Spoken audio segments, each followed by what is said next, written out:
Good morning. May the 4th be with you. Welcome to Star Wars Day at the Planning Board. It's May 4th, 2023. I have a bulletin from the Historic Preservation staff. On May 4th, 1961, members of the Congress of Racial Equality departed Washington, D.C. on the first Freedom Ride to protest segregation on interstate buses and terminals. Why is that significant? One of the participants was grew up in Chevy Chase. Genevieve Hughes Houghton was a member of the first 13 riders that went south. She was hurt in Alabama and never finished the ride, but the ride ultimately resulted in a change to the Interstate Commerce Commission's rules on segregated buses and terminals. So a significant event. That's a good thing. And we have preliminary matters here at the board now. The first thing we have is the, I should mention that Mitra Pedowin will not be joining us today. All other board members will be present right now. Commissioner Bartley is necessarily away. For preliminary matters, we first have adoption of resolutions. Jerome Freebaum, Lot 4, Administrative Subdivision 6/2010-0080. Can I have a motion to approve the resolution? I'll move that we approve the resolution for Jerome Freebaum, Lot 4. And I'll second it, Mr. Chair. Okay, seeing no other discussions, all those in favor say aye. Aye. Aye. Okay, the ayes have it, 3-0. Approval of minutes, we have to split these to the approval of minutes from March 30 and April 20. We can do as one session, one vote, including the closed session minutes on March 30. So can I see that motion? Yeah, Mr. Chair, I'd like to make a motion. Now, does that include the April 13th? No. Oh, it doesn't. It's just March 30th and April 20th. I'd like to make a motion that we approve it. Seconded. Okay, seeing And no the further closed discussion, all those in favor say aye. Aye. 3-0. Now, a motion on April 13th. The reason this was separated is I was not present, so I have to abstain. But please. All right, I'll move that. Just having two commissioners here, can we still vote? I did check with legal on this Yes. issue, and we can. Okay. All right. So I'd like to make a motion that we approve the minutes for April 13th. I'll second that. All those in favor say aye. Aye. Abstaining, me. So 2-0-1 on that. Other preliminary matters. We have before us actually two requests for reconsideration on different matters. The procedure for this is if no motion is made, we don't even discuss it. We go on, and it's resolved that way. Do I hear any motion to reconsider, preliminary, site plan number 8/2021-004A, which was heard on March 9th? Hearing none. Do I hear any motion on the to reconsider preliminary plan 1/2022-0130 and site plan 8/2022-0180? Hearing none, we proceed. We're at record plats on item 2 of our agenda. We have subdivision plat number 2, 2021-0840, 2/2021-0850, 2/2021-08 60-2-2022-0870, 2-2021-0880. There are no people signed up to testify. Do I have a motion to approve those record plots? I move that we approve those, 5 record plats. Yeah, I'll second that, Mr. Chair. All those in favor say aye. Aye. Aye. Aye. Okay. We're still good, right? We don't have to pause yet. We're on regulatory items, requests for extensions. We have the BF Gilbert subdivision of Tacoma Park Administrative Subdivision number 6/2021-0160, and Federal West regulatory, we do have to do these individual? We should do these okay. I'll accept a motion to approve the staff recommendation to extend the deadline.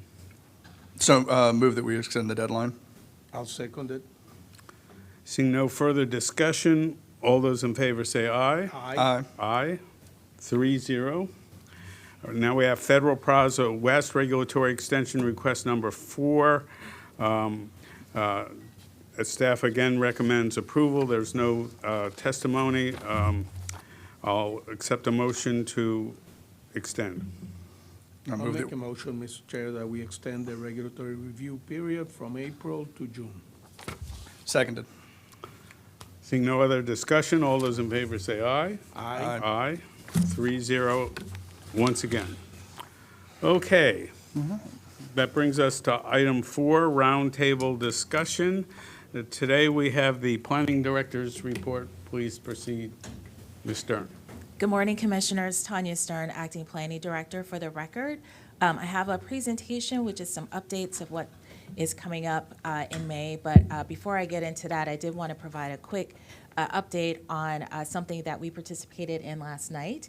The Up County Planning Division team for the Fairland and Briggs Cheney Master Plan attended the East County Citizens Advisory Board meeting to brief them on the public hearing draft. I accompanied them to that meeting as well and was able to speak to the board. There were also some community members in attendance, and we had a really great discussion, some really good feedback. They raised some good questions, and we definitely encourage them to submit testimony while the public record is open following the public hearing tonight. But just wanted to note that, again, even with master plans that we are bringing to the board, we still like to pursue these opportunities to talk with community members. And the Fairland and Briggs Cheney Master Plan team actually have been speaking with the East County Citizens Advisory Board multiple times during this process. So again, a very engaged group, and we look forward to hopefully the board getting some additional testimony from them. So I'm going to proceed with my presentation. So this month we will be celebrating several heritage-related activities. It's the Asian American, Native Hawaiian, and Pacific Islander Month, Historic Preservation Month, as well as the Jewish American Heritage Month, and it's also Bike Month. And I will talk a little bit about what we're doing to help celebrate that. But actually, before I get into those details, be helpful for particularly the newer commissioners to be aware that the commission as a whole throughout the year celebrates different heritage months. And so you will often see activities that are organized by our employees throughout the commission to help celebrate these important events and communities for the county. So the first month I want to talk about is the Asian American, Native Hawaiian, and Pacific Islander Month. Montgomery Planning is excited to celebrate this month in May to pay tribute to our community members that enrich America and our region's history and are instrumental in their future success. We have our own internal team that helps to organize these events within our department. It's Planning U's Diversity and Heritage Branch, and they have organized a series of events and activities throughout the month that are open to all commission employees, both in Montgomery County and Prince George's County. This year's celebration includes discussions on topics such as the immigrant experience, the model minority myth, and Black and Asian solidarity throughout history. One of our commissioners, Commissioner Pedoween, will be providing a belly dance lesson this month as well, which will be a lot of fun. And there will also be a guided online tour that explores nature and the arts of Asia. There's no requirement that board members participate in the belly dance lesson, is there? It's completely voluntary. Okay, just making sure. But board members are invited to participate in any of the events that they are interested in. May is also Historic Preservation Month. This month focuses on promoting historic places, heritage tourism, and the social and economic benefits of historic preservation. As you all know, we have our own historic preservation team as part of the planning department, and they will be teaming up with Peerless Rockville and Preservation Maryland on May 12th for a preservation pop-up community event from 10 to 3 p.m. at the historic Red Brick Courthouse in Rockville.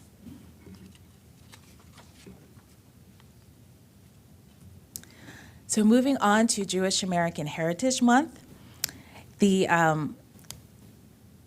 so the focus, we're going to be working or participating in an event in recognition of this month where Montgomery History is teaming up with the American Jewish Committee to host a Zoom conversation with our Historic Preservation Office Supervisor, Rebecca Ballo, on May 23rd at 2 p.m. to examine legal housing discrimination, known as racially restrictive covenants. And you may recall our mapping segregation project, which focused on this, that prohibited Jewish, Black, and Asian residents and others in a county from owning or renting homes in some of Montgomery County's neighborhoods during the first 3 quarters of the 20th century. As you may recall, our mapping segregation project researched how the public and private sectors use racially restrictive covenants as a tool to channel population growth and to determine where different residents can live. And while Montgomery County's newer suburbs at that time were booming and the real estate industry was building new subdivisions, Jewish homeowners were often purposefully excluded from these new developments by design. In the Down County region, which was the focus of that mapping segregation project, nearly 1/4 of those covenants specifically targeted the Jewish community, which barred them from purchasing homes in those areas. So this lecture will explore how anti-Semitism was enshrined in Montgomery County and also highlight the work of the advocates who made change during that time.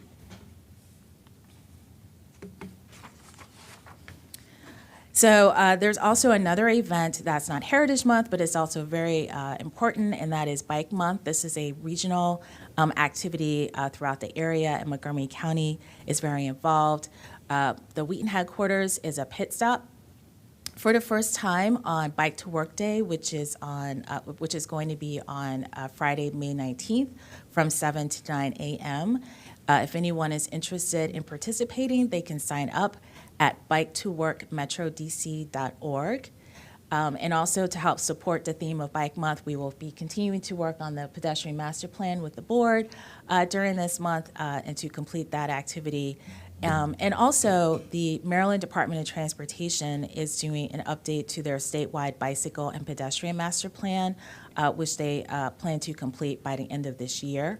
And they are conducting a survey related to that as well, and there's a link on the screen with those details.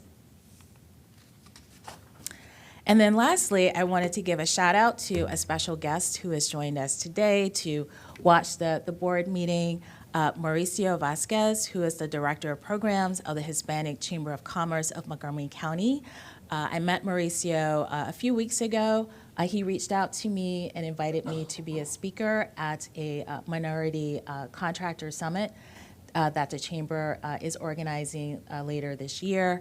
And we got together and had a really good conversation, talked about what they do with the Hispanic Chamber of Commerce, talked about what the planning department does, and how we can work together to build a stronger relationship between our two organizations.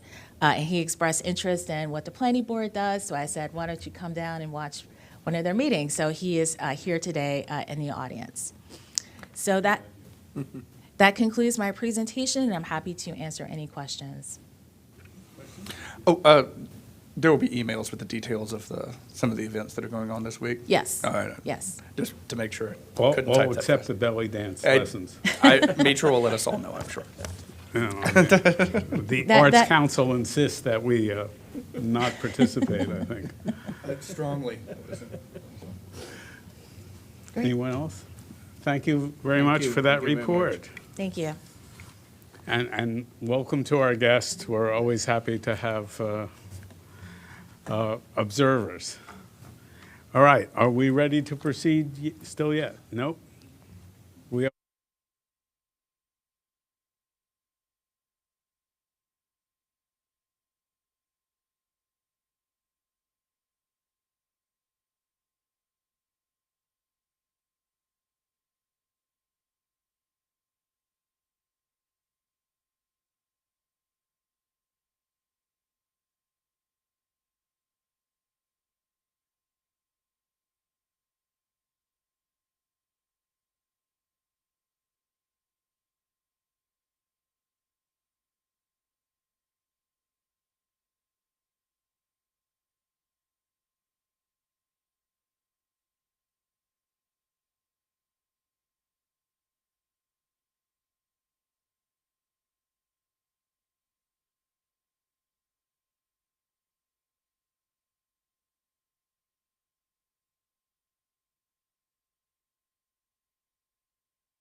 Good morning. It's May 4th in this part of the universe in Wheaton.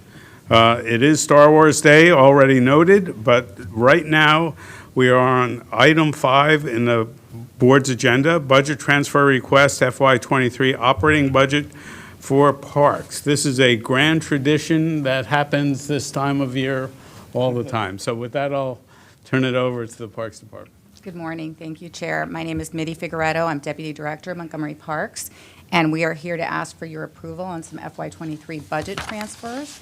And with that, I will hand it off to our Budget Manager, Nancy Steen. Good morning. For the record, Nancy Steen, Budget Manager for Montgomery Parks. As Mitty mentioned, we are here today asking for permission to reallocate some funding, so we're asking for a budget adjustment. As I think you're well aware, staff attrition and a competitive job market have contributed to a record number of vacancies in our department. Our staff are actively working to fill our vacant positions. However, we are predicting to have significant savings in personnel costs due to these vacancies. Therefore, we're coming to the Planning Board now to request permission to reallocate budgeted savings to utilize this available funding to meet departmental needs. I'm going to quickly go through a summary of the request. Our memo does provide quite a bit of detail. Currently, we're requesting approval to transfer $4,422,752 of available funding from personnel services in the Park Fund and $59,608 for property management funding to non-personnel. The department is also requesting to move a compensation marker that was designated for Park Police in the amount of $61,800. This move would be from non-departmental to personnel services for the Park Police Division. And we also have debt service savings from CIP debt service that we would like to have permission to reallocate to pay debt service from our capital equipment internal service fund. Our first request is to reallocate $1,885,589 to fund public safety and security upgrades. The largest request in this grouping is for just under $1.8 million to upgrade the Park Police computer-aided dispatch and records management system. And at this time, I will ask Chief McSwain to provide more detail on this request. Well, good morning to all of the commissioners. It's a pleasure to be before you, and I certainly look forward to meeting all of our newest members and also those that are to come. It's been a pleasure getting to know Chair Zients, and certainly look forward again to working with all of you in the very near future. Daryl McSwain, Park Police Chief for the Montgomery County Division.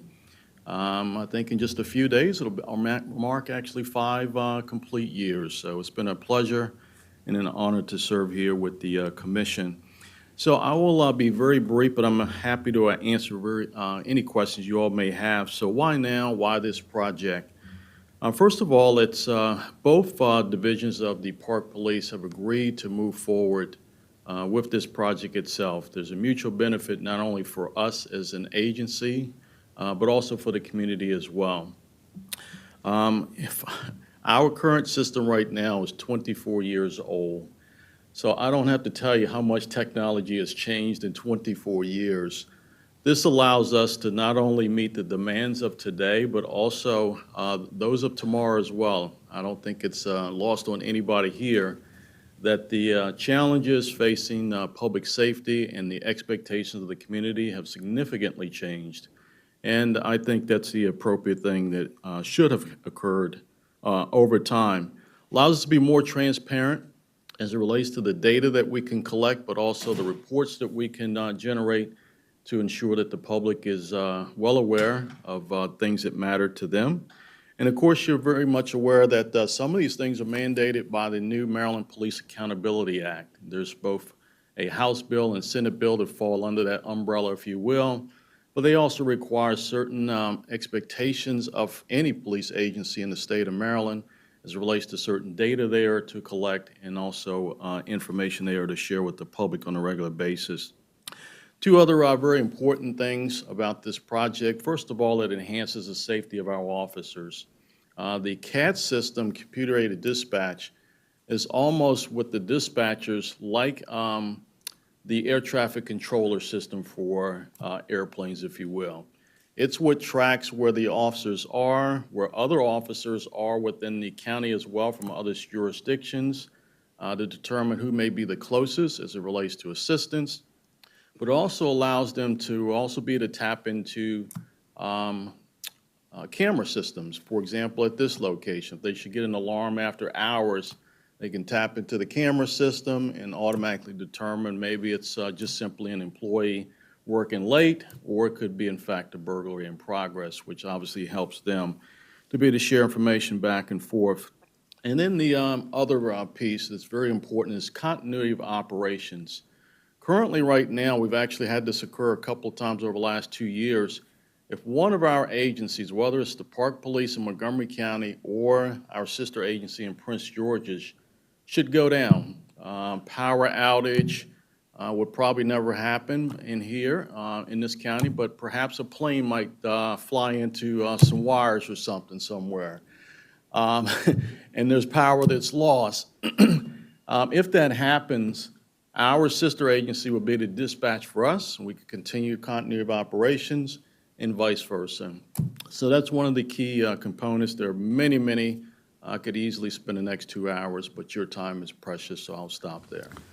Just please state whether this includes any hardware that you need and that our base hardware is compatible with this system.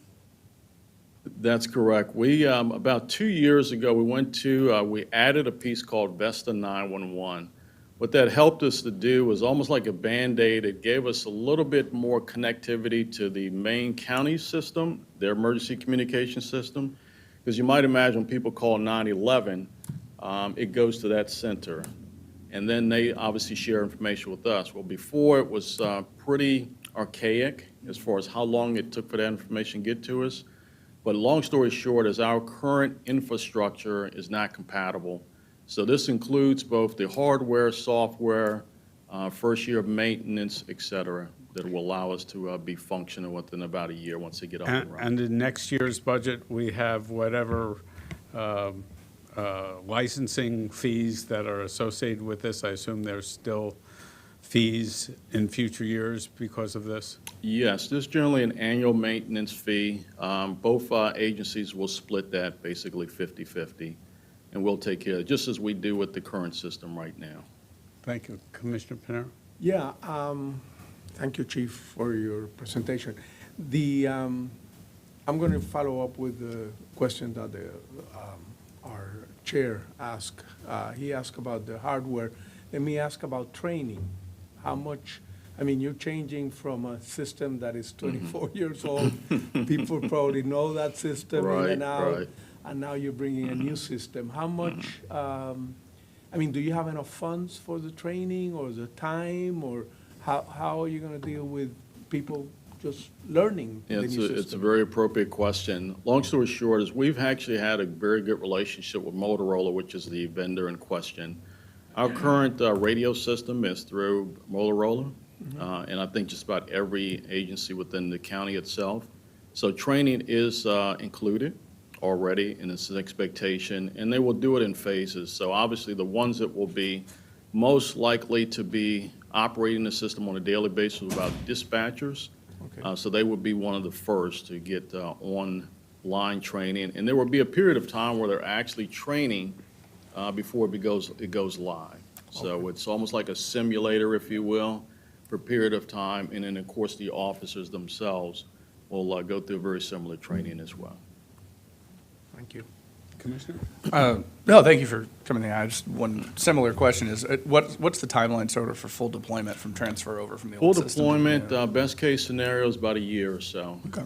Most likely, probably be closer to 18 months. Okay. Such is the reality of a large project. as Yeah, such. absolutely, yeah. And also built into that are milestone payments, so we're not expected to obviously take care of everything, although fortunately with the lapse monies, et cetera, we're able to do a lot of this right up front here. So we're in a pretty good place All right, great. that first year. Thank you. Do you just want to mention the two other things in public safety, or? Nancy, are you? I think the detail is in the packet, so I wasn't really going to Okay. the additional detail. All right. but, But- And I will but- just provide further clarification on your question about the licensing costs. The first year is basically a warranty. So this will be a future cost. It likely won't hit us till either FY '25 or '26, depending on the implementation. So the first year, that's embedded in that large price, thankfully. So we won't have to pay that. And then we do have, obviously, a licensing fee and a maintenance cost for our current system. This will be slightly higher, but at least there will be a period of time, there may be a period of time where we're running both systems, but at some point, we'll be able to phase out the one, replace the other. So it's not a significant increase because we'll be eliminating one cost and then adding the other. So it'll be kind of a wash, and it'll just be the difference between the cost. And it'll be FY '25 when I'm a mere resident again, which Yeah, is fine. the earliest would be FY '25, and it may be '26, depending on, as he said, the timing of the implementation. Okay, thank you. Continue on. Okay. Thank you, Chief. Thank you, Chief. Thank you. I'm not going to go into every item that's on the packet. I thought fine. I'd try and keep it high level just to keep it moving. So I'm going to move on to the next item in our request, and that's to use $1,008,500 for planned spending to offset funding that has been removed from our FY '24 budget request. As you know, we're having to take some things out of the budget to be able to meet the county executive's recommendation, and then we're still obviously working with the council to determine what the final things are. So the good news is that we did have available funding from FY '23. We're going to take advantage of that funding and basically stock up on supplies, procure services, and prepay various costs that were initially planned for FY '24.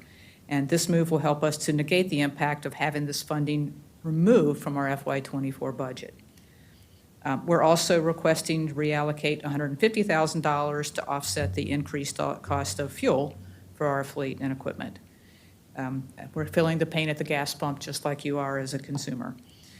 Next, our department is requesting $866,406 to be used for purchasing vehicles and equipment.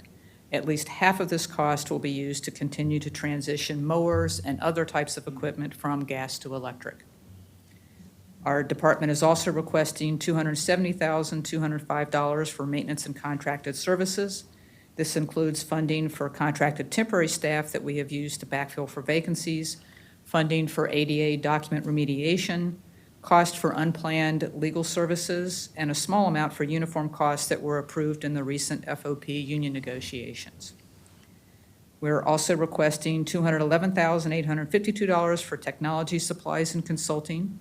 This includes funding to offset the higher costs that we're incurring for computer equipment replacements, plus funding to expand the number of counters on trails, and also to initiate a pilot program adding GPS devices on selected departmental vehicles. Our last park fund request includes using $30,200 for miscellaneous supply purchases and for a transfer of $450,166 from non-departmental to divisional budgets. And finally, we're requesting to move $59,608 of personnel savings in property management to be used to fund demolition projects and to purchase a vehicle. So at this time, we're asking for Planning Board's approval of this transfer. And first, I will ask, do you have any questions? If you do have questions, we do have staff either on Teams or in live here available to answer the questions. I'm afraid I do have a question. And it's a good thing that we have money to prepay debt service going into FY24. Always a good thing, because it's things that we were committed to by the program before. And we have $815,000 for that. One of the items on the PHP committee's reconciliation list is $400,000 for debt service. How is it that we still need that money if we're prepaying? So the answer is we are prepaying. The amount that we're prepaying does not totally eliminate our debt service. So if that is indeed funded, we would continue to pay it down. Likely, if that does get funded and if we're able to use the money like we hope from this year, we have a significant increase in the debt service for FY25, so we might be paying a combination of FY24 or 25. The other answer to your question is I also suspect that in the final negotiations that will end up being removed from the FY24 budget. But it's still on the table as part of the discussion. So. Okay, thank you for that. And I'd just like your assurance that none of the monies we're committing go toward programs that were outside of the scope of our FY23 budget as it was approved.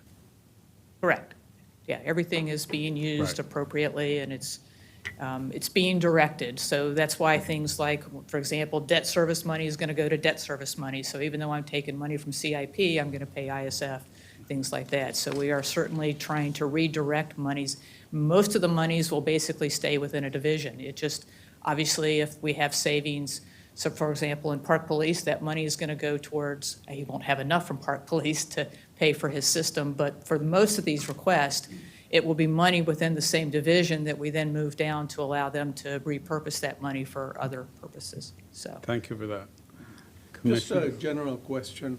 I mean, you're basically asking to move $4.4 million approximately of personal services into other items.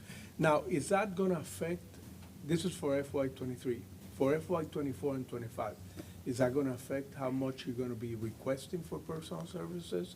Is there going to be a reduction, like a recurrent reduction in those years? Or you So- expect that you're going to be hiring or replacing some of the personnel? Two parts to that answer. We are actively recruiting and trying to hire, and, we are making a dent in that number. It's going down, but it's very slow progress. So we have hired a significant number of positions or replaced significant number of positions. Keep in mind that a lot of times when we're filling positions, a lot of them are internal. So nearly half of our positions that we fill end up being internal promotions, which, is great because, once again, we're boosting morale, we're showing a career path, but, you're still, you fill a vacancy, you create a vacancy. Yeah. And then you obviously still have people that, choose to either retire or get terminated, things like that. So, we're actively filling, but sometimes, it's one step forward, one step backwards. So that's part of the answer. The second part of the answer is that we were hopeful to have chipped away at this vacancy rate, more so than we have. We we're optimistic, we are actively working, but it's been slow progress. For the FY '24 budget, we acknowledge the fact that, yes, we are still having higher number of vacancies than we anticipated, and there's been two parts to that. We have typically budgeted roughly 7.5% for lapse, for basically savings associated, for that turnover ratio with vacancies. For the FY '24 budget, we bumped that up to 9%. We basically acknowledge the fact that, yet we haven't gotten there. We have to basically fess up and say, this is the right thing to do to take a higher number. So when we did the proposed budget, we bumped it up from 7.5% to 9%, which is a significant increase. We have a big budget. As part of the steps to meet the county executive's recommendation, when the recommendation came in significantly lower, we went a further step. We offered up another 1%, and 1% is very close to $1 million. I'd have to go look at the exact amount. It's roughly 900,000. So we offered up additional. So going into FY '24, we're going to be at a 10% lapse. So another way of saying it is, what is our budget, and then take 10% of that out of it. So, we will not have the same magnitude of savings because we have reduced our budget I see. relative to that. So, Okay, I understand. Thank you yeah. very much. Our biggest concern, and we had to really hesitate to do this, is if we really do succeed in getting everything filled, Then you're gonna have that, eventually we may have to come back and go, wow, we're struggling. But, we still aren't there, and we're trying to get there, trying very hard to get there. Or there'll be a bar on your hiring, Yeah. from my lips to God's ear, but, Yeah. We do have some control over that. I mean, obviously, if we somehow got to that point that, like, wow, we've gotten the number of vacancies down significantly, that, most things happen despite our best efforts. There's a lot of steps to it, just the hiring process, going through the recruitment. We always want the process to move faster, but there's a lot of hands that touch it. And so invariably, if you ask somebody when they think somebody's going to start, it usually ends up being a couple weeks later or a couple pay periods later. So, we're hopeful. But then even when you make an offer, most, if you're hiring from the outside, they typically have to give notice to their employer. So once again, I made the offer, but now I got to wait 2-3 weeks for them to be available. Yeah. Okay. okay. Please, do you have it? I'll entertain a motion to approve the budget transfer as recommended by staff. I'll make a motion that we approve the budget as it's presented and recommended by the staff. I will second that motion. Okay. Thank you for your presentation. Thank All you. those in favor say aye. Aye. Aye. Aye. 300. Thank you very much. Thank you. All right, continuing on. No.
Good morning. It's a beautiful day in downtown Wheaton. Welcome back to the Planning Board. If you can hear my voice, it's because it's being drowned out by the sound of grass growing in our park system. We are on item 6, briefing on the board's approved 2022 Wheaton Regional Park Master Plan, followed immediately by item 7, Wheaton Regional Park Forest Conservation Plan. We're a new board. We were not involved in the approval, so we appreciate this opportunity to learn about the master plan. And when we get to item 7 on the forest conservation, we do have one speaker. So with that, I'll turn it over to the acting Parks Director. Good morning, Chair. Thank you. Yes, again, for the record, Mitty Figueredo, Deputy Director, Montgomery Parks. And as you noted, this Wheaton Regional Park Master Plan, which you should have in front of you or you should have received a copy of, was approved last year. Before we move to implementation of the plan, we thought it was very important to brief this board on the contents of the plan, and so you will be hearing from staff about our efforts, which after over 2 years of community engagement and outreach resulted in the plan you have in front of you. So I will now hand this off to our Park Planning and Stewardship Division Chief, Darren Flouché. Thank you, Mitty. Good morning, Board. Thank you for having us today. For the record, my name is Darren Flouché, Division Chief for Park Planning and Stewardship, and I have with me Hojung Garland, who is our Supervisor for Long-Range Planning, and Chuck Kynes, who is a Park Planner with the Park System and the Project Manager for this park. I'm hoping this clicker is going to work. Ah, it did. Oh, too well. Okay, so as Mitty mentioned, we're here to brief the board on a plan that was approved by this body, but not these members. So we're just going to provide a little bit of overview of what's in the plan, what our process was to get there, and summarize some of the key recommendations, say a few words about implementation, and part of the purpose of this is to set the stage for the next item, which is the review of the Forest Conservation Plan. So we wanted to make sure that you all understood what it was that we were planning. So Wheaton Regional Park is one of our 5 regional parks. Our regional parks are a fairly special classification of park. For one thing, they are large. They're our largest parks. Wheaton, for example, is 538 acres. They provide opportunities for large-scale, regional-scale amenities. But they also, by policy, have 2/3 reserved for habitat and natural resources. And so they provide really unique opportunities for our park visitors to experience both amenities but also natural resources. Wheaton Regional Park is the only regional park that you would consider urban in context. It's nearby here. It is accessible by 2 metro stations, so that makes it unique in the county among our regional parks. And you can see by that aerial that it's relatively dense with residents in the surrounding areas. The park was acquired in the 50s and the 60s, and the construction of amenities happened through those decades and through the 80s. This is the first master plan update for Wheaton Regional Park since 1987.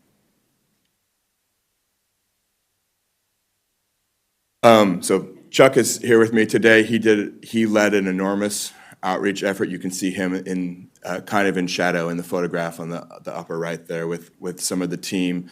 So that engagement effort included an internal PEDCO team, which is a park staff from planning, design, construction, operations, ongoing coordination meetings, as well as an external working group of citizen groups, nonprofit associations, and individuals.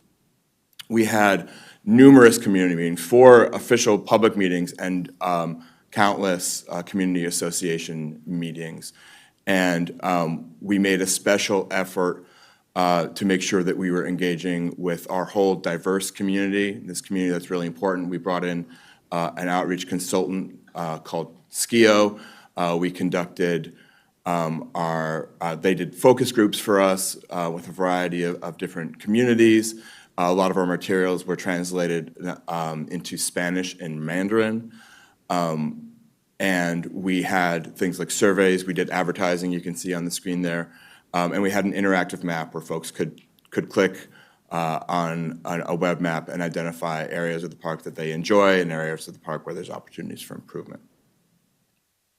So through all that, thank you, through all that engagement, we heard a lot. We just want to summarize for you some of the main themes that we heard throughout that process. So we heard a desire for more activities like mountain biking, soccer, pickleball, basketball, and facilities for teenagers, including skateboarding and adventure sports. We heard a strong desire for experiencing nature, including quiet places for bird watching, and a strong interest in protecting the forested areas of the park. And that's what we're here today to talk about next. We heard a desire to improve existing facilities like dog parks and a desire for new activities like community gardening. We heard a desire to retain existing facilities like Wheaton Stables, and we heard a desire for creating a welcoming park that is accessible for people with disabilities, but also accessible by all modes of transportation, and then have clear navigation once you get to the park. But most of all, we heard about how important Wheaton Regional Park is for the people who live here. And so that is why we call this plan and we call this park Montgomery County's regional park next door. And what we mean by that is this is a large-scale park with large-scale, regional-scale facilities, high-quality facilities, we hope, as we implement the master plan. But it's also responsive to what the community told us they wanted in their neighborhood, in their community. So a lot of people see this park as an extension of their backyards. In the best possible sense. Okay, so we organized the plan according to park-wide recommendations and activity area recommendations. And in one moment, I'm going to hand it over to Chuck to walk through those. In terms of our plan-wide recommendations, we basically heard, please make it easier to get to the park, especially by biking, walking, and transit, and navigate the park once you arrive there. So we recommended improved wayfinding, and that's a project that Chuck is beginning to engage now. We focused a lot on trail connectivity, making sure that map in the center top shows that if our recommendations are all implemented, you'll be able to traverse the park on our connected trail network, north-south, east-west, by hard surface trails, and by a combination of hard surface and natural surface trails.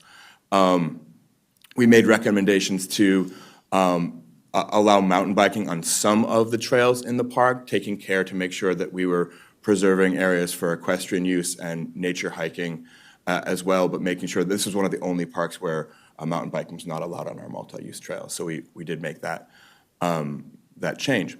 We also identified some places for welcome areas and signs and kiosks in our park, and that map on the lower right shows, even though the scope of this project is entirely within the boundaries of the park, we heard so much feedback on some of the areas that were challenges to get to the park that we collected that and documented that. We'll be working with other agencies to make some improvements to those areas. So access being the third kind of key bucket of our park-wide recommendations. So then the park is divided into park activity areas. You can see it there for folks that are not familiar with the park.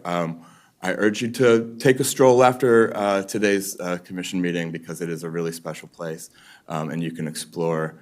It'll take you more than a day to explore the whole park. But Chuck is going to walk us through the individual park activity areas and the recommendations therein. Great, thank you, Darren. For the record, Chuck Kynes, Park Planner with Park Planning and Stewardship Division and Project Manager for the Wheaton Regional Park Master Plan Update. I'm going to walk you through, as Darren said, I'm going to walk you through the different park activity areas. I'm going to start in the Shorefield area and then work my way counterclockwise around the park.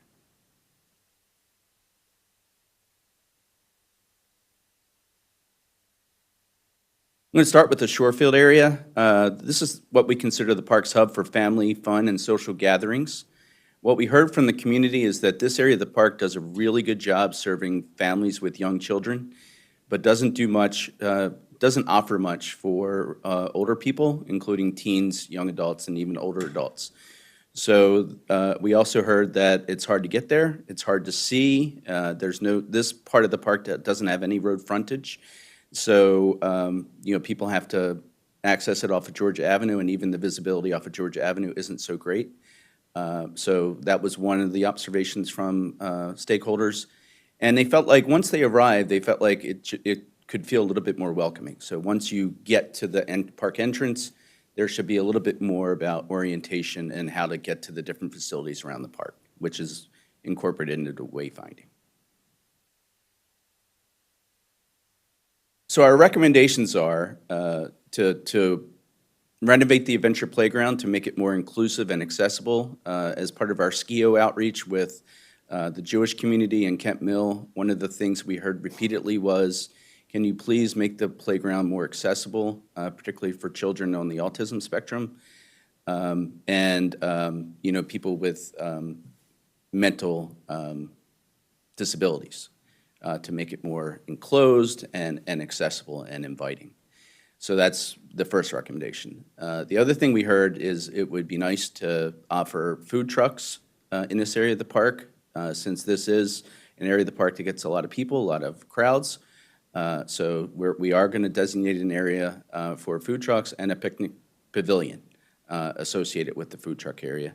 Right next to those areas, we're going to add some basketball courts and soccer courts, and also a community garden. Just off the map to the upper right, just outside the Adventure Playground in the wooded area, we're going to add a mountain bike skills area, and we're going to improve bicycle and pedestrian access to this area, including safer pedestrian mobility and access in the parking lot areas.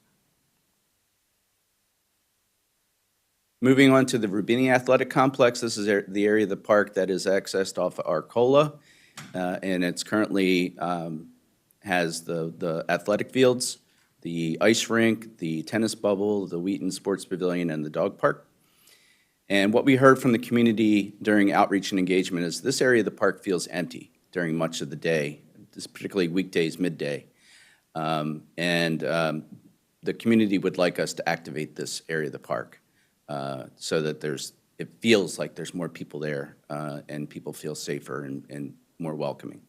So we're going to add facilities and amenities that can be used during more hours of the day, particularly for teens and young adults, which is another theme we heard repeatedly. We're going to improve access for all modes, both getting to the park and also once you get to this area, getting through this area. One of the things we heard is that the parking lots and driveways are confusing, so we're going to improve that. We're going to add rectangular athletic fields, pickleball courts, and a soccer court, as well as upgrade the basketball.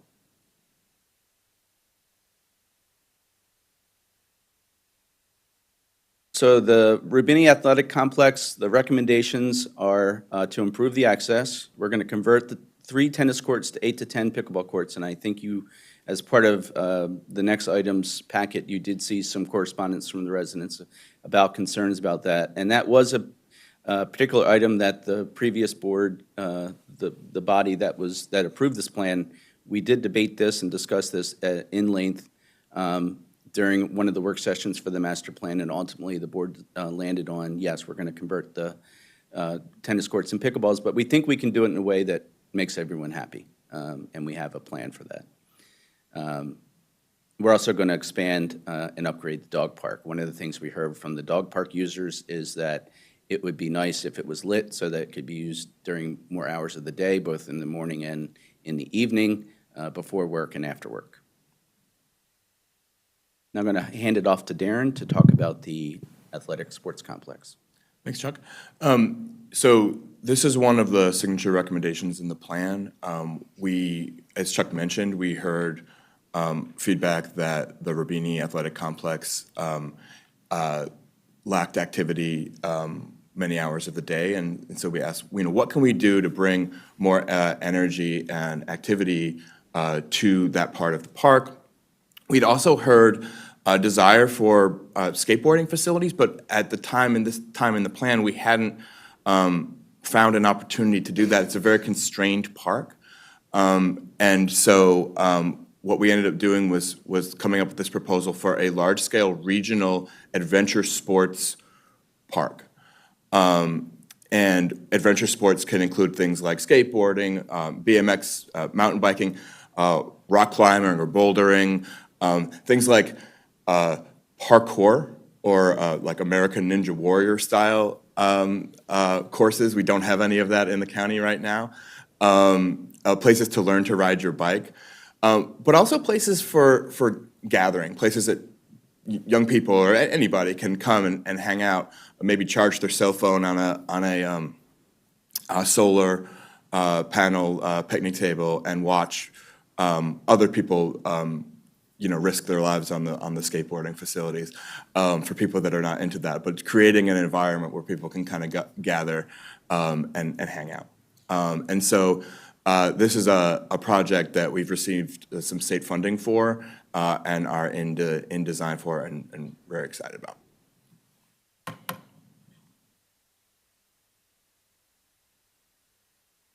Moving on to the Equestrian Center.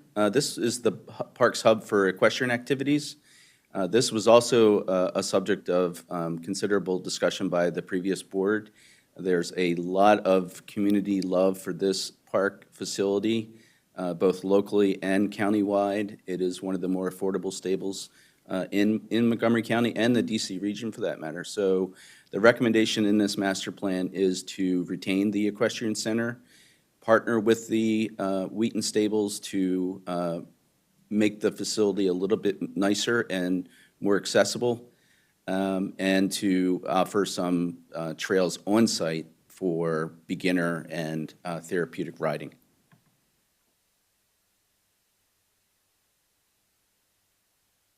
The Nature Center, this is the park's hub for environmental education and nature interpretation. This site is very constrained.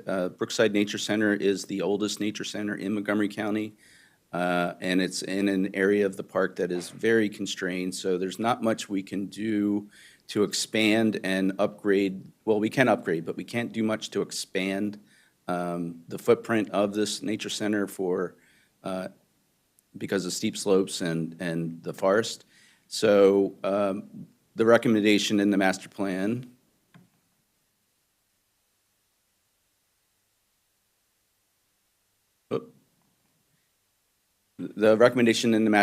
is to upgrade the existing facilities to the maximum extent that we can, and also to provide mobile nature programming throughout the park. Instead of expanding the facilities here, we might have a satellite facility somewhere else in the park for people to learn about the nature programming.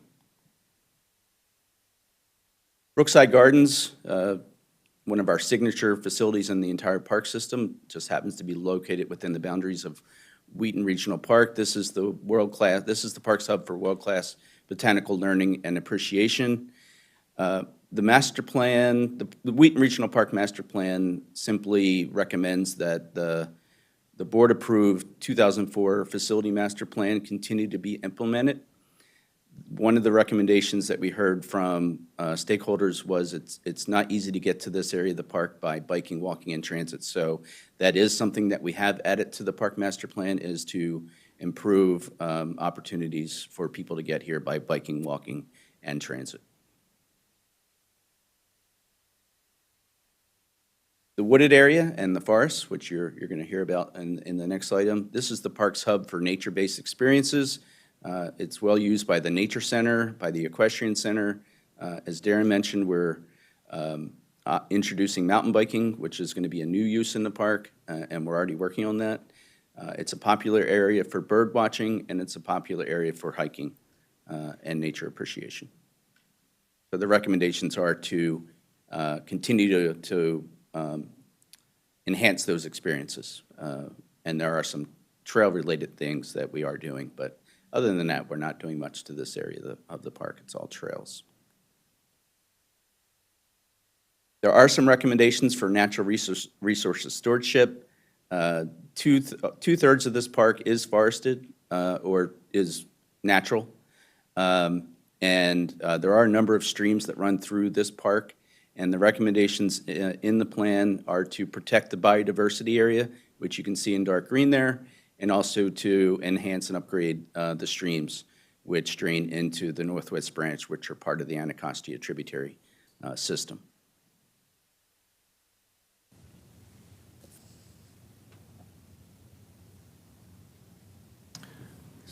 In terms of implementation, Chuck mentioned some of the trail renovations that are happening now. We're working on developing a sign implementation project, and after the approval of the Forest Conservation Plan, we look forward to initiating several projects that are currently in design, including renovating the paved trail project and a stream restoration project. So we have things raring to go that we will look forward to getting started on.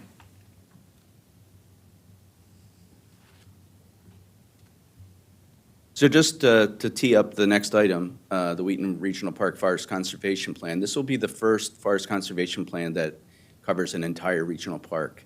But it is consistent with, what you hear from the next item is it is consistent with how the planning department treats other large applicants. So what I want to say here is that most of the park will remain forested. We do have to do a little bit of forest clearing for provision of some of the recreational amenities. And the master plan and the forest conservation plan does comply with our 1/3, 2/3 policy that preserves 2/3 of our regional parks, including Wheaton, as undeveloped. Some forest, some natural, but mostly forest.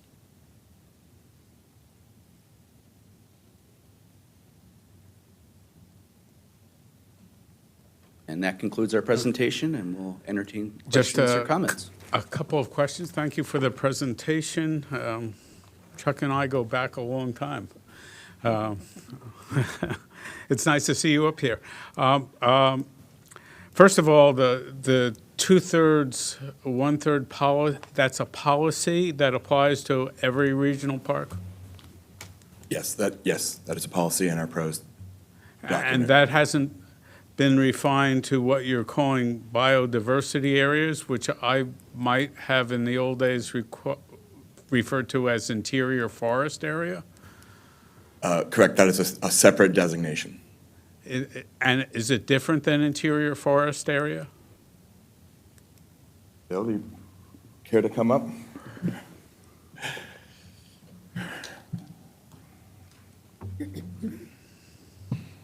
Good morning. For the record, Bill Hamilton, Manager of Natural Resources Stewardship.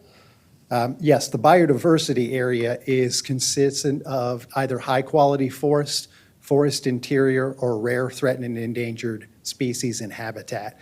The 1/3, 2/3 is just a conservation policy requiring a specific area designated for conservation purposes, whether that be forest retention, meadow retention, or some other conservation effort. So it might actually be larger than interior forest if you have protected species. That's absolutely correct. In addition to the forest interior, there is always a buffer associated with that as well to protect the interior beyond Right. what is And necessary. For my colleagues, interior forest is, you have to be 50 foot from the edge of the forest to count. So nothing on the edge counts as diversity area because it's affected by all the noise and the adventures otherwise.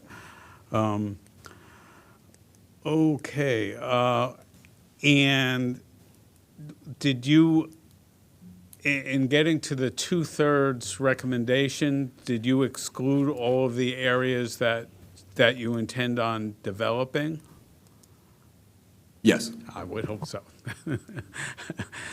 Right, and in looking at the areas you intend to develop, did you stay away from the high-quality forest?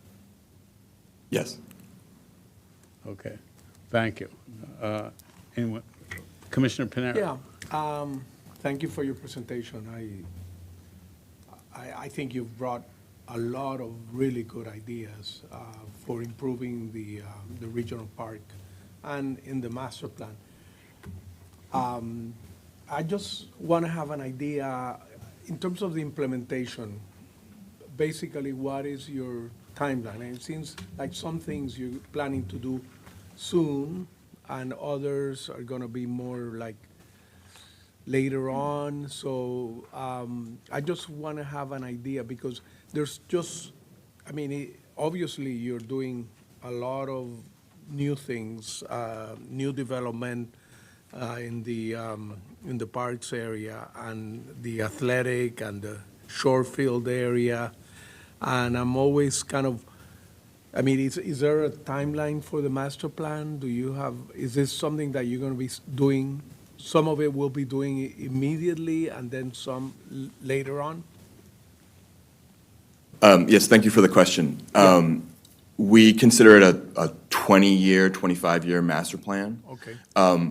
However, these things are also, to some degrees, promises to the community. And we recognize that, and we have a sense of urgency to implement as much as we can, as fast as we can. So in some cases, that means sending our existing trails crew out and to renovate the trails. Done, right? And to me, that's really important. In fact, I use Wheaton Regional Park quite a bit, and I just happened to find the entrance to the trails by accident. It's right next to the carousel and the train and all that. All of a sudden, I looked at it and I started walking, and you walk through the entire forest area.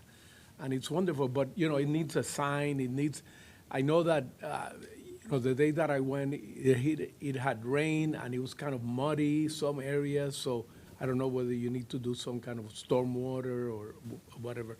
But, I don't know that many people know about it, that trail. And is that something that you're planning to work on Yes, right sir. away? I would say that was our number one community comment. Wayfinding. Where does the And trail it's begin? twofold, right? The park is a hidden gem. Yeah. Because the park doesn't front doesn't Georgia, front But number two, once you're there, Chuck walked through the activity areas. Can I get from one to the other? The answer is yes. It's all connected by trail. Yeah. People don't know that. So upgrading our trail wayfinding, but also including sort of a package of park-wide signage that would include both access to the park, the park is over there, and welcome to the park, and here's how you can get around. So that was a major recommendation of the plan because it was a major piece of feedback we got. Okay. All right, thank you. Very similar to what Commissioner Panero said. I really liked it. I got the chance to take a look at it and flip through it this week, and I think it's really great. I mean, it's a really great plan. I think there's I liked the mobile Brookside Nature Center. That was good. On behalf of my children, I want to ask a question because they were asking when I was reading it. The train is not going anywhere, right? Okay, good. No, there's an 8-year-old. Goes in a circle. Well, I know. I just don't want it to, making sure I'm reading the maps correctly. No, the train is not going anywhere. The train is making a- remaining, and the carousel, eventually, the current carousel will eventually be moved to Ovid Hazen Wells per the donation guidelines by the family that gave it to us, but we'll replace it in kind. And that's going to be replaced as in the Yeah, plan, that's yeah. what I thought, yeah. You made a very happy 8 and 5-year-old that were very concerned about the train. Because we do go over there a lot, but I think that's accurate. We've done the same thing, stumble upon trails that we didn't know were there and found new parts of the park, and to a certain extent, that's very exciting. And then to a certain extent, it's also, barely know that there's an equestrian place, but don't have horses and things like that. But I think it looks great. I like the ideas, and I think it's pretty well lit up. Just to give everybody a little bit of history that I had, when I first came onto the commission in the early 1970s, I got to meet the people in the park system who were involved in establishing Wheaton Regional Park. And it was originally fought by the business interests in Wheaton because they thought it would take residences away from their businesses. So that's part of the reason it never got to Georgia Avenue, or they tried to take the property in that direction. But it was a major accomplishment to the Parks Department to even get the land together in this area. So pretty remarkable. And it was the place where I learned to skate when I was 35 years old. I think the ice sheet is still in good shape, even though I tried that, but it's a remarkable place. Okay. Thank you for that. We'll go on to the Forest Conservation Plan, which is item 7. I'll let staff do their presentation. We have one speaker thereafter, and then we'll make a decision. Oh.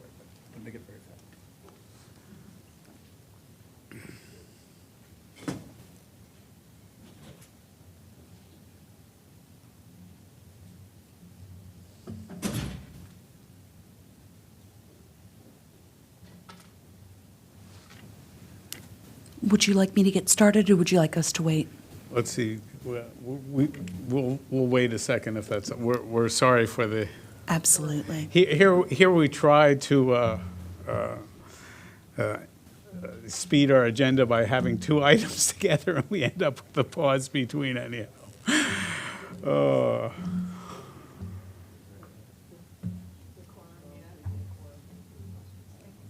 Excuse me?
Good morning. For the record, Amy Lindsay with Mid-County Planning, here to present the regulatory portion of your Wheaton Regional Park item.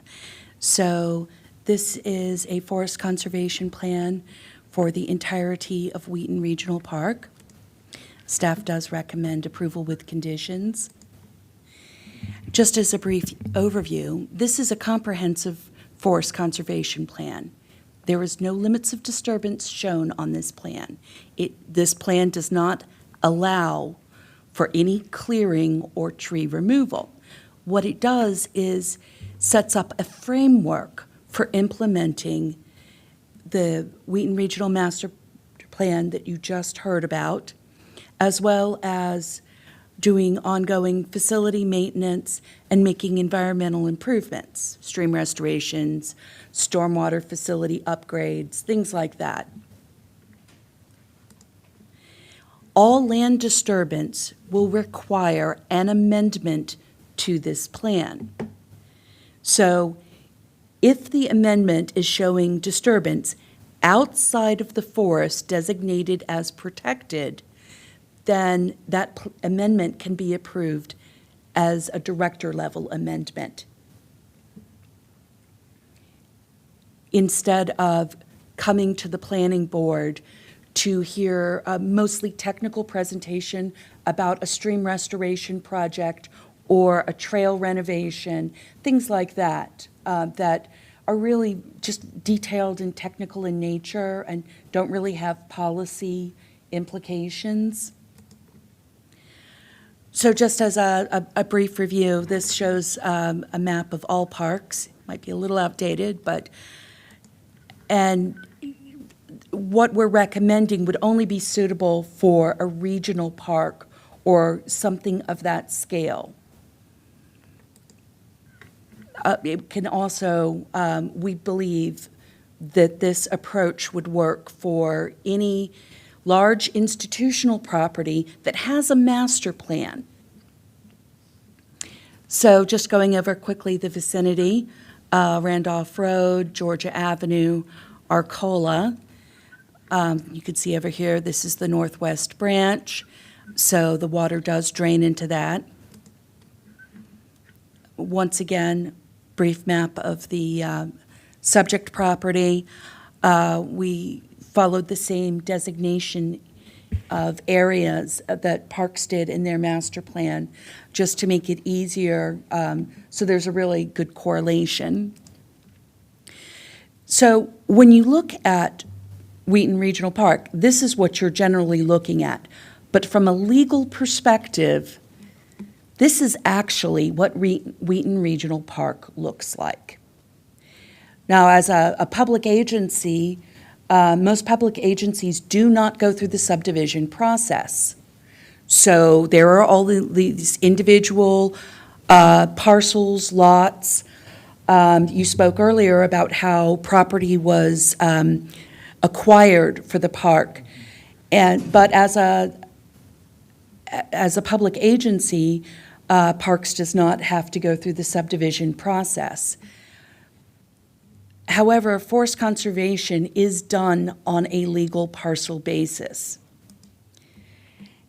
The history of regulatory review in Wheaton Regional Park is very complicated. This does not contain all of the plan outlines.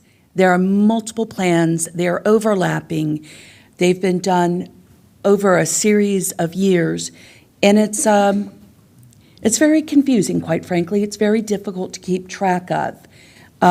Keeping track of regulatory plans in Wheaton Regional Park would be like a part-time job.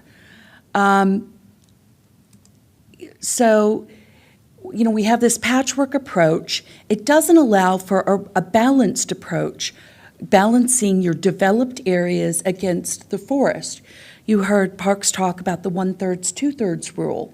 Well, if you're doing forest conservation on just a small area, you're not really providing any sort of balanced overview of what the plan actually does. The other issue is that park applications do not generally follow parcel lines. but forest conservation from a legal perspective does. So I just want to show you, this is Park Plan 2014-001, and it's 23.19 acres. 6 parcel lines it crosses. The only reason it was allowed to be done this way is because this was a linear project.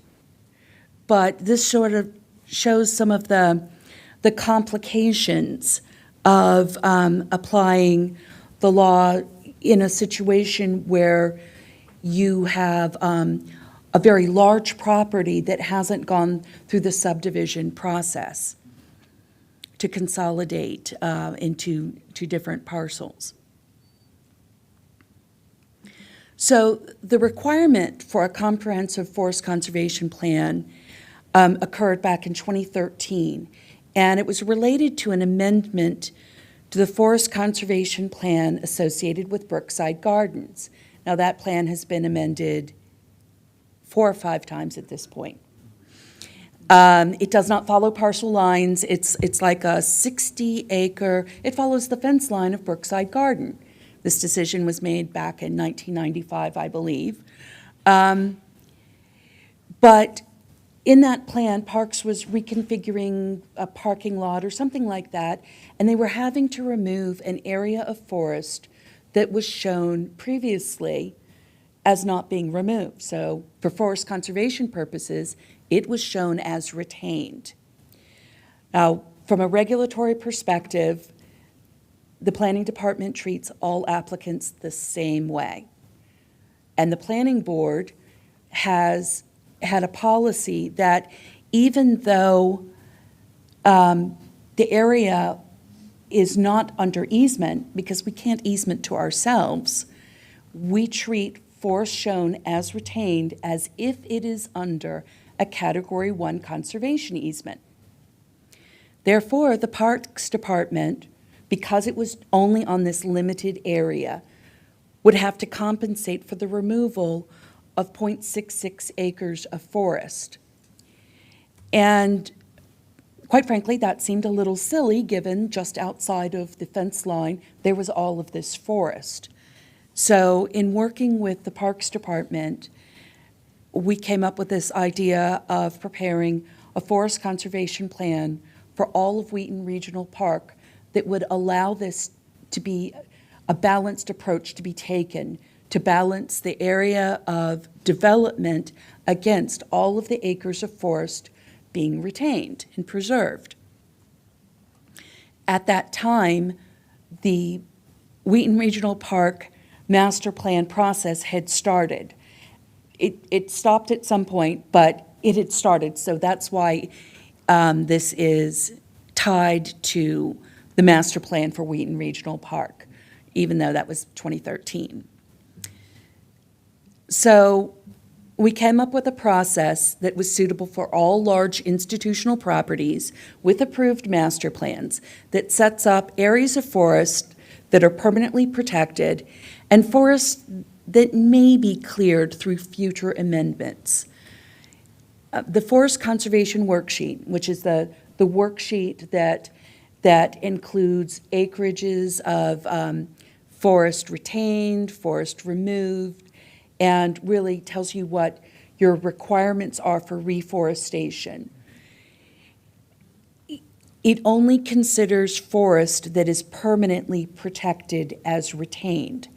So this process is very similar to what we do with septic field reserves, right? Where we know that the septic field, it may fail, it may not fail, but we don't want the property owner to have to come back to the planning board and ask for removal of an easement, and then they'd have to compensate at a rate of 1-to-1 on-site or 2-to-1 off-site, which has been the planning board's policy. So we show it with no limits of disturbance so that the plan has to be amended, but the plan can be amended at the staff level because it's really a technical amendment. So this is a brief overview of the process.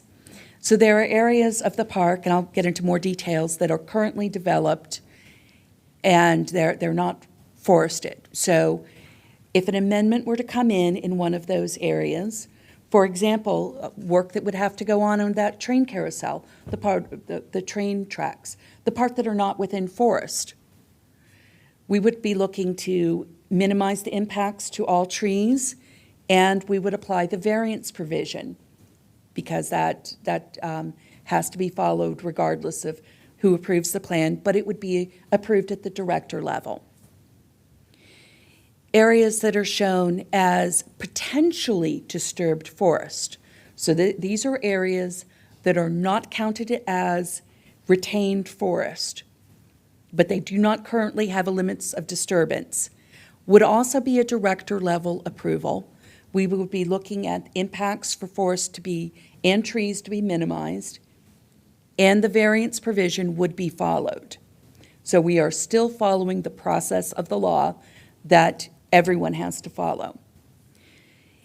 However, any clearing in areas of forest that are shown as protected would require planning board approval, just as we would have to bring anything back to you that would require easement removal. Once again, with all of our reviews, we look for impacts to forest and trees minimized. We would look for mitigation for forest removal, which is exactly what we look for from every applicant, and we would be following the variance provision. Now, if there's a park development plan, forest conservation law does say that a forest conservation plan associated with the park development plan goes to the planning board at the exact same time. So we would be following that as well. So for large-scale projects that may have greater policy implications, or just maybe the details are more complicated, you would still be seeing those forest conservation plans. And once again, we'd be looking for impacts to forest and trees minimized, the mitigation for forest removal, and the variance provision would be applied. So when we're talking about the permanently protected forest, we're talking about the currently forested areas, those biodiversity areas, stream valley buffers, interior forest, except where they have been identified for potential restoration purposes. And that's 330 acres, which is 61% of the park. Now, I should say right there, that's less than 2/3. But that does not mean that there isn't a big chunk of the park that is still in that natural area, that areas may have to be temporarily cleared for like a stream restoration plan. It's still a natural area, still in that 66%. I just wanted to emphasize that these are two different ways of looking at the numbers. So this is the category that is, we spent the most time looking at. So this is areas of forest that are currently forested but may need to be disturbed in the future. So I showed you a snippet of the previous plan. And what this plan is this is a major trail renovation. The limits of disturbance were not as large as that outer line. We minimized it all the way through, but that plan did have to come to the planning board. And it was really a trail renovation project. There were no other implications. We worked with the Parks Department to minimize disturbance, minimize tree removals, but it was just a very technical review. So it's taking into account potential development like that. So there's the disturbance to construct facilities that were previously approved in the Wheaton Regional Park Master Plan that you just heard about. You asked for, what is the timing on all of this? We're looking to help this go faster, to not be a hindrance in this process. There's disturbance for potential maintenance projects. So buildings that need to be maintained, trails that need to be maintained. And then there's disturbance for environmental enhancement projects. We know that there are streams that need restoration activities, stormwater facilities that need to be cleaned out periodically or enlarged, culvert repairs that need to happen. And that covers 40.68 acres, which is roughly 7.5% of the park. But that area does not include any potential planting. So just because it shows an area as being potentially cleared does not mean that it may not be planted. This is for forest conservation, legal purposes only, and to make certain that the park is in compliance with the law. So for example, this is one area that is where the new entrance leading out to Arcola is. It is not the highest quality of forest, but of course, we still want to minimize the impacts to it. Here's an area, a stream that may need to be restored in the future. So there's no way to know precisely what the limits of disturbance are. The Parks Department worked to make their best guesses. What would a maintenance area, approximately how much should they not clear, but count as cleared in order to accommodate future maintenance and environmental enhancement projects. This is the amphitheater for the Brookside Nature Center, and it is surrounded by forest. If parks wanted to go through and, say, clear out some understory, which does count as forest clearing, this would allow them to do it with plan amendment approved at the director's level. This shows some path maintenance that occurred and a restorative planting that was done, not because the worksheet said that it had to be done, but because it was the right thing to do and in an area of a stream valley buffer. So I just want to stress that just because an area is shown that it may be cleared does not mean that it will be cleared and does not mean that it may not be replanted, especially if it's a stream restoration project. So this shows a currently developed area. This is not forest, but it is heavily treed, and that's about 31% of the park is in areas that we would call currently developed. There are still large trees here, though, so the variance provision does still apply, even when you're not removing forest. So we would be looking at, of course, minimizing disturbance without impacting, park function, of course, and mitigating for trees lost. And this just shows an example, just a zoomed-in example of an area of the plan that shows an area of forest that is counted as cleared for maybe a stream restoration project in the future, for the the expansion of the Wheaton Maintenance Facility that was in the Wheaton Regional Park Master Plan, and that there is potential clearing for a new hard surface trail that was also in the master plan. This shows an example of the matrix of impacts that are on the front of the Forest Conservation Plan.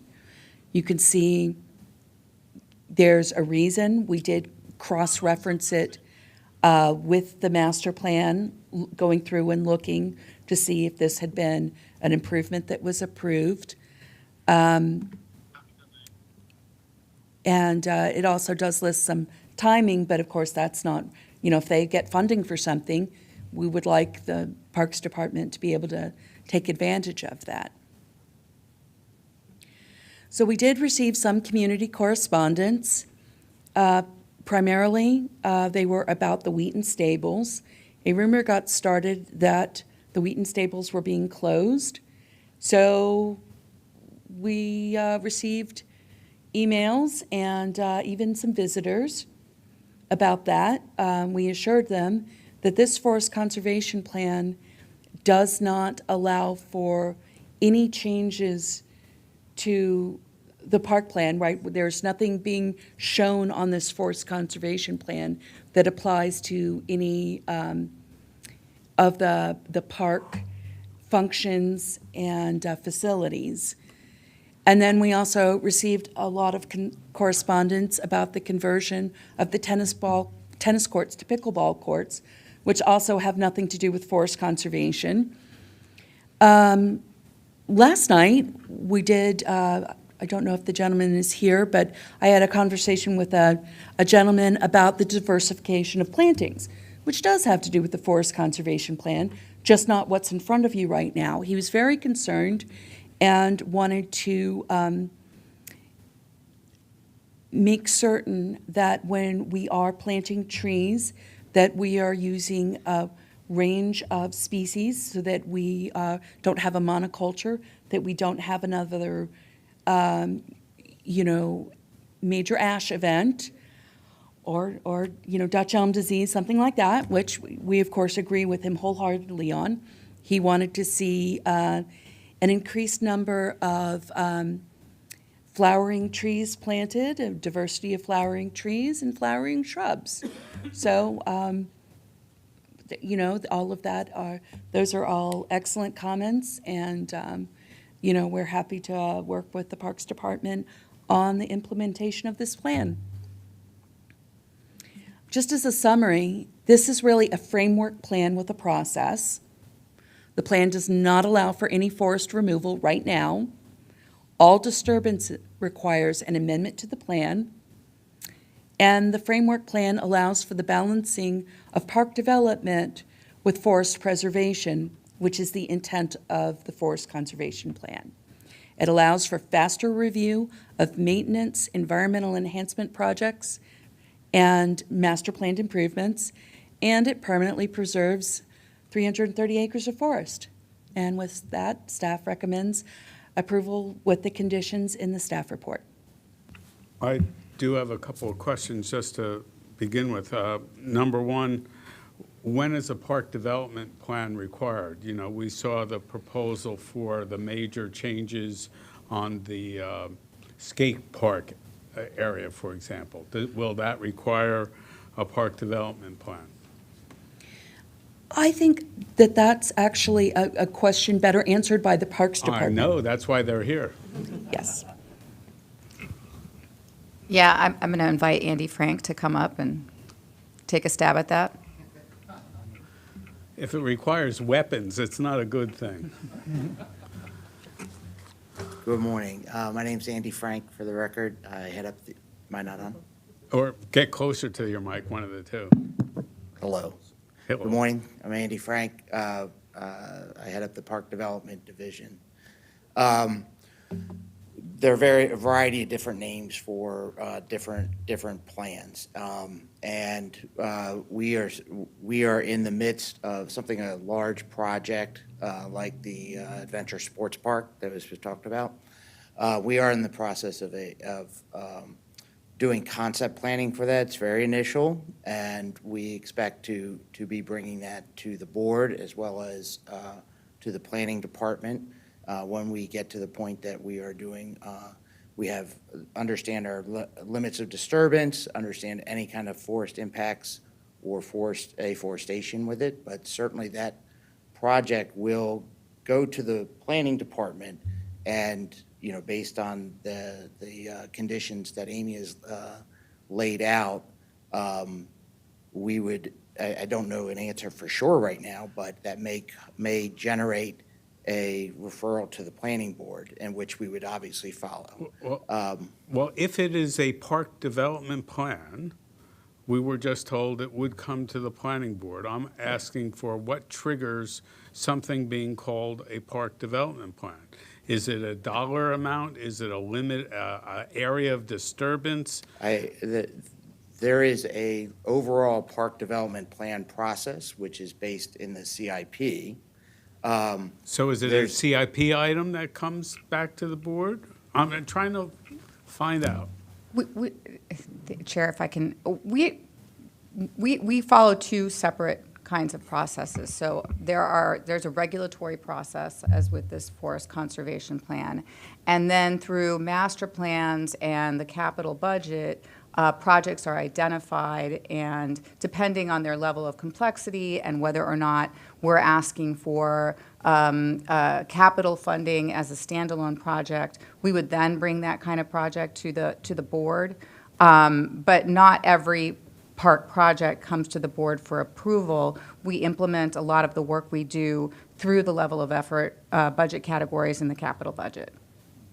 And the project you're referring to right now, the Wheaton Sports Complex, was identified in the master plan, which was approved by the board, and is also identified in the capital budget. I think, as was mentioned during the prior item, the Parks Department received about $3 million of state capital grants, which were then appropriated to the project. So I translate that as if it's a separate PDF in the capital programs, then it would come to the board. Yes. Is there any other time a project would come to the board? Other times that a project would come to the board are sometimes decisions that are made at the discretion of the Parks Director, depending on the level of complexity of the project and the amount of public interest. Okay, and then on director level amendments, is there a opportunity for the public to be heard in those amendments? There will be, because amendments that include a variance do have to be noticed. So there would be an opportunity for, if someone, just as the way we would handle an administrative subdivision, if we hear an outcrying of, no, don't do this, then we would, in fact, bring it to you. Bring it to me or bring it to the director?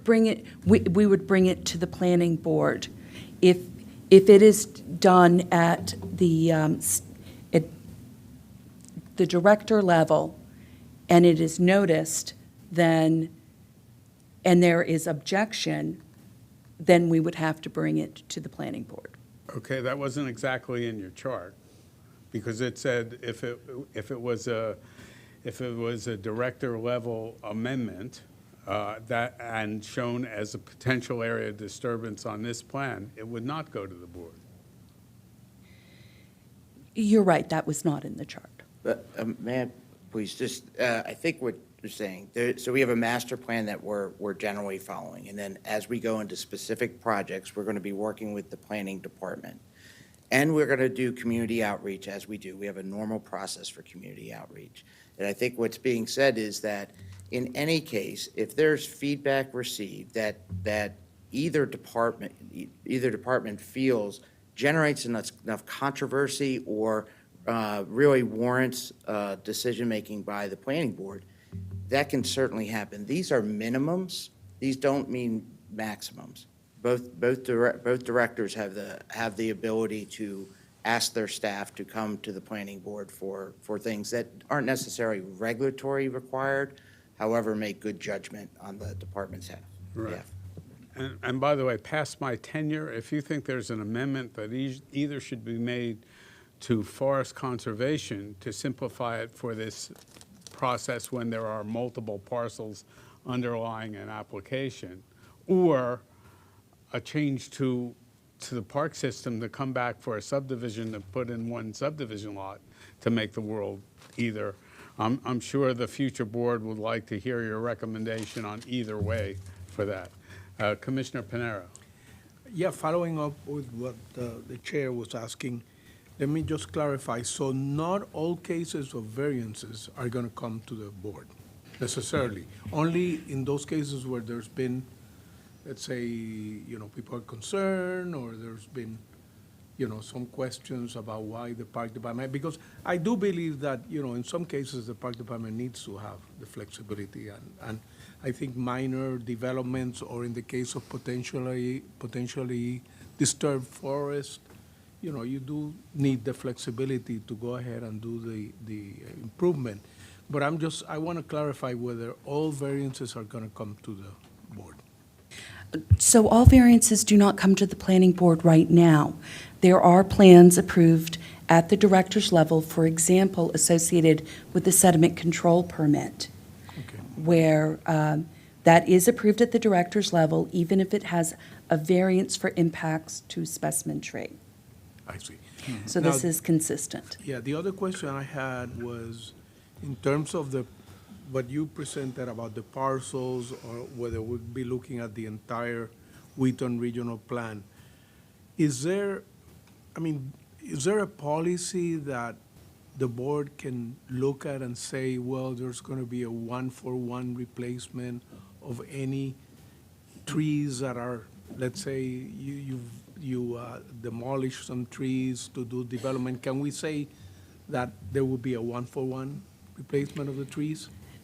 You could.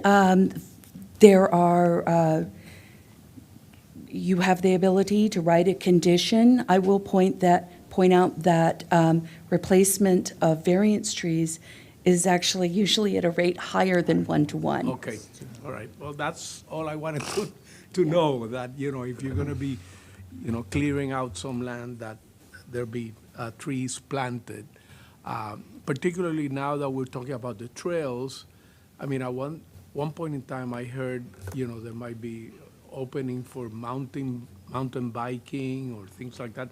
So it looks like those trails may be expanded. So, is there going to be a need to clear some of the trees to work on those trails? So it's good to know that you're going to be doing more than one-on-one replacement.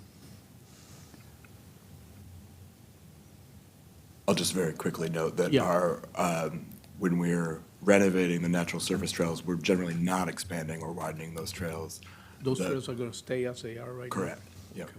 And we very rarely have any impacts to mature trees when we're doing natural surface trail Will development. there be any conflict between the mountain biking and the pedestrians, let's say, walking the trails, or?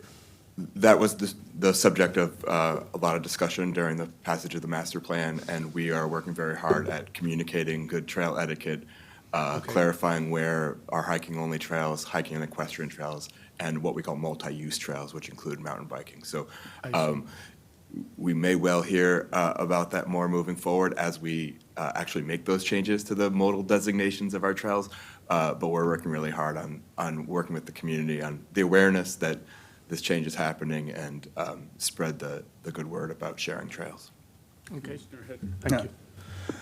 I really didn't have much. You covered one of the things that I was curious about, which is the legal status of the multiple parcel situation, and if there's another option future for. I think this is good. I think this is a good approach for this, for crossing the multiple parcels. But if we have an option in the future, might be something to consider. Otherwise, I wanted to say I appreciated the examples, the Arcola for the partially cleared. That was very helpful for trying to understand where the differences in the. I was thinking of it as we're going through. So it'd be nice to have an example. That was really helpful for sort of wrapping the head around it after trying to read it. So otherwise, I think it's a good plan. I like it. I appreciate it. All right, we have one speaker, Mr. Steve Morris in person. Yes? No? He's not here? I understand, Chair, that he is not able to be here, but Ms. Lindsay did summarize his comments in her presentation. Yes, he was the gentleman that wanted to talk about planting diversity. Oh, well, that's a good thing to talk about. One of the things I did not really see, and it's not within the range of general regulatory routine, is sort of the voluntary compensation. This sort of idea that Commissioner Panero was talking about is, can parks make a commitment for tree replacement beyond what's required for variances? I'd like to ask our natural resources team or Andy Frank to come on up and maybe address that question. I will say, we are the Parks Department, so we plant a lot of trees. We plant them even when we're not required to. But there are some subtleties to some of this. For example, we have areas that intentionally we want to keep them as meadow, or we want to restore them to meadow. So not every open space in a park should necessarily have forest in it. There are other habitats that we want to create and preserve as well.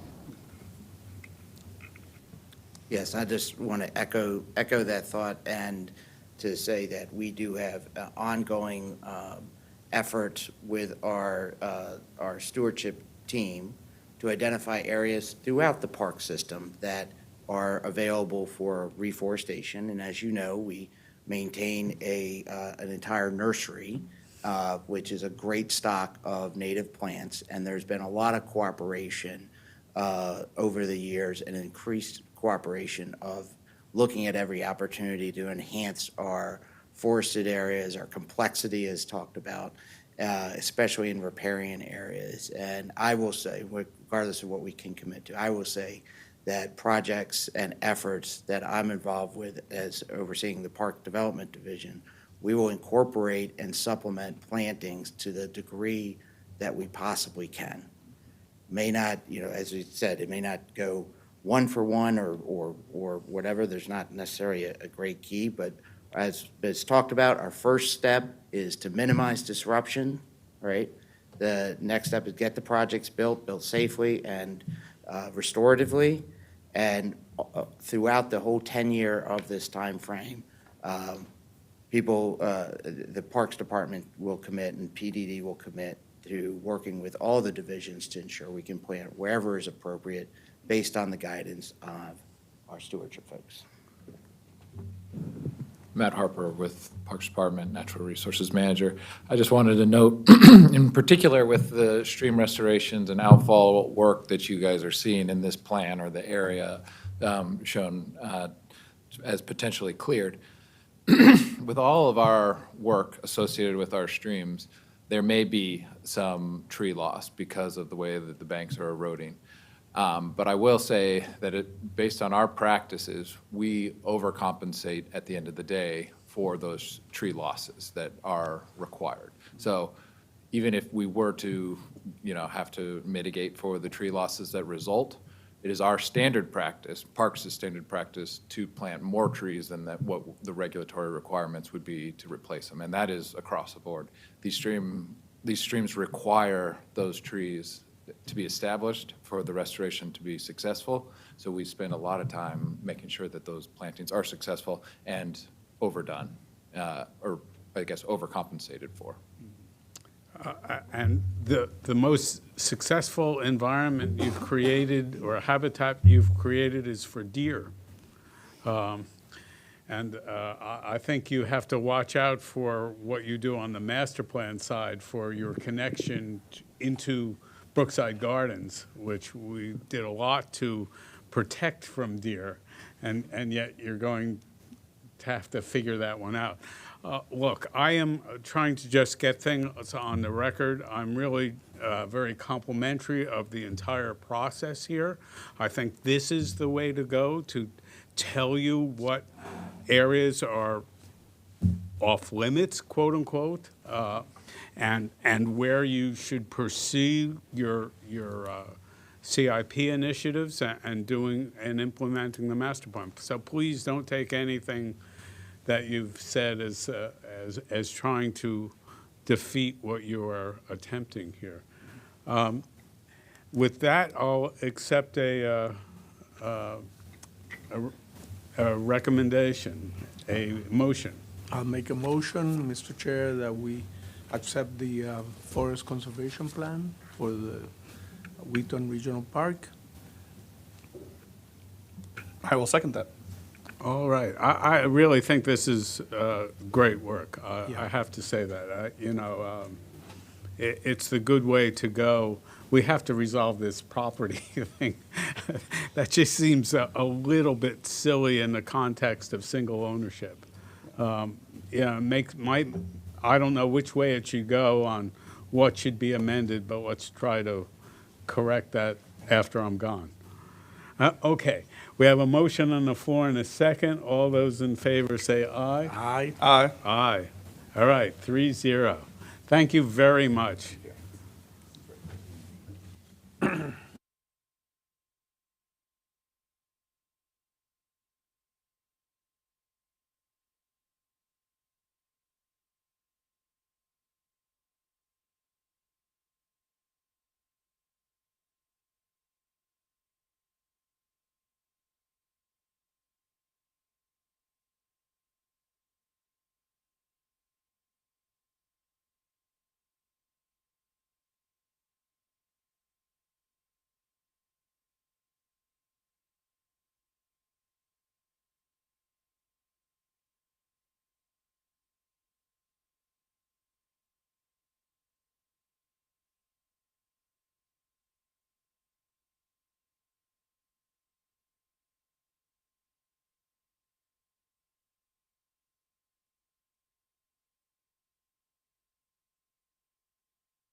Good morning. It's still May the 4th, and we are still in downtown Wheaton. It's a sunny day almost, except for the clouds.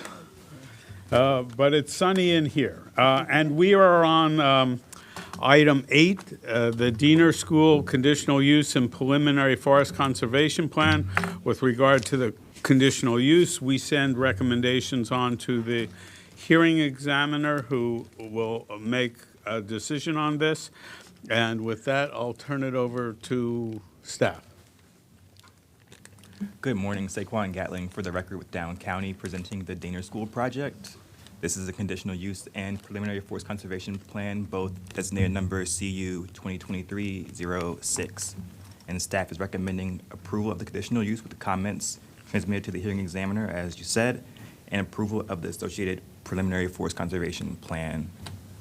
Thanks again for the heads up on the process for the conditional use. I will skip most of this, but the recommendation on the forest conservation plan will be regulatory and binding with the board today. And we will be seeing the project come back for a preliminary plan if approved by the hearing examiner at a later date. So on to the property itself. This is a 2.5 acre property zoned R60. It's off of 187 Old Georgetown Road, which is a Maryland State Highway, and is located just north of West Cedar Lane and the National Institutes of Health, shown here on your screen, just to the west of Old Georgetown Road, highlighted in red. I wanted to give a brief history of the site as well. It's currently occupied by a 2-story medical office building held by the American Podiatric Medical Association, which has an existing special exception for a medical office building. The term special exception is no longer used. These are referred to as conditional uses. And as conditioned, this use will be abandoned for the proposed private educational use today, described today. Zooming in a bit closer to the property here, I highlighted the 2 driveways shown in images A and B on your screen, which serve as an entry and exit to the site respectively. Looking into the property, you can see the grade rises as you get to the rear. You can also see the mature canopy forest and understory plantings to the perimeter of the property. And just how deep the property is, it's about 400 feet from driveway entry to the rear of the parking lot. Moving on to discuss the proposal, I wanted to say that the Diener School is a nonprofit independent school that supports the academic and social needs of students with learning differences in grades K through 8, with a multisensory curriculum supported by occupational therapists and speech pathologists. To support this mission, today they're proposing a school which will account for 120 students and up to 57 staff. The school hours will run from approximately 8 a.m. to 3 p.m., though additional services such as tutoring and private therapy and clubs will be provided to a limited number of students and will occur between the hours of 7 to 8 a.m. or 3 to 5 p.m. So proposed students and staff remain the same in both phases 1 and 2, as you see on your screen here. The major difference is phase 2 includes a gymnasium addition to the rear of the property, which necessitates some moving of parking and play areas as well. As described in the staff report, up to 12 special events will be held throughout the school year, and a summer camp will be offered as well, with the summer camp hours generally being the same or shorter than that of the regular academic school day. The images are a bit small here, but they're also provided in your staff report for a closer look. Moving on to circulation, in both phases, all access is provided with the 2 existing driveways on Old Georgetown Road. And due to the presence of an existing concrete median on Old Georgetown Road, the egress-only drive to the south will function as a right-out only in the southbound direction. Circulation will be divided between buses and passenger vehicles within the site, though the access points to the site will remain the same. The bus drop-off point is shown in orange on your screen, and the passenger vehicle drop-off is shown in green. And aided by the depth of the site, in phase 1, the site can accommodate queuing for 50 passenger vehicles. In phase 2, can accommodate queuing for about 42 passenger vehicles, and therefore staff doesn't expect any queuing to back up onto Old Georgetown Road. And in compliance with the Complete Streets Design Guide, the applicant is required to conduct frontage improvements, which includes replacing the existing sidewalk with a buffered side path along the entire length of the property in phase 1 of the project, and that will be further refined at the preliminary plan stage. I also want to take a moment to discuss the partial waivers which were described in the staff report, and as shown on the screen here. The required drive aisle improvements for emergency vehicle access limits the width available for the side planting strips in this already narrow site, which is undertaking the approach toward adaptive reuse, which limits the overall disturbance as well. So to satisfy parking requirements, the parking spaces have been placed in areas in close proximity to the school entrance, and also this is where the grades are the flattest, and it makes the most sense to have these spaces, and it aligns with where the spaces are found in the current use of the site today. Providing parking further in the rear would have necessitated more disturbance and tree removals to accommodate the needed retaining walls and other infrastructural features to make this work in the rear of the site. And finally, the understory plantings, which is one of the waivers requested as well, fall short of the standard due to the space constraints associated with the drive aisle improvements, also require light and retaining walls just to bring the site up to standards we have today. And the project landscape architect also noted that providing the recommended plantings in this tight location would limit the overall growth of the proposed plantings, and the site is already home to an abundant screening and vegetation and mature trees today, which we hope to maintain to the greatest extent possible. So after overviewing these existing conditions in the applicant proposal, staff agrees with these partial waivers and is in support of limiting the overall disturbance, which is appropriate in this case. On your screen here is shown is phase 1, which greatly aligns with the existing conditions, while phase 2 serves to increase the buffer width as much as possible with the relocation and movement of some of the parking location close to the school. These next few slides are just renderings which will take you throughout the site. Here's an overview of the site following completion of phase 2. We can see the gymnasium in the back, the parking locations, and the maintained mature canopy and supplemental plantings around the perimeter of the site. This is a rendering showing the frontage improvements and also the pedestrian path with steps and a stairway, which is parallel by an accessible path, which features an exterior elevator located in the brickwork here on your screen, right here. So there'll be an accessible elevator, which rises here and continues to parallel the stairway and pedestrian entrance. And finally, here's a close-up of the proposed gymnasium addition in phase 2 to the rear of the property. And the applicant has made use of the grade to sort of visually nest the gymnasium addition in the site without peeking out beyond the mature trees here. So it's really tucked in and shouldn't be a visual disturbance to the surrounding area.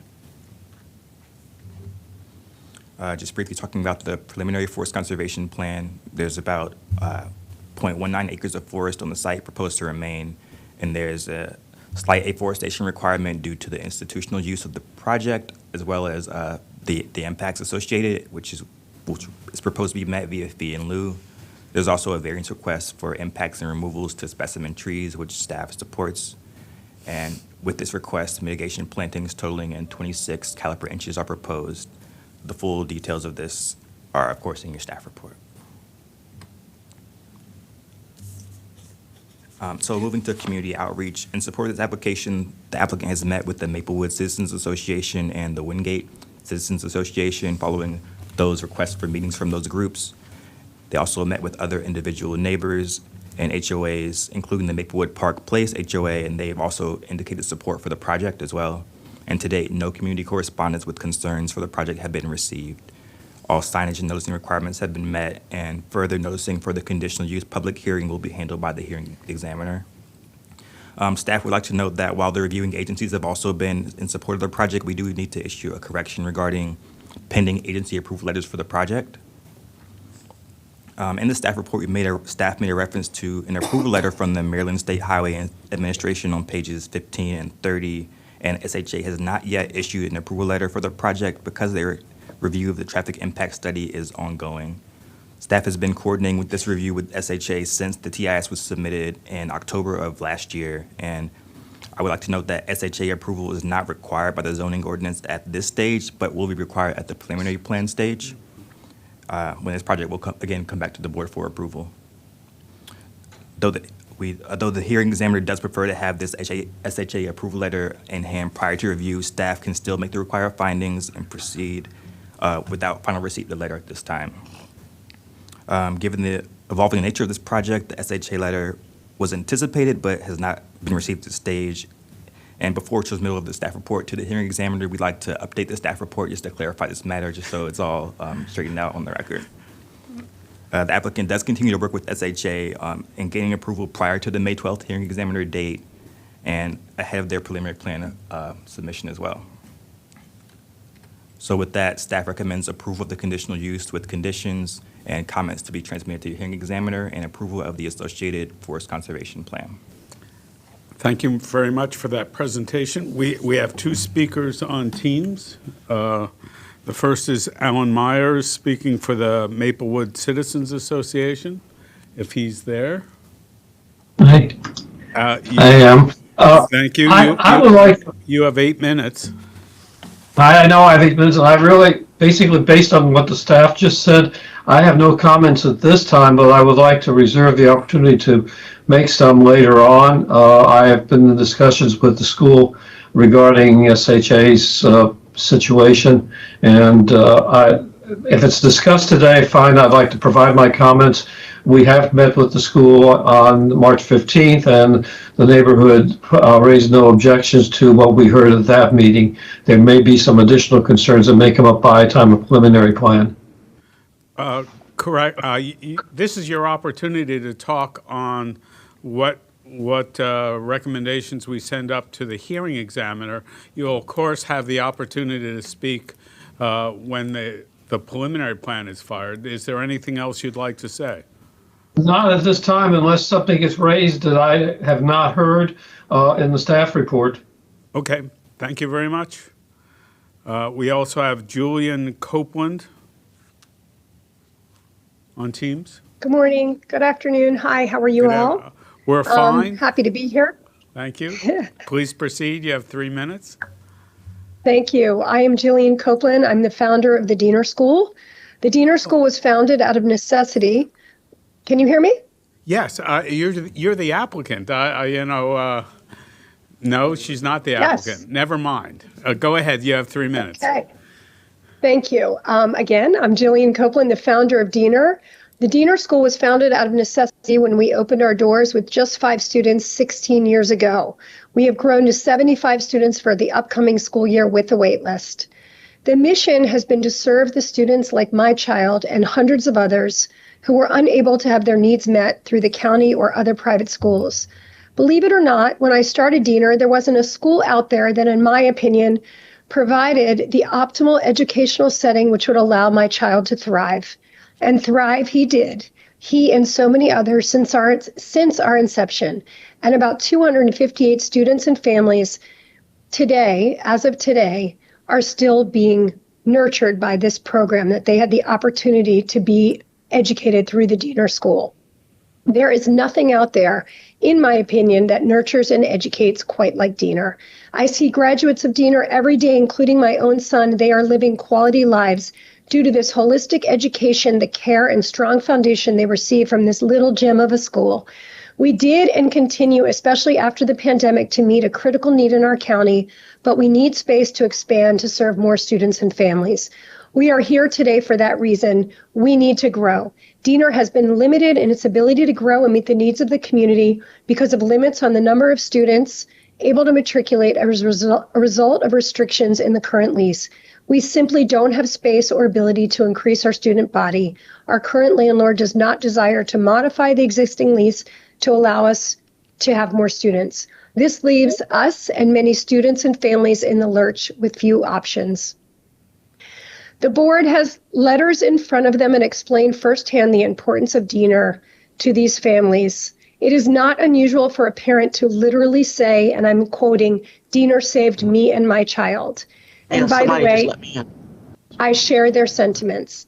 And while the road ahead for these families will still be complicated and difficult, I am still navigating these roads even now with a 24-year-old adult son with disabilities.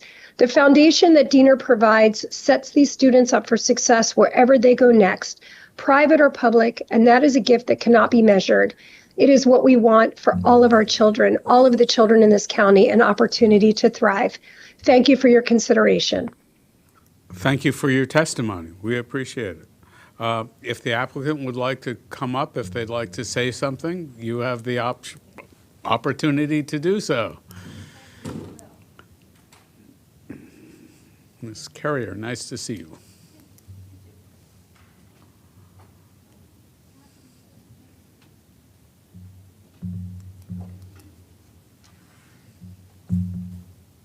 Please introduce yourselves as you go Yep. along. So my name is Françoise Carrier. I am Land Use Counsel for the Diener School and with the law firm of Bregman, Burbert, Schwartz, and Gilday.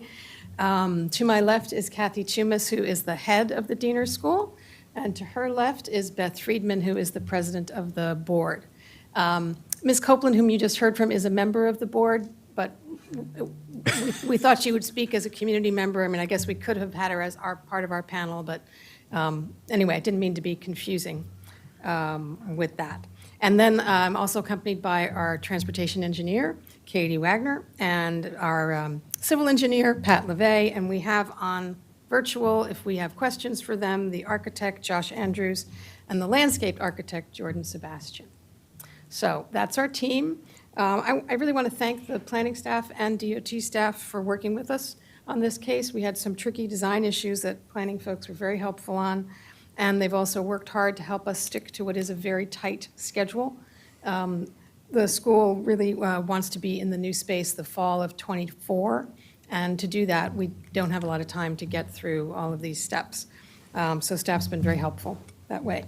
Diener accepts all of the recommended conditions of approval in the staff report.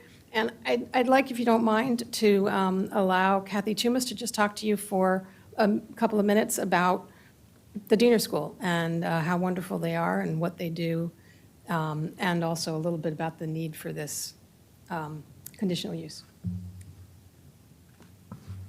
As Francois said, my name is Kathy Chumas. Thank you for having us here today. I have had the pleasure of being part of the Diener School since inception. As Jillian Copeland just mentioned, the school was opened in the fall of 2007. I am a pediatric occupational therapist, and that's how I started my career at Diener. I now am almost finished my 4th year at Diener as the head of school. So it has been an absolute privilege to be part of the Diener journey and again, to be part of the next step in Diener's future. Diener serves a very special population, and they truly are the reason why my staff want to work for Diener and why I have been there for 16 years. Our population of students, yes, they are children kindergarten through 8th grade that have learning differences. They really do need a very individualized program to succeed in school. Diener we value the whole child. We don't just look at the academic success. It's the academics that are important as well as the social and emotional development of our children. Our students may have ADHD, a diagnosis of high-functioning autism, struggle with executive functioning skills, struggle with sensory processing, a formal maybe learning disability in reading, writing, or math. They truly need a very multi-sensory approach to learning, which is why we create a lot of movement opportunities for our students. My students at Diener cannot succeed in a classroom of 30 children and 1 teacher. They're with me for a reason, and our student-to-teacher ratio is very small, ranging from the youngest children at Diener, a max of 8 students with 2 teachers, to middle school children with a max of 12 students and 2 teachers. We are unique in what we do, and we serve a demand that is really needed in our community. We have a wait list, as Jillian mentioned. We are turning away families because we do not have any more space at our current location. And that is why you have just been presented with our hopes and dreams of relocating Diener and serving more families in this community. Thank you very much. I guess that was your job, sorry. Just a couple of questions here. Sure. Are there any changes to the entry and exit points Great to question. Old Georgetown Road? Sure. So this is Katie Mencarini for the record. So there's some change into a little bit of the operation. So right now, that first driveway, you can do ingress and egress. We're actually limiting that with this proposal, which is going to be a safer condition on Old Georgetown Road, not only for the other motorists, but also for the pedestrians and bicyclists. And it works really well with their circulation pattern. So I think it's going to be an improvement. Do we expect any adverse comments from State Highway, even though they haven't commented? It's a great question. It's a little tough to talk for them. We believe that we are entering and continuing some very productive conversations with them. We're really getting down to the wire. The applicant has been very responsive to their comments. We're on like the third round of getting into some very nitty-gritty details.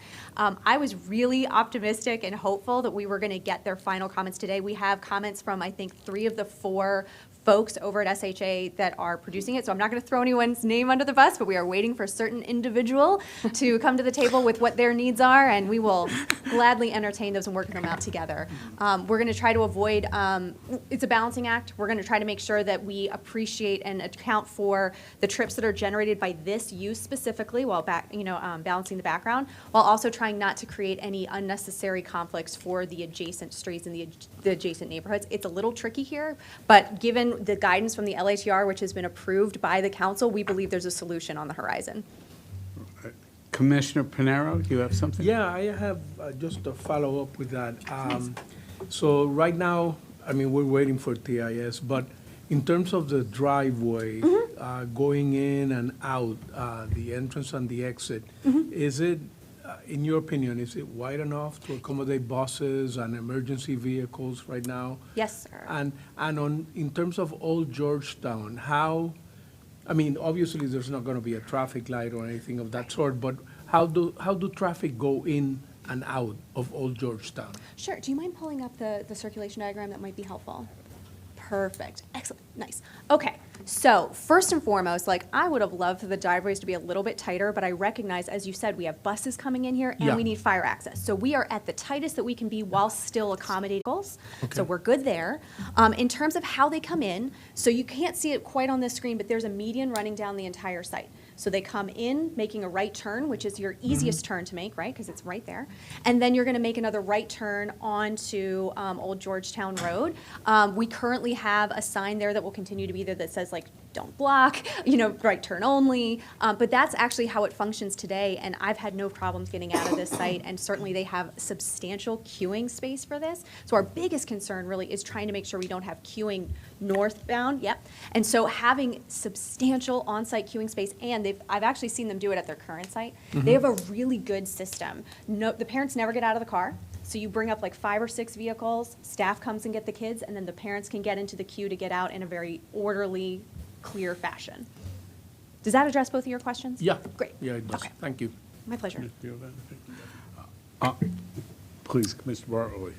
This is a very good use of space and a very good service that's going to be provided to the community. I have a friend named Dr. Joan Melly McCarthy that operates a similar school, and I think it's Anne Arundel County, and I'm excited for the opportunity for you all to increase the student population.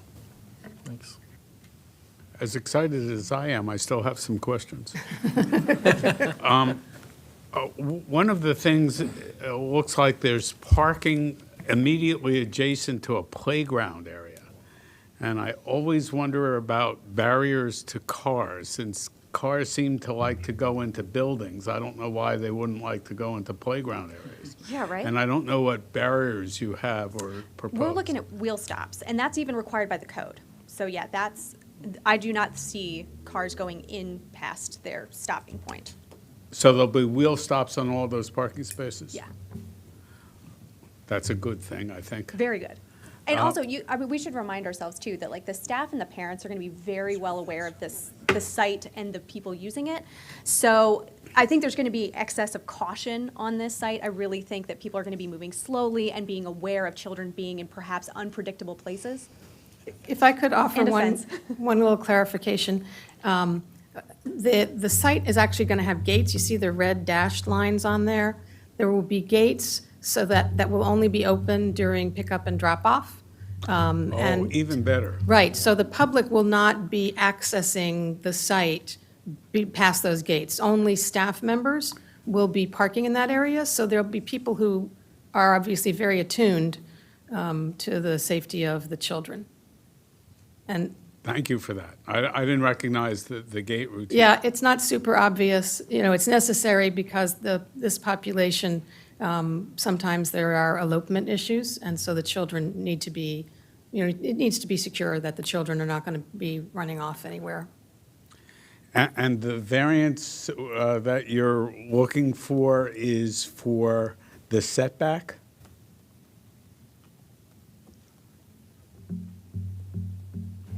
So the variance is for parking setbacks, just providing enough buffer and screening between where a parking space is and where the property line is. In phase, the waiver, sorry, correction. Sorry.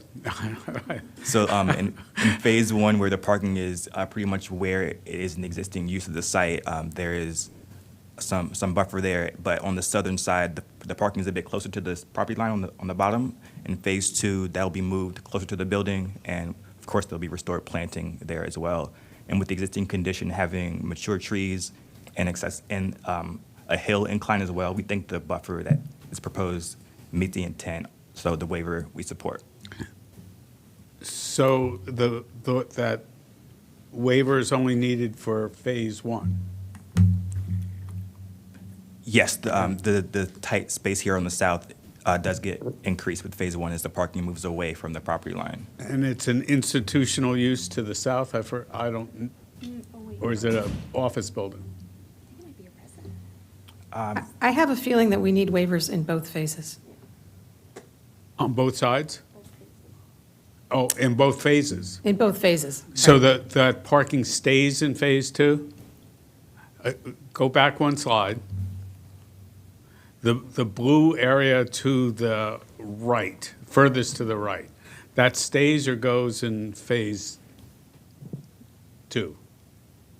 I'm going to ask Pat LeVay to respond to that. Sure, I could, for the record, Pat LeVay with MHC Civil Engineer. That parking will go, but it will be reconfigured and flipped to the north side of that drive aisle. In phase two, the drive aisle will be pushed closer to the property line and straightened out. Oh, And the parking will be so you push the drive aisle where the Yeah. parking was? But it's still part of the parking facility, so we still need the waiver. Got it. Didn't understand it before, but now I have. All right. I see no other questions. I'll entertain a motion. Do we need two for both? We need, right, we need the forest conservation plan. Thank you Okay. very much. So then the first move that we approved a conditional use number CU-2306. And I second that. We approve the staff recommendations and Yes. comments to be sent to the. And to all the the Board comments of to be sent to the Appeals. hearing examiner. Okay. All right. Any other comments? Seeing none? All those in favor say aye. Aye. Aye. 4-0, our first 4-0 vote today. No, it was not. Okay, we'll go for the forest conservation plan. Do I hear a motion? Mr. Chair, I move that we approve the forest conservation plan for the dinner school. Seconded. Okay, seeing no further comments, all those in favor say aye. Aye. Aye. Our second 4-0 vote for the day. We thank you for going through the process. We appreciate the school's contribution to the life of Montgomery County. We wish you the best of luck through the process. And we'll see you at preliminary plan. Yep. Yeah, thank you. Thank you very much. With that, we are adjourned till 1 o'clock.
Good afternoon. Welcome to the May 4th continuation of the Planning Board. It's remarkable. Not only is it Star Wars Day, but it's the eve of Cinco de Mayo. It's amazing how that always seems to work out to the same day. But we are on item 10, Grand Park Development Site Plan Number 8, 2022-004A. And with that, I'll turn it over to staff. Appreciate it. Good afternoon. Troy Leftwich for the record, presenting Grand Park Site Plan Amendment Number 8, 2022-004A. Staff is recommending approval of this site plan. The purpose of this amendment is just to reduce the residential density reflected in a new resolution. The board typically wouldn't see these type of requests because there's an up to amount approved with most site plans. And so this is really at just the request of the applicant to reflect on a new resolution.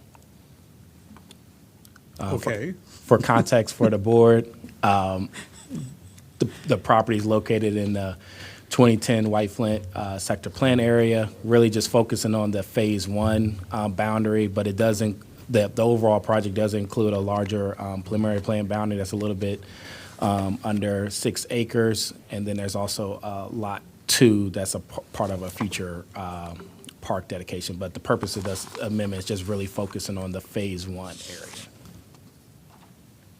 As mentioned before, the residential density is reducing from 285,000 square feet to 276,500 square feet. They are retaining the 16,000 square feet of commercial density. This does reduce the total square foot from 301,000 square feet to 292,500 square feet overall. As mentioned before, is maintaining all plan and design requirements from the original site plan approval, which is roughly a senior housing senior 210 unit residential housing for the original approval.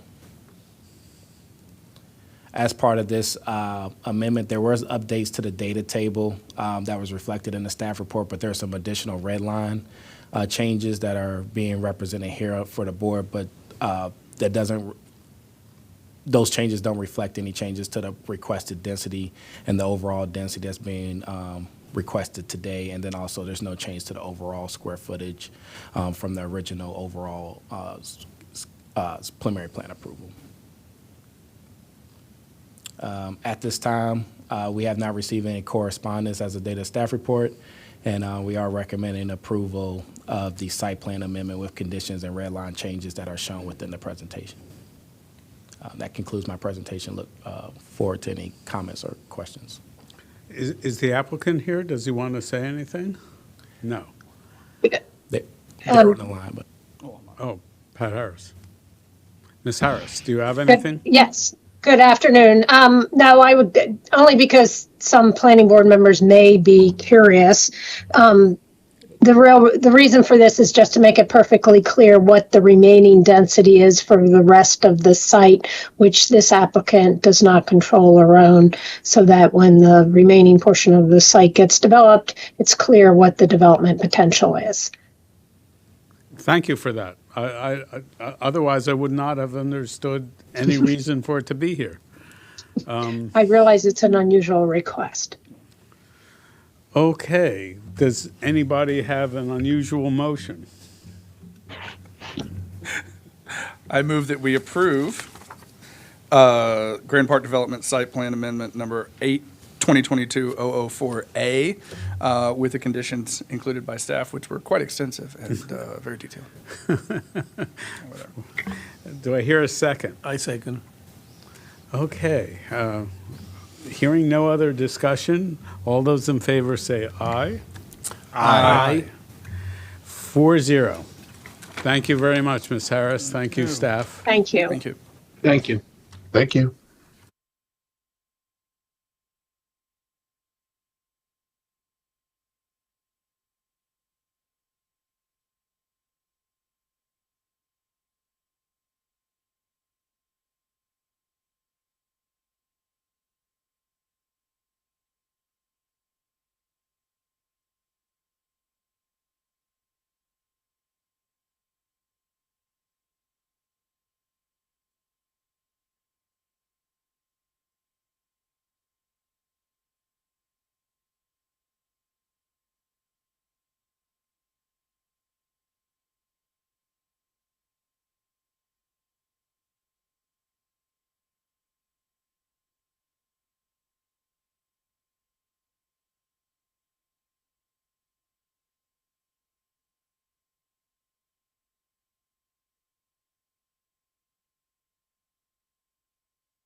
Good afternoon. We're on item 11 of the May 4th, 2023 Planning Board meeting. We are on Shady Grove Station Preliminary Plan Number 1, 2012-008G, and Shady Grove Station West, West Side Site Plan Number 8, 2013-022H. And with that, I'll turn it over to staff who will take us through what we're doing here. Please. Troy Leftwich for the record, presenting Shady Grove Station Preliminary Plan Amendment Number 120120008G and Site Plan Amendment 820130022H.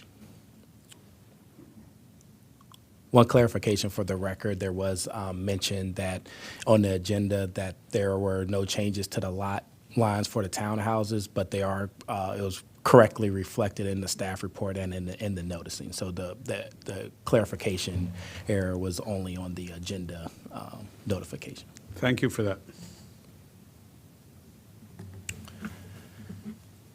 For context for the board, the project covers a preliminary plan and a site plan. The preliminary plan is roughly a little bit over 90 acres. It's bounded by Shady Grove Road to the north, Metro Access Road to the east, Shady Grove Metro Station is roughly right outside of this image, and then the Wamana Rail Yard sits to the west of the property boundary. The site plan itself is a little bit under 42 acres. It's located in the 2006 Shady Grove Sector Plan area, and is being reviewed under the TOMX2 TDR zone.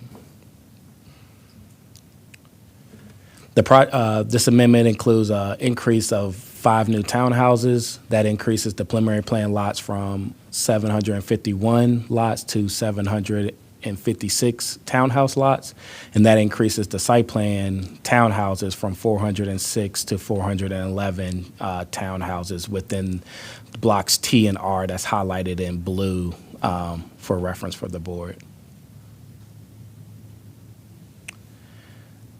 The amendment itself within the red line changes that you're seeing reflected in board is because the units are reducing from 24 wide units to 20 wide units.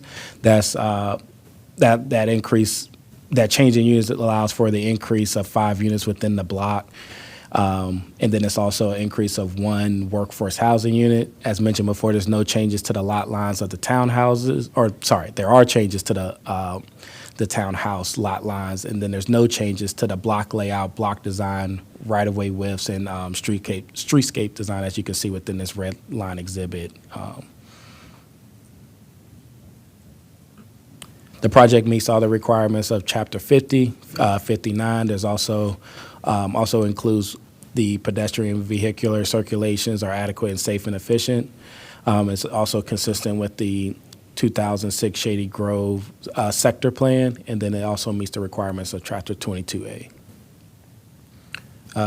We did receive 1 letter expressing concerns regarding adequate open space for the project. This amendment isn't changing any requirements for the open space. They have met their open space requirements as part of the prior amendments. The project includes a clubhouse with a pool, playground, and then some green space associated with that area. There's also 2 dog parks and a couple of internal muses within the townhouse blocks, and then there's a pocket park associated with the townhouse area. The multifamily buildings also has amenity spaces associated with those developments as well. But I'll leave additional comments for the applicant to address in regards of current maintenance and issues that were raised up in that particular letter. Just wanted reference for the board that they are meeting their open space or their amenity requirements, open space requirements, and that essentially isn't being changed as part of this amendment. At this time, we are recommending approval of Shady Grove Station Preliminary Plan Amendment, and then also Shady Grove Station West Side Site Plan Amendment. and conditions contained within the staff report. Look forward to any questions or comments at this time. We'll hear from the applicant first and then ask questions, I think. Please. Good afternoon, Mr. Chair and Commissioners. My name is Philip Hummel of Miles and Stockbridge. Our law firm is Land Use Counsel for the applicant EYA. To my right is Adam Hayes of EYA, and we have virtually, I believe, James Buckheiser of VICA, our project engineer, and Mike Wierkowski of Wells and Associates, our project traffic engineer. As Mr. Leftwich noted, that these applications seek to substitute approved but unbuilt 24-foot wide townhouses with 20-foot wide townhouses, which will result in a net increase of 4 townhouses, importantly including 1 additional workforce housing unit. These changes respond to market demand and enhance the project by providing additional housing convenient to transportation, retail, and commercial uses. As mentioned in the staff report, there are no changes to the block layout, block design, right-of-way widths, or alignment. The architecture will be similar and consistent with the existing townhouses. The only change being proposed is to the internal lot lines within the block. We have reviewed the staff report and proposed conditions. We accept those. We thank Mr. Leftwich and his team for their hard work, and I'll see if Mr. Hayes has anything to add. Good evening, ladies. There we go. Thank you. Good evening, Chair and ladies and gentlemen. I'm here on behalf of EYA as their Vice President of Engineering. McLean Quinn was unable to make it today, but wanted to let everyone know that he appreciates staff's hard work on this and their ability to push the schedule forward quickly for such a minor amendment, which is hard to believe it's Amendment G on a project like this. But it has been a long time coming. This is an effort where we're trying to advance with the county the final remaining townhouses out here to complete the townhouse construction. As to the letter received, a couple notes regarding that. EYA, along with Montgomery County Department of General Services, have worked together over the life of this project to try to deliver amenity spaces timely. The main amenity for this project is the community pool house and community center, which includes fitness, a tot lot, an outdoor grill area, and an open space area. There are, as mentioned, 2 dog parks as well. We started out with this project with just 1 dog park, and now we were able to find some space through a previous planning effort to provide a second dog park too. Montgomery County DGS has also worked with EYA prior to the community center being built to deliver a temporary tot lot and dog park in the location of the community center prior to that center being built, so that we were able to have some use up front for these homeowners while they were living there. We're also working with the county right now to work on an additional temporary use on one of the final multifamily location for the next 2 summer seasons, in which we'll have some outdoor seating, some picnic tables, and a few cornhole areas for them to use until such time as that multifamily building is built. As it relates to, additional open space and amenities for the overall 90 acres, I did have a call with DGS prior to this meeting, and they did indicate that if there were questions regarding that, to reach out to them directly. So appreciate if any questions regarding that go to them in that regard. I think also in the letter was a question concerned about the dog park surfaces. To our knowledge, we never found a parking planning or a detail for a dog park surface, so we went to what we've used in DC as well as Fairfax County for our dog park surface, which is a decomposed granite or stone dust that we use at our 2 dog parks. So it was, there's no great solution when you're looking for the perfect thing. Grass does not last in those dog parks, which is nice for dogs and animals, but it just, from a maintenance standpoint, it's just not viable. So we think we've done a great job out there delivering as much as we can right now on the east side for these amenities, but I'm here to answer any other additional questions you might have regarding that letter. Thank you. Commissioners, any questions? Okay, I have some. If, number one,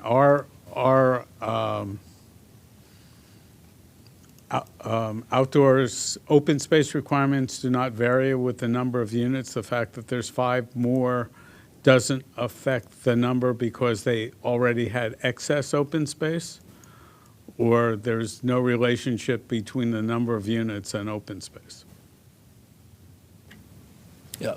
Chair Leverage, for the record, the additional 5 units doesn't require any additional open space. The open space was already assessed within the confinements of the site plan area. So I guess the latter part of your question is that the units doesn't trigger any additional open space for this site plan. Okay, thank you. And you're reducing the width of townhouses. Are you changing the number of bedrooms? Is it affecting the estimates of school-age children? Mr. Chair, I believe the staff report correctly notes that projections for school students are based on the unit type and not the number of bedrooms in those units. So I think here it's done per townhouse, not per bedroom. Chair Leverage, for the record, that's correct. So it's just assessed on the 5 townhouses, not the bedrooms associated with those townhouses. And so far as I know, 20-foot townhouses used to be the standard, and it's grown since. It's sort of like getting back to the 1950s on weight. But who am I? Any other questions? No? Yes? Yeah. Yeah, please. Let me ask, the fact that this development is squeezed between a bus depot and a rail yard, is there any concern about noise, acoustics, pollution, whatever? I mean, any issues regarding the location of it? So as part of the, Chair Leverage, for the record, appreciate the question. As part of some of the earlier amendments, especially when the 2/2s came in, all of those projects were assessed with a noise analysis. There is a sound wall associated with the 2/2s on between the rail yard and the project. Even the dog park that came in, that's roughly, I can back out a little bit, but the dog park that was implemented, I believe might have been the E amendment, was assessed with noise analysis at that time. So and then each unit actually had to provide, or certain units within those 2/2s had to do a noise analysis after the construction was built before they could do their final UNO. Okay, so there was no issues with regards to noise or pollution? Okay, thank you. That's my only question. Full disclosure, I passed this site on my Revenue Authority facility inspections, basically going to Needwood Golf Course. But so I see this site a lot. I've been impressed by the development, and I thought I should disclose that. Seeing no other questions, I'll accept a motion. We have 2 separate applications we have to vote on. One to approve the preliminary and one to approve the site plan. Correct. All right, so I move that we approve Shady Grove Station Preliminary Plan Number 1, 2012-008G with the conditions. And I'll second that. Okay, all those in favor say aye. Aye. Aye. 4-0, remarkable. I'll accept a second motion.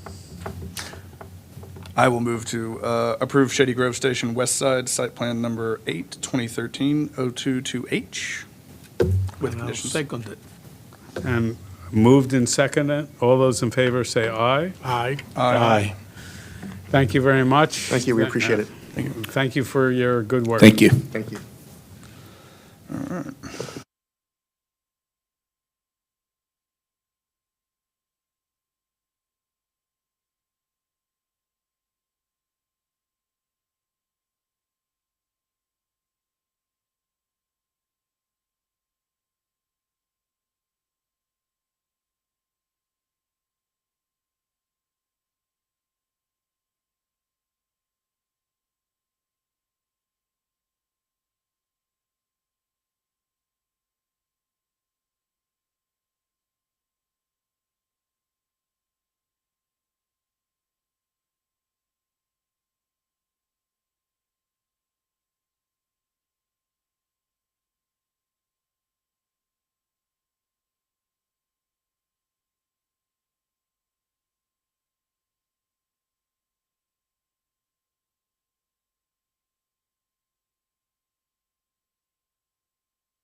Okay, it's still the afternoon on May the 4th.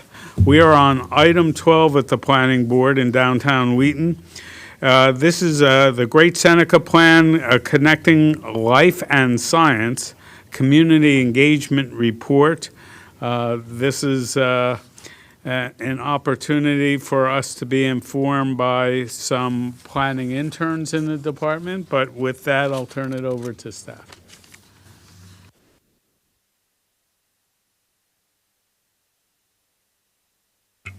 Thank you. Good afternoon, Chair Zients, members of the Planning Board. For the record, my name is Jessica McVeary. I'm the Master Plan Supervisor for our Mid-County team. And we are really pleased to be here with you today to provide a briefing on the Community Engagement Report for the Great Seneca Plan, Connecting Life and Science. This has really been an opportunity for us to share with you the community engagement activities that have been completed over the last year, the feedback received to date for the plan, and really how this has informed the work that we've been doing. You might recall a few weeks ago that the team presented the big ideas for the plan, and the information that we're going to share with you today was really foundational in creating those big ideas. This item is for information only, really just a briefing and doesn't require a formal action by the Planning Board. But we really wanted to bring it to you so that you were aware of how this information fed into the big ideas. With me here today on the call is the lead planner, Marin Hill, as well as Aaron Savage, Pamela Nkwantabisa, and Kenneth Derryberry. And as Chair Zients mentioned, Pamela and Kenneth are two of Montgomery Planning's interns, and they've really been instrumental in supporting our outreach and engagement activities, as well as analyzing the feedback that planning staff has received to date. We're really grateful to the support that Pamela and Kenneth have provided this year and really wish them best of luck in their future endeavors. So with this introduction, I'll turn it over to Kenneth and Pamela to introduce themselves and to begin the presentation. Good afternoon. For the record, I'm Kenneth Derryberry. I'm an intern with the Mid-County Master Plan team, and I'm about to complete a year of interning with the Commission and graduate from George Washington University. My name is Pamela Nkwantabisa, for the record. I am an intern with Mid-County and a graduate student at the University of Maryland, and I will be graduating this month. Thank you. So today we're going to be presenting findings from our ongoing community engagement efforts for the Great Seneca Plan, which began back in spring 2020 and have continued up until now, over a year later. And there's also a written community engagement report element that I believe you have received, and that is a compilation of our engagement strategies and an analysis of our findings. And it's really important to address engagement strategies as we focus on equitable outreach and engaging as much of the community as possible. And the wants and needs of the community, as mentioned, are some of the most important elements in developing master plan recommendations, such as the Big Ideas presentation you received a few weeks ago. So for a brief overview of our agenda, I'll be giving an introduction into the Great Seneca Plan, and then going over our approach to engagement and some of the strategies and tactics that we used. And then we'll discuss who we heard from, what we heard, and some next steps. So a brief overview of the Great Seneca Plan area. You may have seen this image before, but this plan maintains the boundaries of the 2010 Master Plan, the Great Seneca Science Corridor, and you can see the various different areas of the plan that are surrounded by other jurisdictions, such as the city of Gaithersburg in yellow, the city of Rockville in pink, and the town of Washington Grove. Here you can see the Life Sciences Center, which is the focus of the 2010 plan, as well as this plan. And we expect that most of our recommendations will be in this area. But our engagement was broadly across all of the areas of this master plan boundary, and our findings represent that area as well. First, I want to give a brief overview of some of the demographic data for this area. Here you can see the Great Seneca Plan area, as well as the city of Rockville, the city of Gaithersburg, and Montgomery County. And some of the differences that I really want to highlight include the percentage of renter households. You can see that 61% of people are renters in the Great Seneca Plan area, which is much more than some of these other jurisdictions. So that was something that we really wanted to capture in our engagement, and you'll see some ways that we did that. And I also want to point out the percentage of 20 to 34-year-olds is higher than some of the other jurisdictions. And you can also see that between 2010 and 2020, this was the only jurisdiction on this chart that had a growth in that population. So the population of young people is especially significant in this plan area as well. Looking at the plan area population by race, you can see the plan area on the left and Montgomery County on the right, and you can see some similarities in the breakdown, but the Great Seneca Plan area has a smaller portion of the population who is white, and also a significantly larger portion of the population who is Asian, and also 2 or more races than when compared to Montgomery County. So this was something that we were especially thoughtful of in crafting our engagement strategies. Also looking at some of the top languages, the Great Seneca Plan area has a higher percentage of residents at 50% compared to 40% countywide who speak a language other than English at home. So this was something really important to consider. And the top 4 languages other than English were Spanish, Chinese, Korean, and French. And you'll see that this was also something that we took into consideration in our engagement strategies. So looking at our approach to engagement, there were 3 primary strategies that we used in our engagement approach. The first was to engage physically. And so what this looked like was making sure that we were getting out into the plan area. And there's a variety of strategies that we used to do so. But we found that sometimes it was easier to try and meet people where they were, and really that we could engage a larger variety of people and talk to more people than we might not have been able to if we hadn't really gotten into the area as much as we did. Another strategy was getting out into the community. We found that sometimes people were more willing to get involved through organizations that they were already familiar with and were already a part of. And so this really looked like partnering with existing organizations in the community area and kind of co-hosting different events in order to reach people who were members of those. And you can see some of the other community-based strategies. And then lastly, we also wanted to focus on engaging informationally. And so this looked like our website, educational materials, and videos so that we could get out the information about the plan to people and help them learn about the master plan process. But we also wanted to keep equity in mind throughout this process. And so that included the translation and interpretations that we had available at as many of our engagement events as possible. Looking specifically at our connection with community organizations, these were the 4 most significant community partnerships that we made throughout this process. The first being with the life sciences industry and commercial stakeholders, which is a very significant group in the Life Sciences Center, as well as the Chinese Culture and Community Services Center, which is a Chinese organization, Identity Inc., which is a Latino organization, and the universities at Shady Grove, which is a college campus in the plan area. Next, we'll be looking at the strategies and tactics that we used while we were engaging. The first was community pop-ups, and what this looked like, you can see the images on the screen. It was setting up a table with information at places throughout the plan area and in the community. And so we had 10 pop-ups throughout 2022, and these aimed to meet people where they were. So grocery stores, coffee shops, farmers markets. 2 that I specifically want to highlight are the Shady Grove Farmers Market, which we attended twice, and the Manna Food Choice Market, which we attended twice as well, and that's located at the universities at Shady Grove.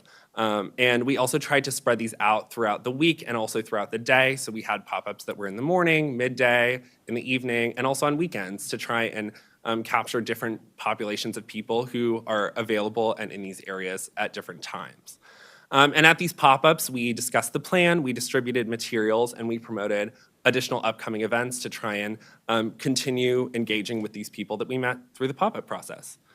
One of the most major undertakings of our engagement was canvassing. We partnered with a group called Everyday Canvassing, which is a nonprofit in Montgomery County, and we canvassed door to door for 2 weeks. As you might recall from the demographics, there was a large renter population in the Great Seneca area, and so we focused on 9 multifamily buildings in the plan area. And so what this looked like was a team of both people from Everyday Canvassing and planning staff worked together, and we knocked on more than 5,000 rental homes within the community, and shared documents in 5 languages, including English, French, Chinese, Spanish, and Korean. And this was a really important way to talk to people who were renters and hear directly from them on their feedback.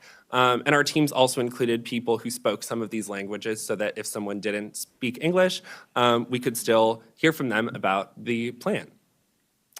Another method that we used was visioning meetings, and these visioning meetings aimed to meet the community as well. We had one in-person visioning session at Rosemont Elementary School, which you can see on the bottom right, and we had 2 virtual visioning sessions, which you can see on the top right.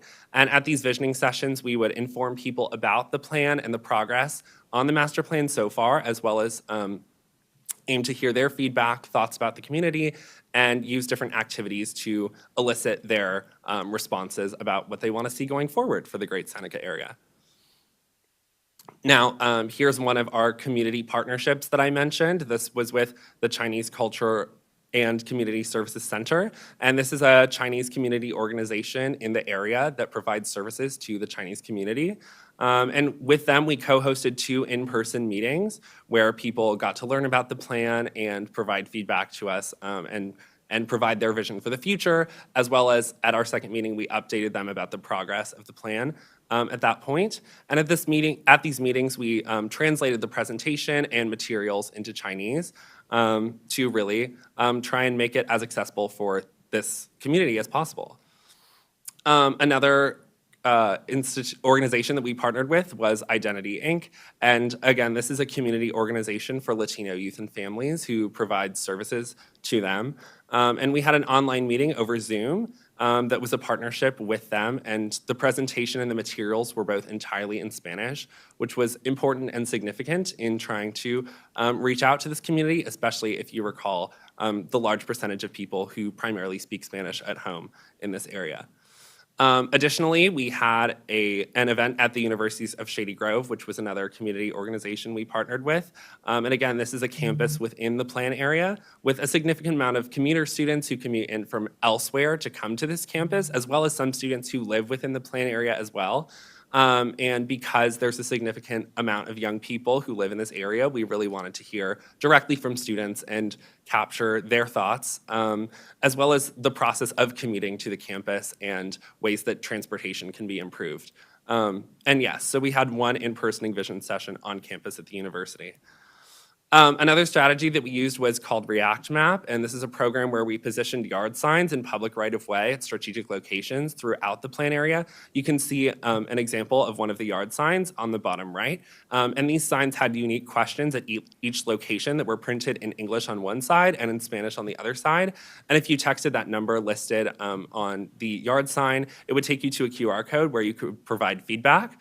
And the top right has an image of the React map. And so you can see that at each of those green points on the map, there was a geolocated place for any comments that people made at each specific yard sign. Additionally, we had an online questionnaire, which was an online survey in multiple languages that asked community members for feedback. You can see the questionnaire there on the bottom and on the right. And we promoted our questionnaire at all of our other engagement events that I've mentioned thus far as a way to gain even more insight into people's wants and needs for the community. And overall, we got 105 responses on the online questionnaire, which was a very significant and informative amount. And then lastly, as I mentioned, we met with life sciences and commercial stakeholders, and this was a crucial community to hear from and how to plan for the future of this life sciences center that we are aiming to continue developing. And so one thing that we did was conduct a technical assistance panel with the Urban Land Institute about the life sciences center area. And we also held focus group meetings and interviews with members of the life sciences industry in the area. As Ken shared, we conducted a comprehensive engagement process to gather feedback and insights from the various stakeholders, and I'll be presenting the demographics of those we heard from, the key findings that emerged from our engagement efforts, and also how we plan to move forward with this information. So from our strategies, we were only able to collect demographic data from the canvassing and the online questionnaire that was put up. with the ethnicity combined, the largest group of participants were the Hispanic or Latinx, the second largest African American or Black, and followed by the Caucasian or white, and the Asian or Pacific Islander, respectively. So with the canvassing, with the total participants being 465, 361 were willing to share their ethnicity with us. So from this, the largest portion identified as Hispanic or Latinx, making up 26% of the total participants. On the other hand, the smallest group of participants were the Caucasian or white, representing just 13% of the total participants. Moving on to the age distribution of the participants, the majority, or should I say 46%, of the participants were between 20 to 40 years. Meanwhile, the youngest were just made up of 5%, were between 8 to 20 years. And from this, it's worth capturing that this age data here represents just those who were willing to share their age distribution with us. So in contrast with the canvassing data, the largest group of respondents were the Caucasian or white, making up 47% of the total participants, and the smallest ethnicity were the Native Americans, which accounted for just 2%. So it's important to note that the unidentified group in the green, which is 9% shown in the pie chart, are individuals who did not wish to disclose their ethnicity with us. So moving on to the location, we had most of the respondents being people who live in the Great Seneca area.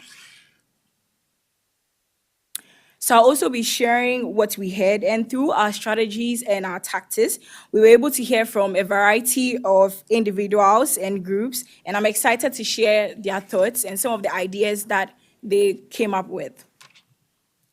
So the first topic with majority feedback received was transportation, and most of the comments were centered on the limits in and insufficient parking spaces, traffic congestion, the need for improved walkable, connected communities with safe paths for walking and biking, and the desire for more frequent and rapid buses, and also transit connections in the area. So here's a quote from an individual that we thought it would be good to also share to support the comments that we received. And so it says, many of the distances in the area are very walkable, bikeable, busable, but the roads are built to be hostile to walking, biking, and riding the bus. The amazing thing is how many people walk, bike, and ride the bus despite the hostile roads. The next topic that we received a huge, the largest comments from was housing. So most of the comments were on the high cost of rent and the fear around the lack of affordable housing and diverse housing options in the area. So here's a quote that says, the area has rapidly gone from being expensive to unaffordable, and the apartments should not just be 1 bedroom, but 2 or 3 bedrooms at least, so that some of these higher density living options can be viable for more families who are struggling to afford housing. So majority of the comments were on environment, were on the need to value and preserve the green spaces and the trees in the neighborhood, and also the need to plant more trees. A few also shared the need for more electric vehicles in the area. And an individual shared a quote saying the trees and nature should be accessible to rest the eye and soothe the mind and body. So under urban design and development, most comments express their appreciation for the mixed-use activities, the activity centers such as the shops, the restaurants, the entertainment venues near their houses, and also they share their dire need for more amusing places where they can gather to express a true sense of place and a unique community identity. So people share their hopes to see further integration of housing, commercial, life science spaces, into the same area for a more mixed-use style. So a quote that an individual shared is, the area should evolve in a more identifiable area with a sense of place, a more urban feeling environment where services and workplaces in the biotechnology area are better integrated. Public arts and identifiable places of culture, nature, and urban services should be connecting the various campuses in a more cohesive environment.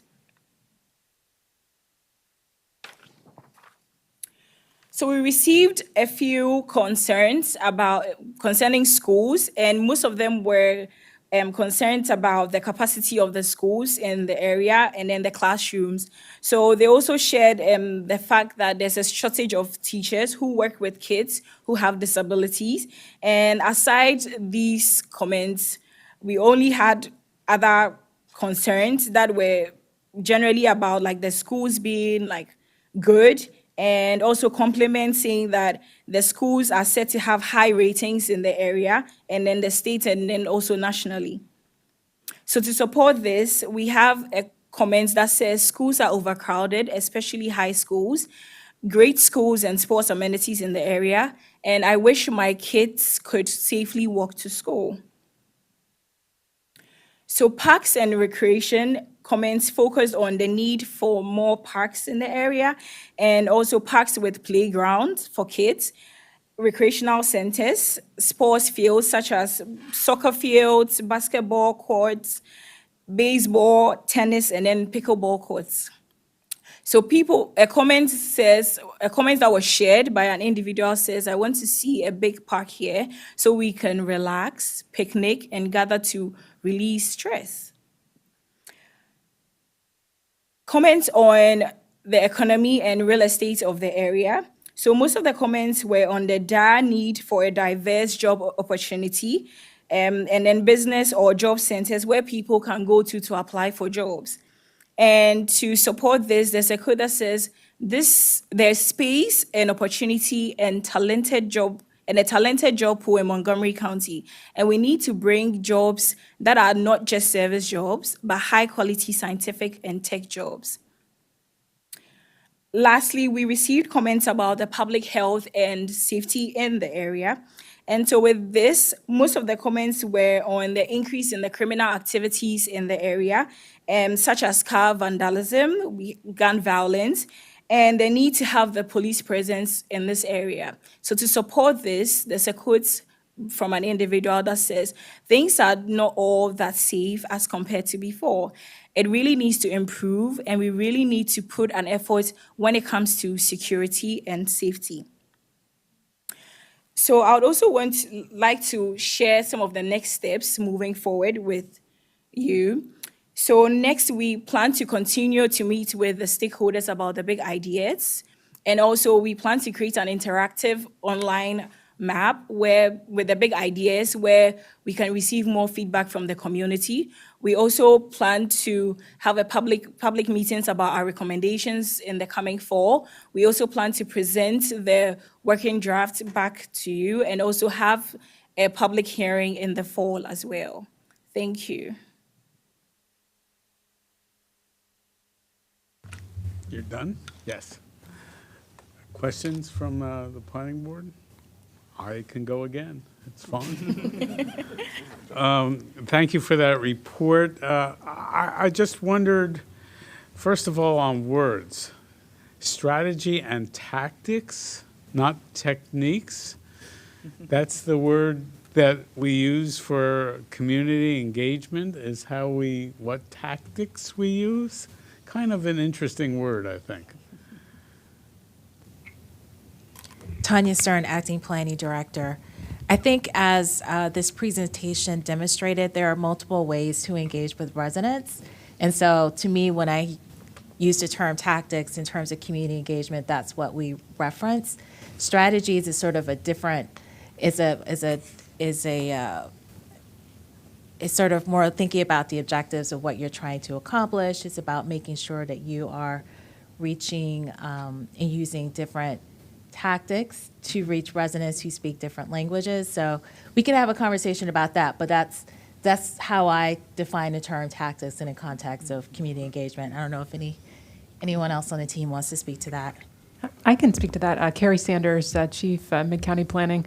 I think one of the things that Pamela and Kenneth highlighted in their presentation is there's like an upfront research to understand who's in the community so that we can actually reach those folks. So it's not just putting out a table at events. It's actually tactical because we're trying to make sure we reach the populations of folks that live there and kind of reach them in ways that is easiest for them.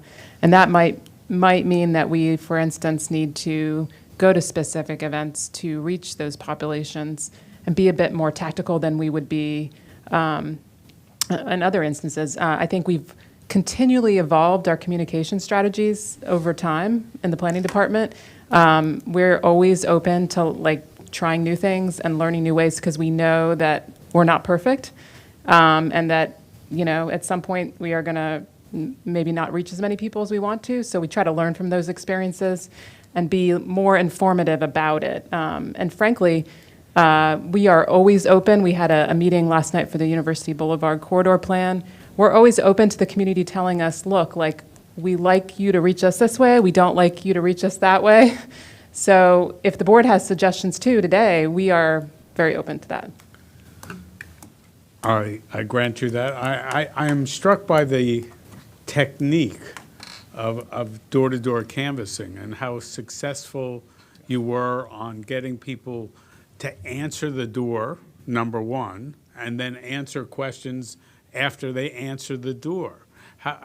You said that 5,000 houses were knocked on. How many responses did you actually get?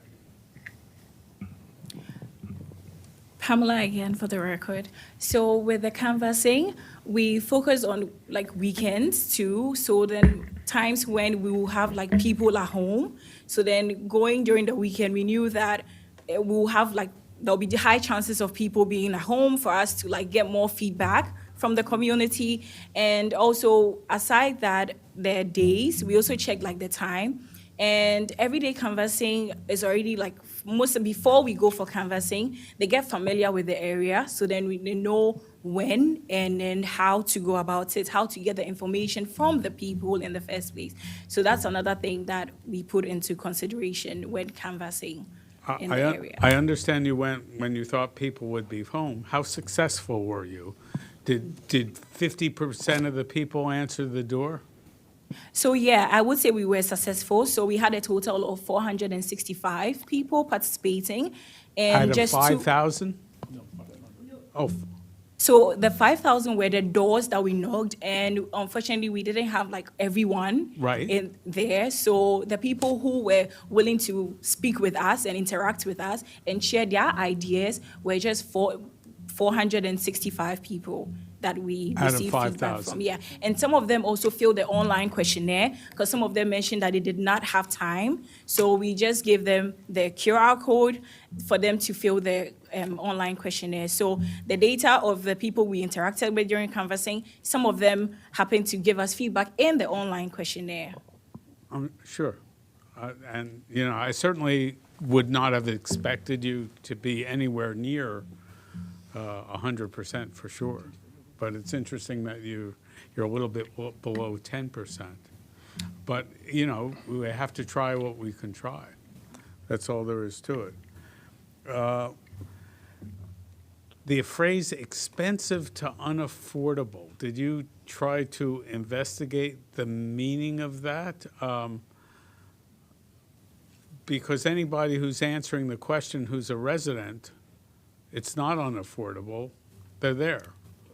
Yeah, I think that quote specifically came from the questionnaire. So unfortunately, those were responses that we received online, and we weren't always able to directly contact.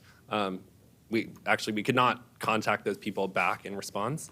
But I assume based on a lot of other conversations that we did have with people, that's more so reflective of their experience over time as their rent continued to rise. Eventually, there were some people who had lived in the area who didn't feel they could afford it anymore and were having to relocate to other areas of the county or even beyond the county as their rent continued to increase. Yeah, I would like to also add that So most of the people saying that it's expensive and unaffordable for them is because most of them shared the fact that they have like different like multiple jobs, and so their income that they receive, based on the income that they receive, they are unable to afford the rent in the area. Did you find doubling up of households within one household? Did Hi, two sorry. families live there? Marion Hill for the record. So a couple things about the everyday canvassing that I wanted to clarify is that, so we had the 460-something respondents who took part in these lengthy interviews. We did have lots of responses from other folks who were unwilling to do the kind of more lengthy conversations. And one of the really unique things about everyday canvassing is not only do they do these interviews with us, but they actually link people to services that they need, who they interview. And one of the most requested assistance was rental assistance and being connected with kind of housing affordability services. We gave my phone number, my work phone number was on the flyers that we handed out. I even just received, 30 calls, I would say, and they received many more that just had to do with people asking for rental assistance, in December when we conducted these interviews. And I think that Kenneth summarized it really well, is that first of all, a lot of these places that we did the canvassing are subsidized, but they're seeing their rents increase at the rates that their wages are not. A lot of people talked about the instability, when I talked to them on the phone, about the instability of their work and the pandemic. I mean, there's a lot of also informal economy that happens with that a lot of the residents take part in. That is less, predictable. So I think that those all play into it. And, I think anecdotally, I did hear stories of people who are living in multiple families to a house, but I couldn't say for certain, if that is a major factor here or not. Very interesting. Anybody else? Commissioner Bartlett. Thank you for an outstanding presentation. And I really thoroughly enjoyed the information and the fact that you included slides showing that you were out in the community doing the work and getting your hands dirty, so to speak, and you weren't mailing it in. So as far as response, and what I mean by mailing it in is if you send out a postcard, the rate of return on postcards or direct mail advertising, ask me how I know later, is a very low response percentage. And so when you get out and knock on doors, having a 10% return is outstanding on the cooperation you were able to elicit from the community. I particularly like the segmentation you did with regards to pop-ups in the community, because there is a diverse community with regards to activities during the course of the day. And that was an accurate attempt to sample the population based upon their habits because of their work, their lifestyle, and age. And so spreading out in times and locations was an outstanding idea if it was your own, but I like the technique. One of the things I was looking at is, and I always like to see, is a map and geographic locations, streets, corridors, boundaries, and whatnot. So if you could have included that in your presentation, it would have been much more informative for me to exactly understand where Great Seneca is located. I like to pride myself on knowing a lot about the county and where it is. And so if you would have presented us with streets, boundaries, I would have really appreciated that and understood the presentation even more. But you all did an outstanding job. You're very fortunate to work with the outstanding professionals here, and I look forward to hearing great things about your careers as you move forward. Thanks. Commissioner Wells? Oh, likewise. It was a fantastic job. Thanks, you guys, for presenting today. We really appreciate it. And that's really all I have to say. And echo what Sean said, but it was a really great presentation. Thank you. Before the praise, the first thing about this area is that it's not there's no walls around it. The commercial areas are right outside of your study area. So you have shopping centers to the south, to the west, and to the north. And, you know, it's almost like you have to ask this community, what is your center for the people who work here? Do they really go up to the Rio, or do they go down south of Shady Grove Road, or do they go to Trouville? So, and once you know that, then that's where you would target your pop-ups or whatever. But it's a remarkable effort for a very spread out area, and one that whose great urban design attribute is the surface parking lot. You know, it's really a tough area. I hate to say this again. I walk this area. This is near my house, and I have been all over every sidewalk that is there, and have tried sidewalks that are not there. And it is a very difficult place to feel safe walking, because you have so many 4 to 6 lane roads to cross in this. So it'll be a challenge going forward. That was a terrific presentation for your first presentation. I know you did 10 times better than I did when I tried my first one. I was more shaking than I was being coherent. So we appreciate all of your work. We appreciate the work of the team going forward. We certainly look forward, the future board looks forward to seeing the results of your study. Director? I just wanted to say on behalf of the planning department that we really appreciate all of the work and efforts of Kenneth and Pamela for this plan. They will be moving on to their next stage in their starting their careers and continuing their education, but they've worked with us for quite some time and have done outstanding work. And so I just wanted to say publicly on a record that we really appreciate it, and thank you very much. See that you can send that tape with your job application. Great in the portfolio. Thank you. With that, I think we're concluded with this item.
Good afternoon. It's still May 4th. This is item 13 at the Planning Board, zoning text amendment 2303, Bethesda Overlay Zone extensions. This is a item that the Planning Board recommended to council, and now we get to comment on it. With that, I'll turn it over to staff. All right, thank you for that. For the record, Ben Berbert with the Countywide Planning and Policy Team. And as the chairman said, this is a review of ZTA 2303 for the Bethesda Overlay Zone extensions. Staff is recommending that the board transmit comments to the district council in support of this ZTA with just one minor clarifying change that we recommended, and I will get into that in a moment. As a background, back on March 9th, the board did vote to transmit a draft version of ZTA 2303. What was introduced was almost identical. I think council changed one word and deleted another word for a little bit of wordsmithing. But of course, that happened the last week of the previous makeup of the board. Since then, we do have 3 new members, 2 of which are here today. So rather than this being quite so, let's just hit go and go, I'm going to actually describe it a little bit for the benefit of the 2 new board members. Kind of some groundkeeping here. This is the Bethesda Overlay Zone we're amending, which is in section 59492 of the zoning code. This was implemented back in, I believe, early 2018 to implement the 2017 Downtown Bethesda Plan. A word you're going to hear mentioned in a minute is something called BOS density. Basically, there was a amount of density on the ground when the plan was adopted in 2017. There was a total amount of density that the plan said the Bethesda area could handle, and then the BOS density is sort of the change between those two. So every project that comes in the Bethesda overlay zone has to be tracked against that remaining BOS density to make sure we don't over approve projects in the area. Within the overlay zone, there is section D, which is the specific development procedures for developing in the overlay zone, and subsection D4 is something that's really unique to this overlay zone in that it actually creates some deadlines that don't apply to most site plans in the county, but do apply to site plans within the BOS. And I've highlighted in yellow kind of the important phrase here. The applicant must have a building permit application accepted by the Department of Permitting Services that includes core and shell of the principal building within 2 years of the date of the planning board's resolution. Normally, a site plan is valid sort of as long as its underlying APF is still valid. And once it becomes validated, in theory, runs in perpetuity. Here, you have 2 years to file for that building permit or your site plan is considered revoked. This was done to make sure that developers don't sort of sit on or hoard the BOS density, potentially precluding other developments from moving forward. The ZTA that's before you today adds the following text in red as it was introduced. It says that any plan that used BOS density that was valid as of the effective date of the ZTA, that sort of first deadline I referenced, the deadline to have a building permit, including core and shell of the principal building, would be extended by 1 year. The purpose of this ZTA is, I think, there's been a lot of financial struggles on the development community, particularly lately with rising interest rates. The cost of construction materials is continuing to go up. There's continuing labor shortages. And even more acutely, even since we took this originally, now the lending market has sort of hit a freeze with the commercial lending sector. This extension's being done here because, again, this sort of deadline is unique to the BOS, and so we are recommending, the BOS be amended to allow this 1 year extension. Keeping it at 1 year is an attempt to not sort of undermine the intent of the overlay zone, which does not want to have developers hoard density, and sort of applying it to everybody who's currently in that 2 year little validity window is sort of the most equitable way we could come up doing this. The refinement we are recommending, once we kind of read over the introduced ZTA, realized that what is now in red in the screen, currently it's the deadline to have a building permit that includes, really it's an application for a building permit that includes, if you actually read the section above that sets the deadline. So we are recommending that little insertion there. For the climate impact assessment, There are none. This doesn't create or change any development standards. This is just moving deadlines by a year. And so in conclusion, staff is recommending the board support ZTA 2302 with that one minor change that we've talked about. And that concludes my presentation. Thank you for that. I have just one thing to talk about, and that's the last line is deadlines under this section may not otherwise be extended. Why not say the planning board is prohibited from any other deadline? Any other extension? I think both work equally well. And in that instance, I would defer to just leaving it as introduced so that's less red line to send to council, but I don't have a strong preference either way. So you think may not, you think the term otherwise is sufficiently broad to take into all situations for? Yes, my reading of this is that unless there's another ZTA, that would be approved and otherwise changing the code, that this still prohibits extensions from being granted. Well, isn't that an otherwise extension if there's another ZTA? Sure, but it's like any other section of code that's the law until it's not, or until it's changed. I just don't see.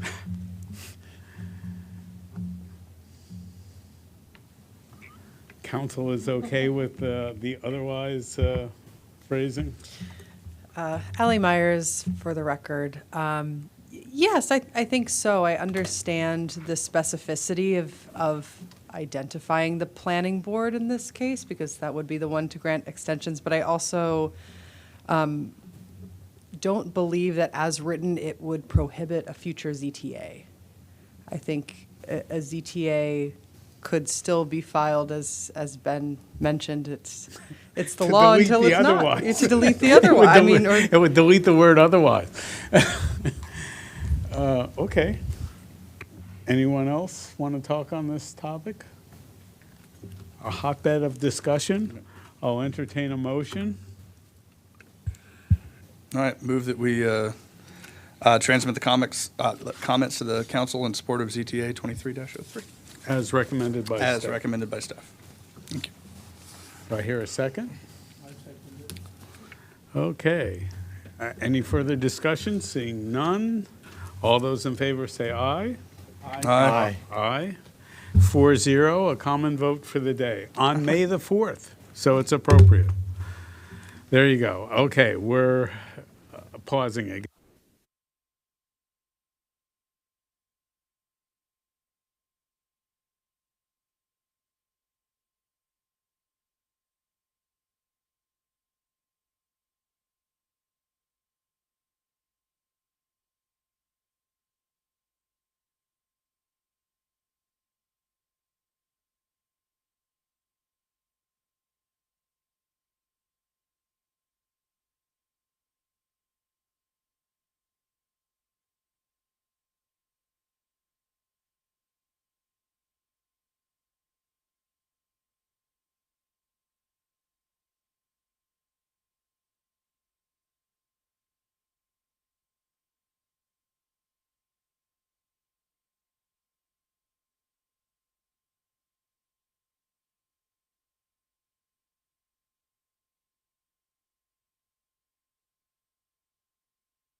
Good afternoon. Welcome back to the Planning Board on May the 4th. This is Rachel Rorich's birthday that we're celebrating. Aside from that, we are on item 14, Amherst Avenue separated bike lanes mandatory referral, and we'll turn it over to staff. Good afternoon, Commissioners. My name is David Anspacher. I am a transportation planner at the Planning Department. I'm joined by Angel Chang. She's an engineer at Montgomery County Department of Transportation. I also understand we have Corey Pitts online at the Montgomery County Department of Transportation, and possibly online, but I think soon to join us, the department's consultant for the project, Steve Zender. So the outline of the presentation is to go over the purpose, give you some quick reminders about what mandatory referrals are all about. I will hand it over to Angel to go over a short presentation describing the project. We'll talk about the public engagement for the project, staff's analysis, our recommendations, and you do have some folks signed up to testify.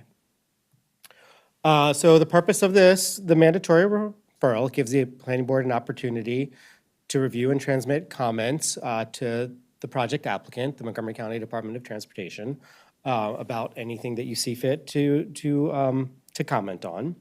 Mandatory referral. I think many of you have participated in mandatory referrals before. I'm not sure that all of you have, but just a quick overview. Mandatory referral is unique to this area of the country. State law requires all federal, state, and local government projects and public utilities to submit proposed projects for a mandatory referral by the commission.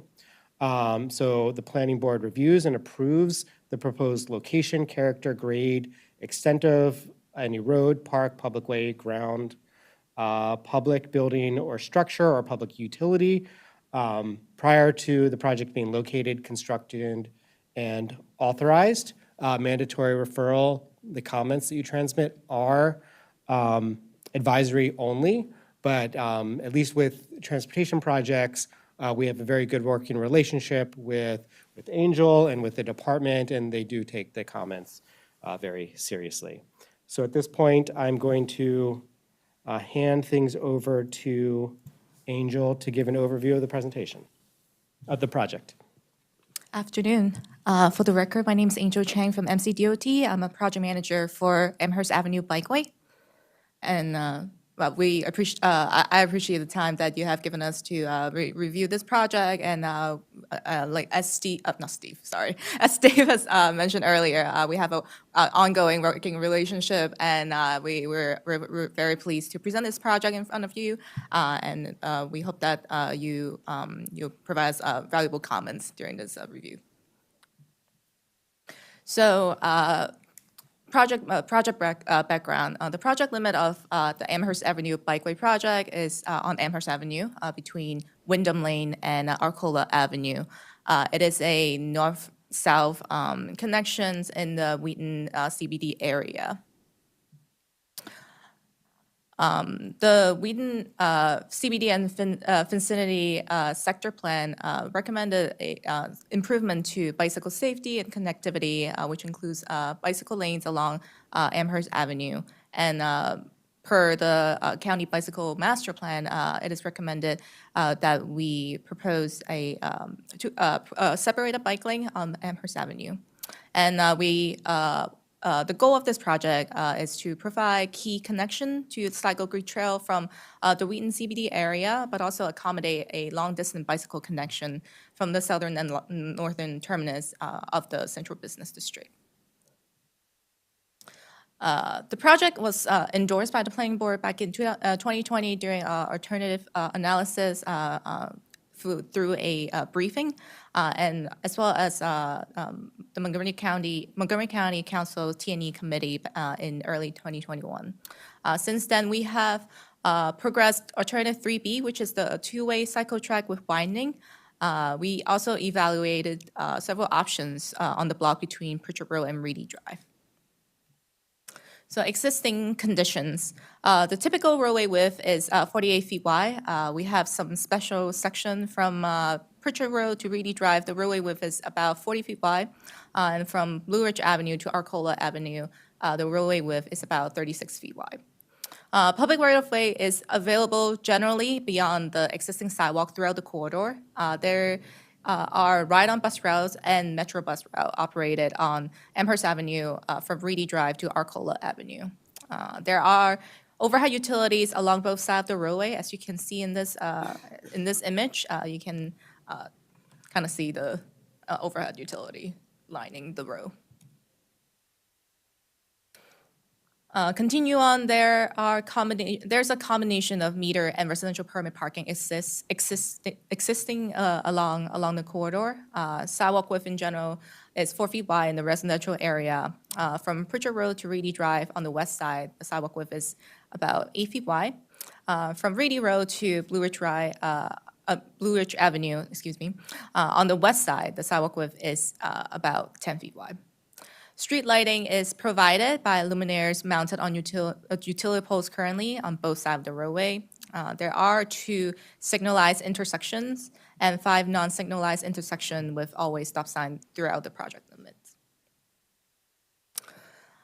And then the intersection at University Boulevard is located within our project limits. At the intersection with Amherst Avenue, it is about 48 feet wide at the intersection. The public right-of-way ranges from 66 feet to 84 feet.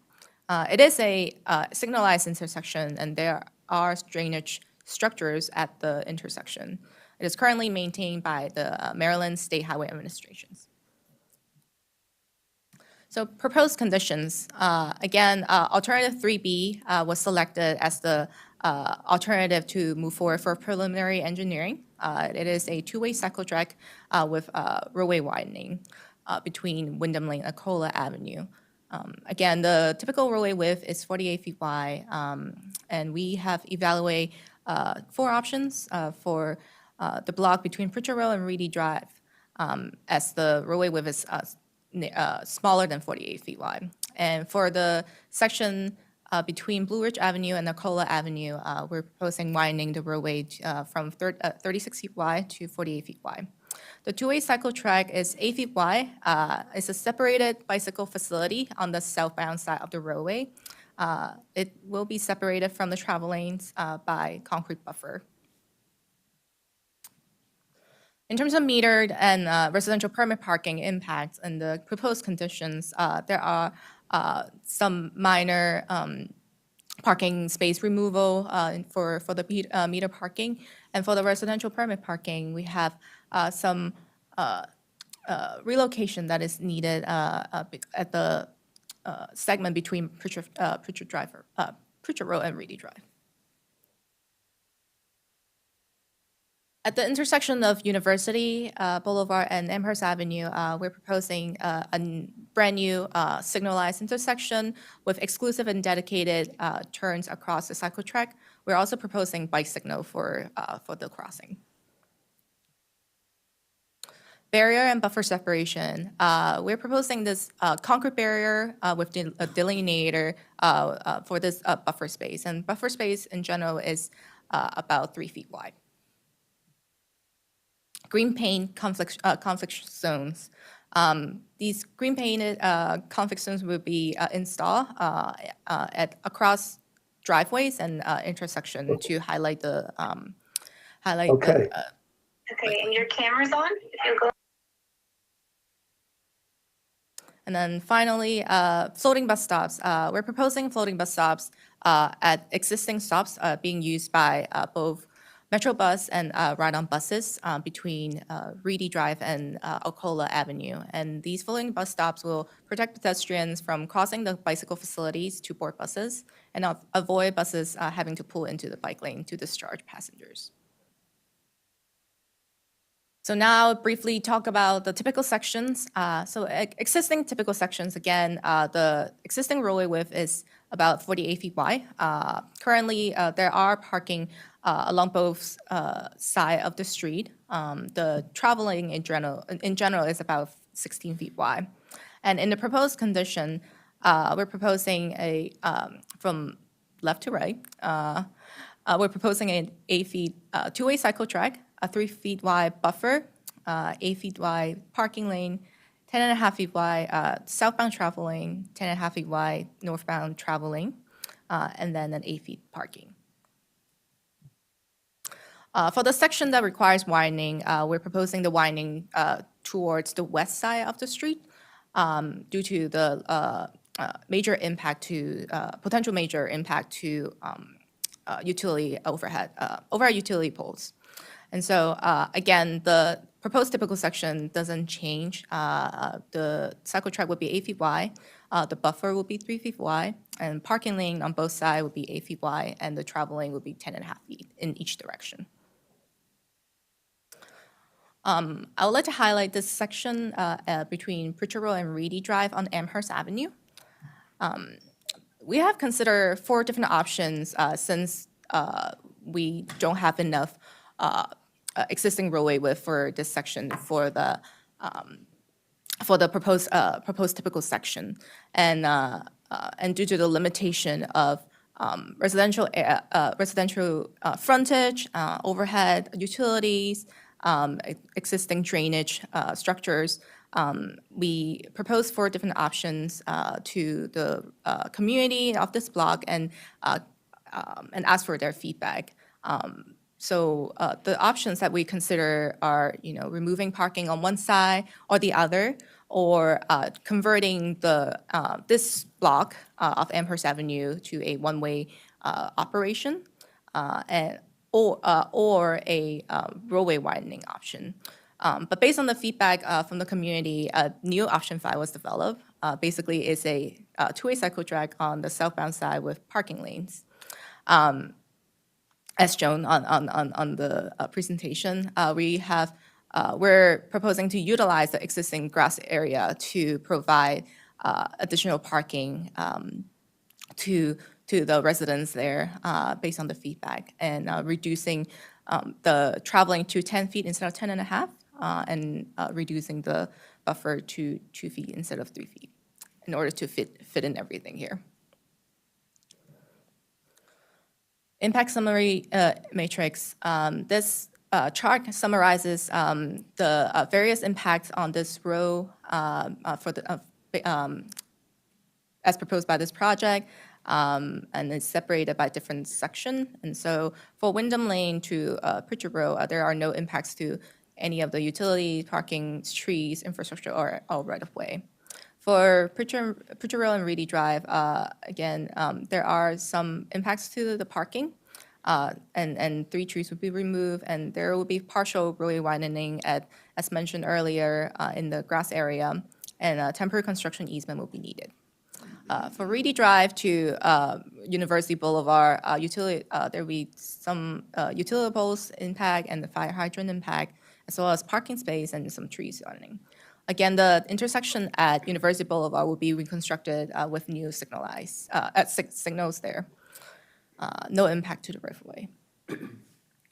Between University Boulevard and Blue Ridge Avenue, several utility poles will be relocated, and as well as parking space, trees. There will be roadway widening at University Boulevard again, partial property impact at the northwest corner of Amherst Avenue, University Boulevard, which is an existing gas station. For Blue Ridge Avenue to Elkin Street, minimum impact to the utility pole and trees, no impact to the parking, and then roadway widening again will be towards the west side on the street. And then finally, from Elkin Street to Arcola Avenue, 3 utility poles will be relocated, no impacts to parking. 14th Street tree will be removed. The roadway widening will be to the west side, and temporary construction easement is expected for this section. Quick schedule. Obviously, we're at mandatory referral right now in May 2023. We anticipated to reach 90% design in the fall of 2023. We'll hold host another public hearing soon after that. We anticipated to complete 100% design by spring of 2024, and subsequently, property acquisition process will begin. And we're actively coordinating with various utility companies, so we anticipate the start of utility relocation in spring 2025, so that construction can start in fall 2025. And at this point, I would turn it back to Dave.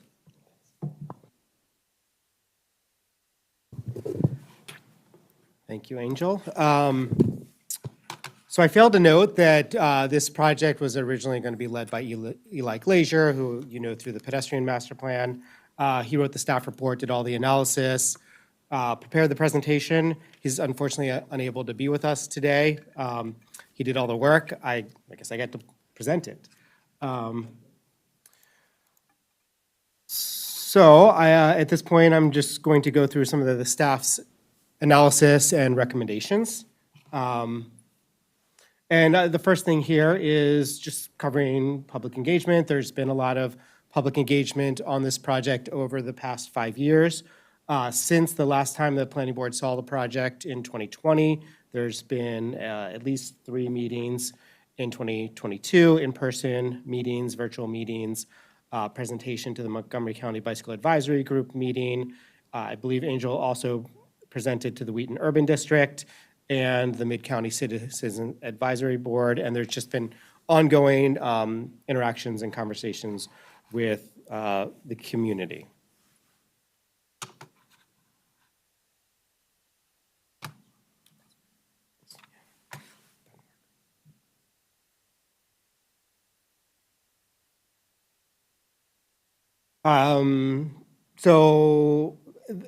There is a number of comments on the project that I think we'll go over. Probably typically would have done this at the end, but just a summary of the comments. There's a number of folks that are in support of the project. WABA, the Washington Area Bicyclist Association, and I think Peter Gray is online, and then a few other folks. We also received comments from WABA to widen the separated bike lanes, from Chris Irwin to include bike racks in the project. There is concern about the loss of parking, and there is some concern about the loss of trees in the street buffer, particularly on the constrained block between Reedy and Pritchard Avenue.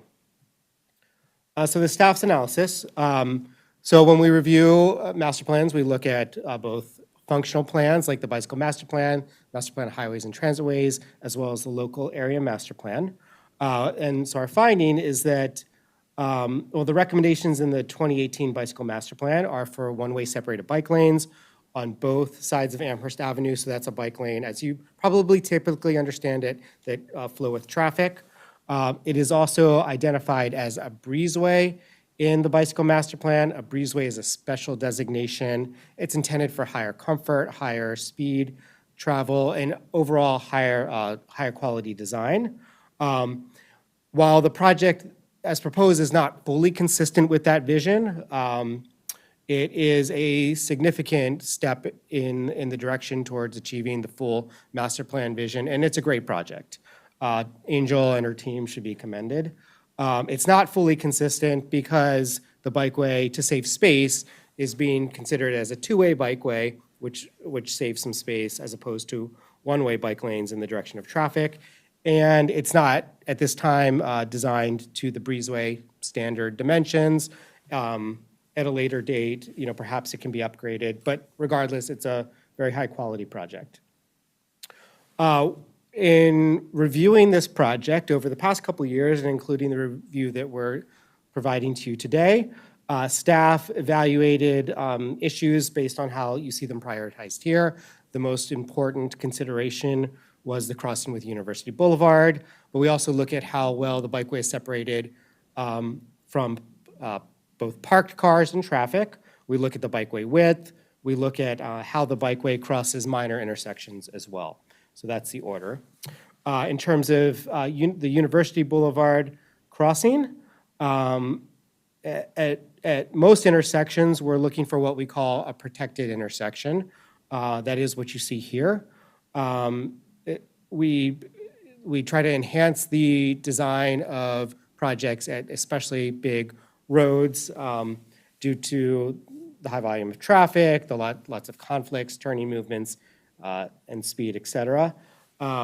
So what is proposed here and what was a comment of the planning boards a couple years ago was to provide a protected intersection. This is very high-quality design. I assume a lot of coordination had to be done with Maryland State Highway Administration, but this is a very high-quality design. So as our number one issue, we're quite pleased to see what we see here. The second issue was separation from parked cars. We're looking for a buffer between on-street parking and the bikeway that's typically at least 3 feet wide. The reason, you see the image here, car doors swing open. We don't want those car doors to swing open in front of a bicyclist. Going at whatever speed a cyclist is going, 10 miles per hour, 15 miles per hour, that can be quite dangerous. The separation from parked cars is obviously more important in locations where parking is turning over more rapidly. That's our commercial areas. The project is proposing a 3-foot buffer everywhere, a minimum buffer of 3 feet everywhere except the block between Pritchard Road and Reedy Drive. Again, that's the really constrained block. That is more of a residential block, so the parking turnover should be less in that location. So we're not overly concerned with that dimension in that location. The second thing we look at is the separation from traffic. Here, we're generally looking for a separation that's at least 5 feet wide. That tends to be the standard between the roadway and the bikeway. 3 to 5 feet is acceptable. Anything less than 3 feet is considered substandard. It's not enough to ensure a comfortable bicycling experience. So the project does propose at least a 3-foot buffer at all locations where bicyclists are traveling next to moving motor vehicles.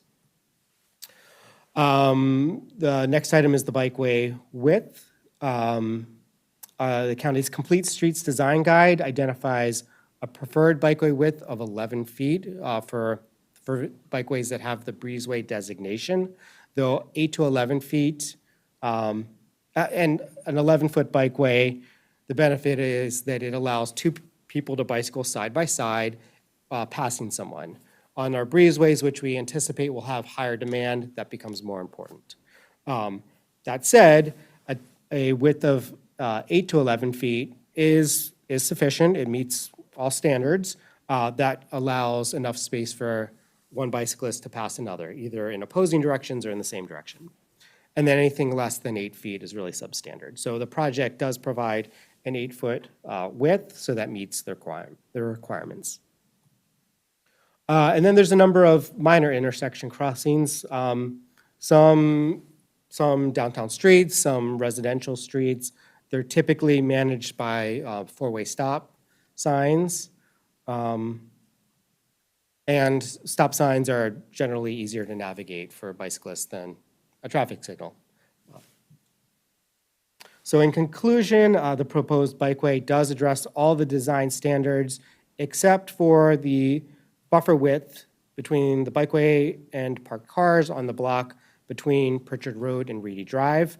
But as I said, the reason that it's 2 feet, I believe, instead of 3 feet is there's already impacts to that block. There's more things that could be done. We could remove a row of parking, but that's impactful to the community. We could move curb lines, but that gets costly. So given that the parking turnover is lower here, I think staff believes that this is sufficient. So staff does have a number of comments on the mandatory referral. So number one, to widen the sidewalks to the minimums identified in the Complete Streets Design Guide. So on the east side of the road, between Pritchard Road and Reedy Drive, the proposal is for a 4-foot sidewalk. Typically, we're looking for 6 feet, but you can go down to 5 feet. The reason is for better accommodations for people in mobility devices. I think this will be tough for the department to achieve. Trying to find another foot from a constrained location is going to be tough, but I think typically we are looking for a minimum 5-foot wide sidewalk, so we'd like to offer that as a recommendation. Traffic signals, I think there were some challenges in understanding what the plans were proposing in terms of the signal poles at the intersection of University Boulevard and Amherst Avenue. This is an image here of existing conditions. There's a pole. The push button is not accessible for people with disabilities. It's quite possible that the project is fully making this accessible. We weren't sure about that, so we're offering that comment as well to make sure that as we go forward that all signal poles are accessible. Next, to ensure that the sidewalk crossings of driveways are carried across at an even level. I have an image here of a different location. This is actually University Boulevard, so a very different street. But what we're trying to show here is as the sidewalk is crossing the driveways, it dips down, it goes back up, it dips down.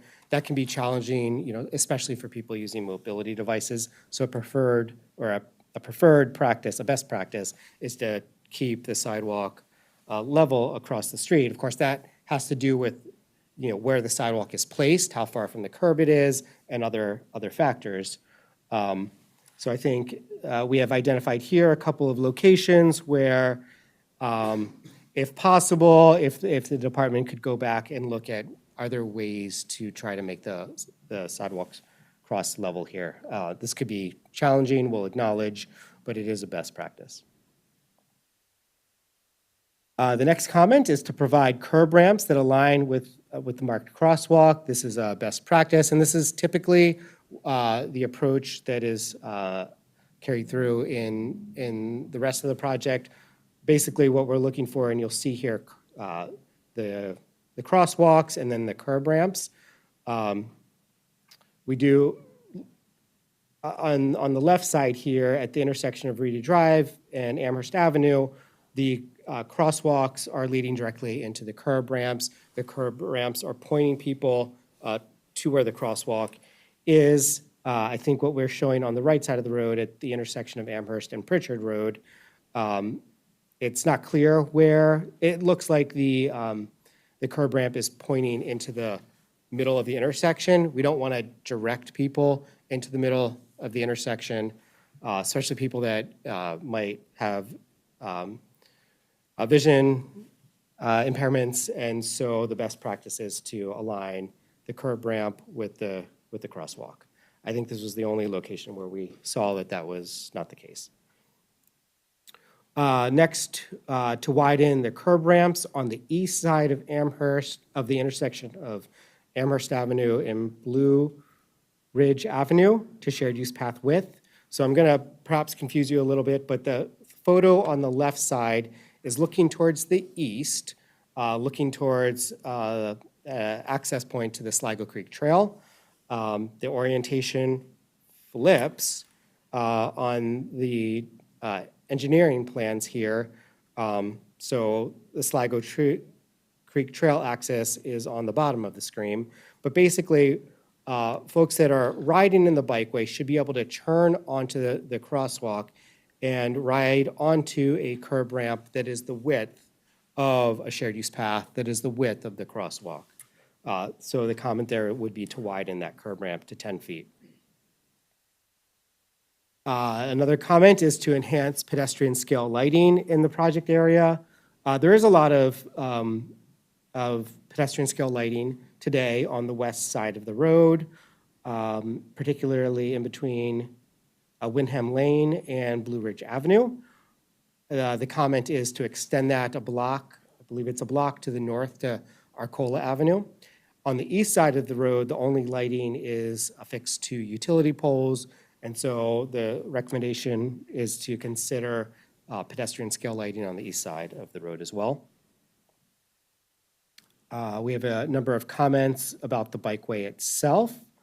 So the bikeway design is typically using precast concrete. So if you see here, the concrete is constructed off-site and then carried and placed on the road, like parking stops and parking spaces. Our understanding is that precast concrete is not really currently being used in most projects, bike projects that the department is advancing these days. Instead, they're using a poured-in-place concrete, as you see here on the left side. So the concrete isn't constructed off-site, it's constructed in place. This is a bikeway in Bethesda, and so the recommendation is that we probably should have, given that this is designated as that breezeway standard, the higher quality standard, that we should be using some higher quality materials for the buffer here. Next comment is to close the gaps in the concrete street buffer and lengthen the street buffer a little bit to tighten up driveway entrances. So the objective here is anytime a motor vehicle is crossing the bikeway, that introduces a potential conflict point, and you want to try to slow that down, especially at driveways, and improve visibility. And so the comment here is, there's a number of comments along these lines, but I think what we're trying to do here is, as you see in the image above, there today is a curb, there is a ramp for a driveway, but it doesn't go anywhere. The plans seem to be preserving this access to this ramp that goes nowhere. And so the suggestion is, if it's not needed, close it up, extend the street buffer so that motor vehicles aren't tempted to use it or potentially to park in it. Additionally, there's a number of locations where there are driveways and breaks for driveways that are needed. To the extent possible, and this is the before, but the after is showing if we could extend the street buffer just a little bit to tighten up the turns. The department does have to meet standards regarding curb radius, but our assessment was that these could be tightened a little bit. And there's a number of locations identified where we could potentially do that. There's another location. This is an image on the left here where you see that there's a sidewalk coming, going from the sidewalk along Amherst Avenue into the residential area, the townhomes, I believe. It doesn't today have a curb ramp. This is only, I think, about 100, maybe 150 feet away from an intersection. And so we're not sure why there's a curb ramp that's being introduced there. There might be a perfectly valid reason, but instead we were thinking this should just remain closed.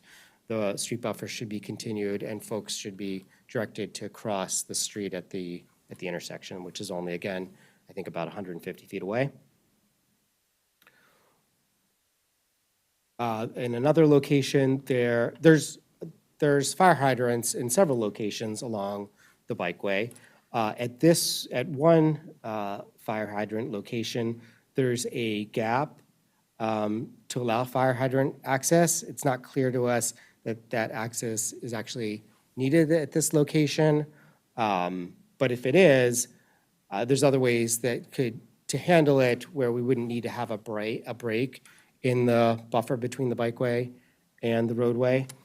That could include extending the fire hydrant out to a location in between parking spaces. There might be other ways to address this as well. But again, we're trying to see if we can close up and tighten these openings as much as possible to prevent conflicts with the bikeway, with bicyclists. Next, to provide a bicycle signal at Arcola Avenue. Bicycle signals are preferred. If other projects are providing bike signals, there might be a reason that we can't provide that here. If not, I think the minimum requirement is to include signs that say bikes use the pedestrian signal.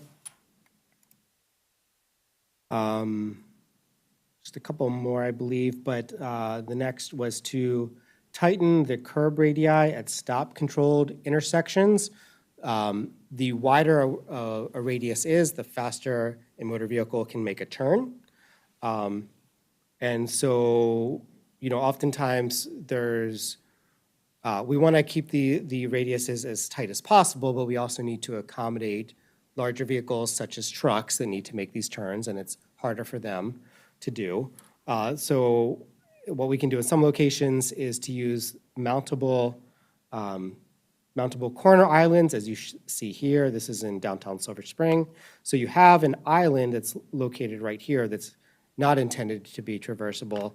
Then you have a mountable area here that looks a little different and that motor vehicles or cars tend to avoid, but if a truck needs to use it, they can. That helps to tighten the curb radius and to slow down turning traffic.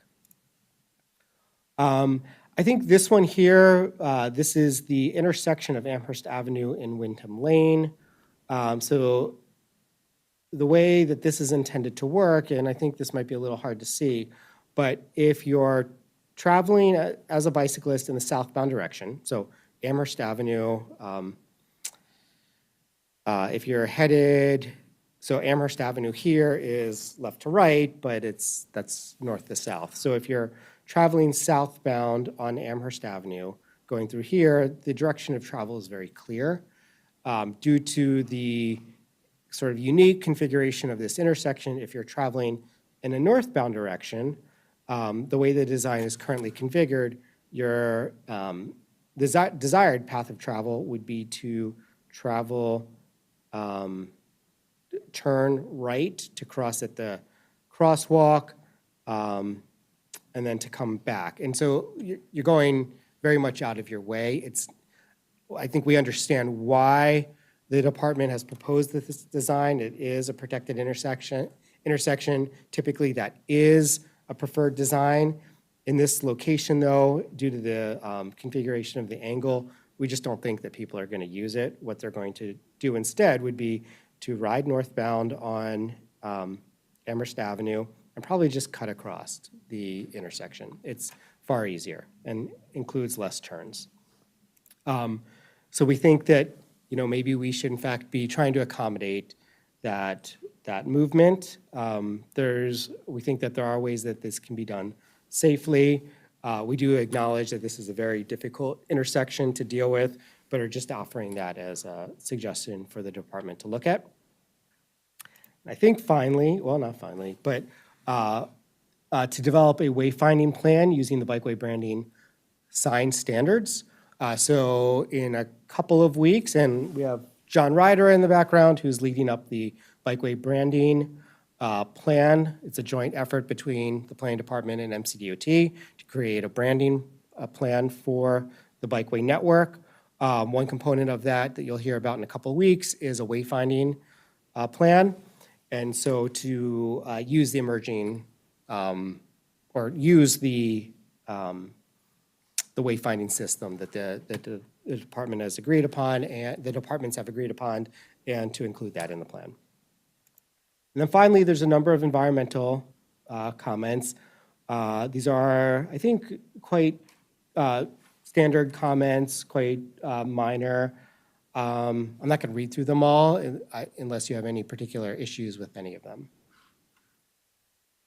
I can come back to them. But in conclusion, planning staff believes that the Amherst Avenue Bikeway project is a very high-quality project. It will provide substantial benefits for bicyclists through downtown Wheaton. There are some things we think that can be done to tweak the project, but we would recommend approval with comments of this mandatory referral. Thank you for a very comprehensive presentation. We do have 4 speakers on this. If we could, we'll ask questions to staff after the speakers, if that's okay. Is Andrew, I can't pronounce his name, Bazadga in the room? No? Okay. We have 3 participants via Teams. We have Peter Gray from WABA, who will have 8 minutes as soon as they're identified and alive on Teams. There you are. We see you. Please proceed. Well, okay.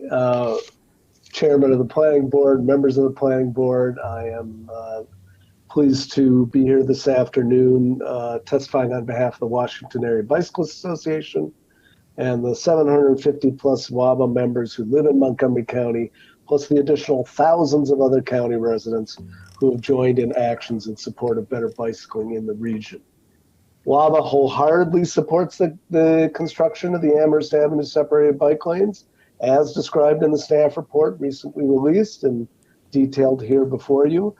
As noted in this report, this bicycle master plan breezeway segment will provide safe access for bicycling and walking along the east side of the Wheaton CBD and improve safety for all who bike and walk along Amherst Avenue for the 1.1 mile length of the lanes. WABA endorses all of the staff recommendations, comments in section 5 of the report, especially those that improve separation of the lanes from motor vehicles. The only improvement that WABA would recommend is to find a way to widen the 8-foot bike lanes themselves. It's understandable that the right-of-way constraints on Amherst Avenue make it a difficult engineering challenge to make the separated lanes wider. But staff report does note that the Complete Streets Design Guide developed by Planning and MCDOT has a default width for two-way bike lanes of 11 feet. Even a 9-foot wide separated lane is much better than an 8-foot one that's proposed here. Any means of widening the lanes beyond 8 feet is welcome and will make the lanes far safer, especially as part of a breezeway, which by definition is meant to accommodate a larger number of cyclists. So with that, again, the staff did a great job on this. We've been following this project for many years, been in many meetings. We're glad to see that this thing is now at the mandatory referral stage. And we hope that just with that one caveat, that this plan is approved. So thank you very much. Thank you very much for your testimony. The next speaker is Sean Jansen from the Brownstone at Wheaton Metro Homeowners Association. We see Hello, you, sir. good afternoon. You have 8 minutes. Yes, can you hear me? Yes, we can hear you too. Thank you. Dear esteemed members of the Montgomery County Planning Board, I'm the president of the Brownstones at Wheaton Metro Homeowners Association. My HOA spans 75 townhomes along the Amherst Avenue between Reedy Drive and Pritchard Road and will be directly impacted by the Amherst Avenue Bikeway project. Any changes to our part of the community footprint will affect the value, aesthetic, and use culture of our entire association and its property values. I stand before you pleading that if bike lanes are inevitable, then I respectfully request for support for the fifth option, the new one presented as the recommended Amherst Avenue Bikeway Project team, where the Fifth Avenue narrows the car traffic lane width in both directions to retain on-street parking on both sides of Amherst Avenue and relocates parking to the east side of Amherst Avenue by converting the existing grass buffer into permeable parking bays. So why do I and so many others within my HOA plead for the fifth option? Street parking is extremely limited in our community. Half of our parking is on the west side of Amherst Avenue and designated as metered parking, which runs the entire length of our HOA's Amherst units. While we may purchase special parking permits to park in these metered spaces, we do not qualify for parking permits for use on the east side of Amherst and the surrounding streets. So we are profoundly sensitive to any changes that affect our limited street parking, exacerbated by the garages marketed by the original site developers, 2-car garages, but functionally only hold 2 if they are micro machines, much less provide room for guest parking. Thus, street parking remains a fundamental aspect of our daily lived experience and home sale resale values. When Amherst Avenue Bikeway Project team held an open community consultation meeting, we attended with an open mind, interested to hear what the county had to offer after the state's trial program for bike lane on University Boulevard is now sadly gone.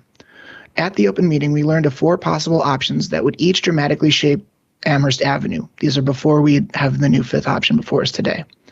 The HOA's community members rallied with strong vocal and written criticism to these options, and eventually the project team offered now the fifth option with the newsletter. This fifth option presents a feasible alternative, satisfying all the major concerns expressed by HOA community members. Cyclists and motor vehicle drivers both receive bidirectional traffic lanes, and my HOA does not suffer the egregious physical, social, mental, and monetary damages imposed by the other project options. Overall, the fifth option is a vast improvement over the other options and represents a sensible compromise of features and stakeholder interests. Should you find reason to not support the fifth option, then I petition your support for the third option. My HOA found the third option is somewhat feasible and the least worst design after the fifth option. The third would make our portion of Amherst Avenue a southbound one-way only avenue. Of the initial four options, number 3 preserved the most parking on both sides of Amherst, seemed to have the least overall roadway disturbance in terms of estimated infrastructure costs, and presented the lowest project cost. Conversely, my HOA is strongly opposed to option 4, which would widen Amherst Avenue. If you do not choose options 5 or 3, please under no circumstances should you choose option 4. In addition to being the most expensive option by more than double compared to the original initial bikeway options, and thus redirecting funds away from other county projects, option 4 will wreak havoc on Amherst Avenue's townhome values and destroy part of the HOA's community design fabric. This option will cause a large portion of our already limited front yards to be eliminated and the sidewalk to come just a step from our front stairs. This is too close for personal security, diminishes privacy by bringing passerbys closer to our windows, and cheapens the front home frontage. Additionally, option 4 will needlessly remove 32 trees when those trees provide valuable shade to the community, protect homes from the elements, and break up the landscape's eye line down Amherst Avenue, as well as offer climate benefits. Offering to replace the trees is not ideal either, as planting those trees closer to the townhome foundations may put those foundations at risk, as well as take years for small trees to reach the size of those removed, and large trees will drive up your project cost. Option 4 will reduce the west side Amherst sidewalk that currently boasts foot traffic. Shrinking that sidewalk will also increase competition for sidewalk space, as stationary scooters are now starting to appear in our neighborhood and can completely block the narrowed sidewalk, making them impassable to community residents with mobility challenges. All such changes will drive our home values, which I and other home members will factor into any attempt to obtain individual and HOA commonly owned property on Amherst Avenues via right-of-way acquisition. Due to option 4's destructive design to our homes and the rest of the town and community, you will find the HOA galvanized against option 4, and we would proceed with every legal option possible to prevent that option from proceeding. My HOA does not support options 1 or 2, as they remove parking from the west and east sides of Amherst Avenue respectively. Any loss of parking here would place undue stress and competition for use of other parking spaces. Both sides of Amherst Avenue, as nearby streets, already require different side street and side-specific parking permits. Loss of parking on either side will force residents to lose parking on their respective sides of Amherst to petition the county to qualify for limited parking permits for use on the other side of the avenue. Furthermore, the very limited parking on Cobble Hill Terrace is listed as shared visitor parking, privately maintained, and therefore cannot take on the additional burden of parking received from Amherst. Moreover, option 1's removal of west side parking will complicate the parking of large and specialty vehicles that need front home access, such as moving trucks that are too large for our private alleyway and that block garages, or when we need to hire cranes to lift air conditioners to be replaced on our terraces that cannot be reached from the back sides of the townhomes. From repair and maintenance specialists to food delivery to visits from friends and family, the west side of parking spaces of Amherst Avenue plays a substantial role in our daily life. In addition to your selection of roadway design options, I would like to further request your consideration to help increase the pedestrian safety in the area. The long stretch of Amherst Avenue is a favorite for racers and plagued by people speeding to beat the traffic flows on George Avenue or as a shortcut to our side streets. Many of these drivers are also distracted with their phones. Far too often, drivers slam on their brakes to avoid pedestrians crossing the street. I personally experience this issue at least once a week while walking my dog, and it's only a matter of time until someone is injured or killed. You can reduce these issues by adding speed humps along our segment of Amherst Avenue to slow people down and keep their eyes on the road. Speed humps are already present in many other areas of straight residential roadways in Montgomery County. Every time we cross a street, our residents remain in danger from these distracted speeding drivers. Adding speed humps here will doubly help your vision and goals under the Montgomery County Pedestrian Master Plan. And in closing, I, on behalf of the 75 townhomes in my HOA, kindly ask the Planning Board's unanimous support of option 5 of the Amherst Avenue Bikeway project as recommended by the project team. This option represents a much-needed compromise to move the Bikeway project forward and expand multimodal transportation options while balancing existing vehicular needs. Additionally, I and my HOA kindly seek and would greatly appreciate the installation of speed humps along Amherst Avenue to help keep our pedestrians safe. Kind regards, Sean Jansen, President, Brownstones of Wheaton Metro HOA. Thank you. And may the 4th be with you all. Thank you, and thank you for your timely testimony and directly on point. A very good testimony. Whether we agree or not, it was terrific. And we'll see what happens here. Diane Lynn on Teams, Wheaton Forest Civic Association. That's almost how I spell my middle name, without the E. They're not there? Hi, can you hear me? We can. Okay, great. Thank you very much, Mr. Chairman, members of the Planning Board. I am Diane Lynn. I'm president of the Wheaton Forest Civic Association, and I'm speaking, addressing the segment of the proposed bikeway between Pritchard and Reedy on Amherst. And I represent the single-family homes across from the Brownstones who you just heard from. I thank DOT for taking our previous comments into account.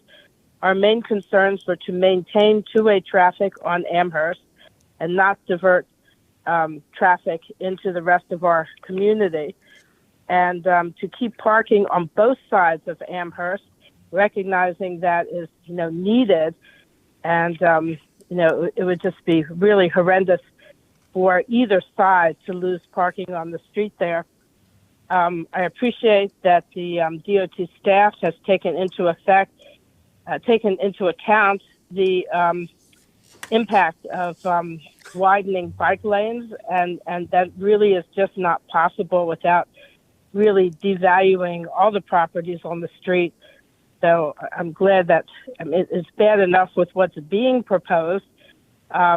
And I have 6 alternative suggestions, which taken individually or in combination might fulfill the Montgomery County Bikeway Master Plan and better serve the public and the residents of Amherst Avenue between Pritchard and Reedy than the proposed bikeway. Reducing the speed limit on Amherst between below the 25 mile per hour that exists now, and adding multiple speed limit signs along both sides of the block on Amherst. The last time I looked, I saw no speed limit signs going southbound along that long block on Amherst, where people typically pick up speed before crossing over to Pritchard. And there's only one sign on northbound Amherst. Adding solar-powered blinking stop signs at Amherst, Pritchard, Reedy intersections, as there are along Pliers Mill Road near Connecticut Avenue, or turn them into stoplights. To set up speed cameras that show the rate of speed that someone's traveling are very effective. I think more effective than just regular speed cameras that give you a ticket and you find out 4 months later that you were going above the speed limit. Not very useful for making people reduce speed right away. But if real time you see that you're traveling in excess of the speed limit, you can, hit the brakes.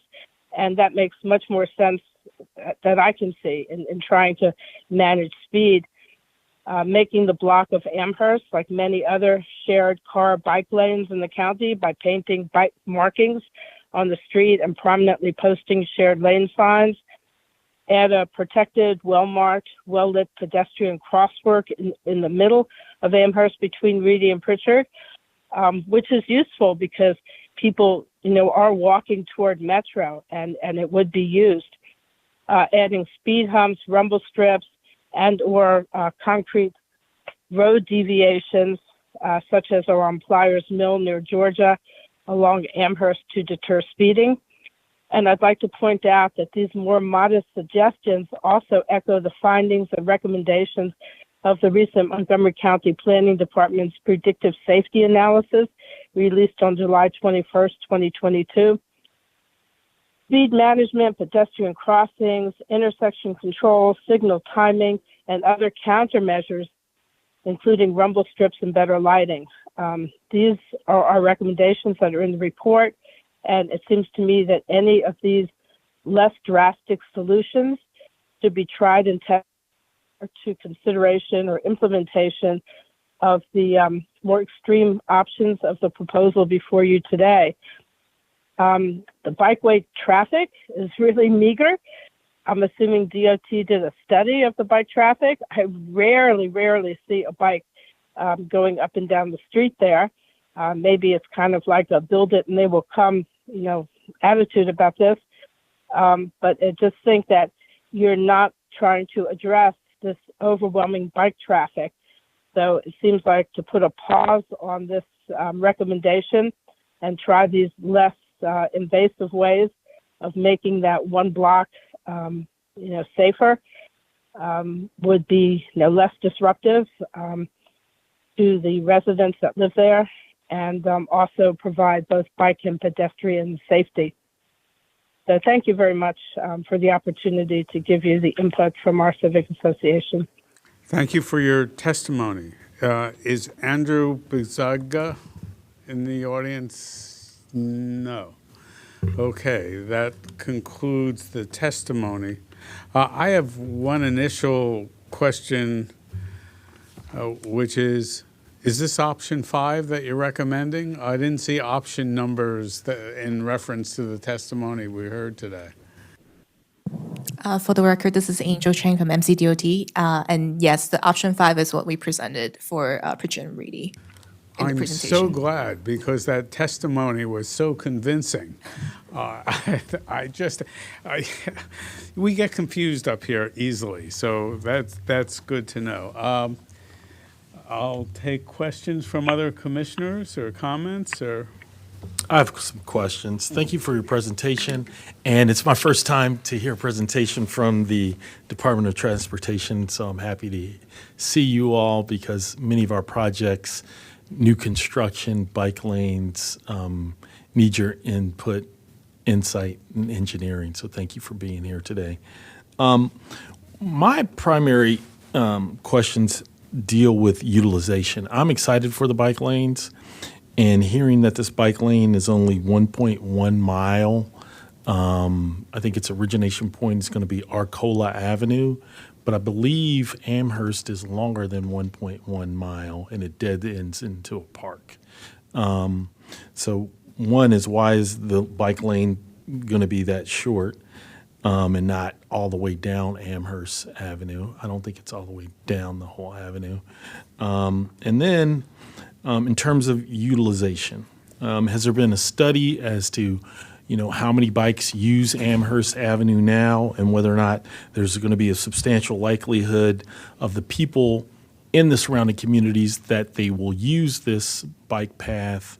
And then if they use it, are they going to be using it on a daily basis for livability, to work, to shop, and more than recreation? And then will there be future connections to bike paths and a network of bike paths? One of the things that you all mentioned was the bikeway network. I'm very interested in that. And then a wayfinding system. So if you would address some of those questions, I'd really appreciate it. Thanks. So maybe I will start at the high level, which is the plan that the bicycle master plan that the planning department drafted. So what we're showing here is the network. So this is, of course, Amherst Avenue. You see a whole network of bikeways. Anything that's dashed is proposed. Anything that is solid is existing. So I can turn off the planned bikeways and show you what's existing today. And it's mostly trails. The projects that are funded have now popped up. So this is largely Amherst Avenue, but then there's some other projects that the department has underway as well. My understanding is that the department is also looking at an extension of a trail north of Arcola. For the record, this is Angel Chang. Yes to the trail connecting to Wheaton Regional Park, I believe. However, the Amherst Avenue Bikeway is largely funded by the Wheaton BIPA program, and the Wheaton BIPA program is a part of funding that is specifically designated for the Wheaton CBD area.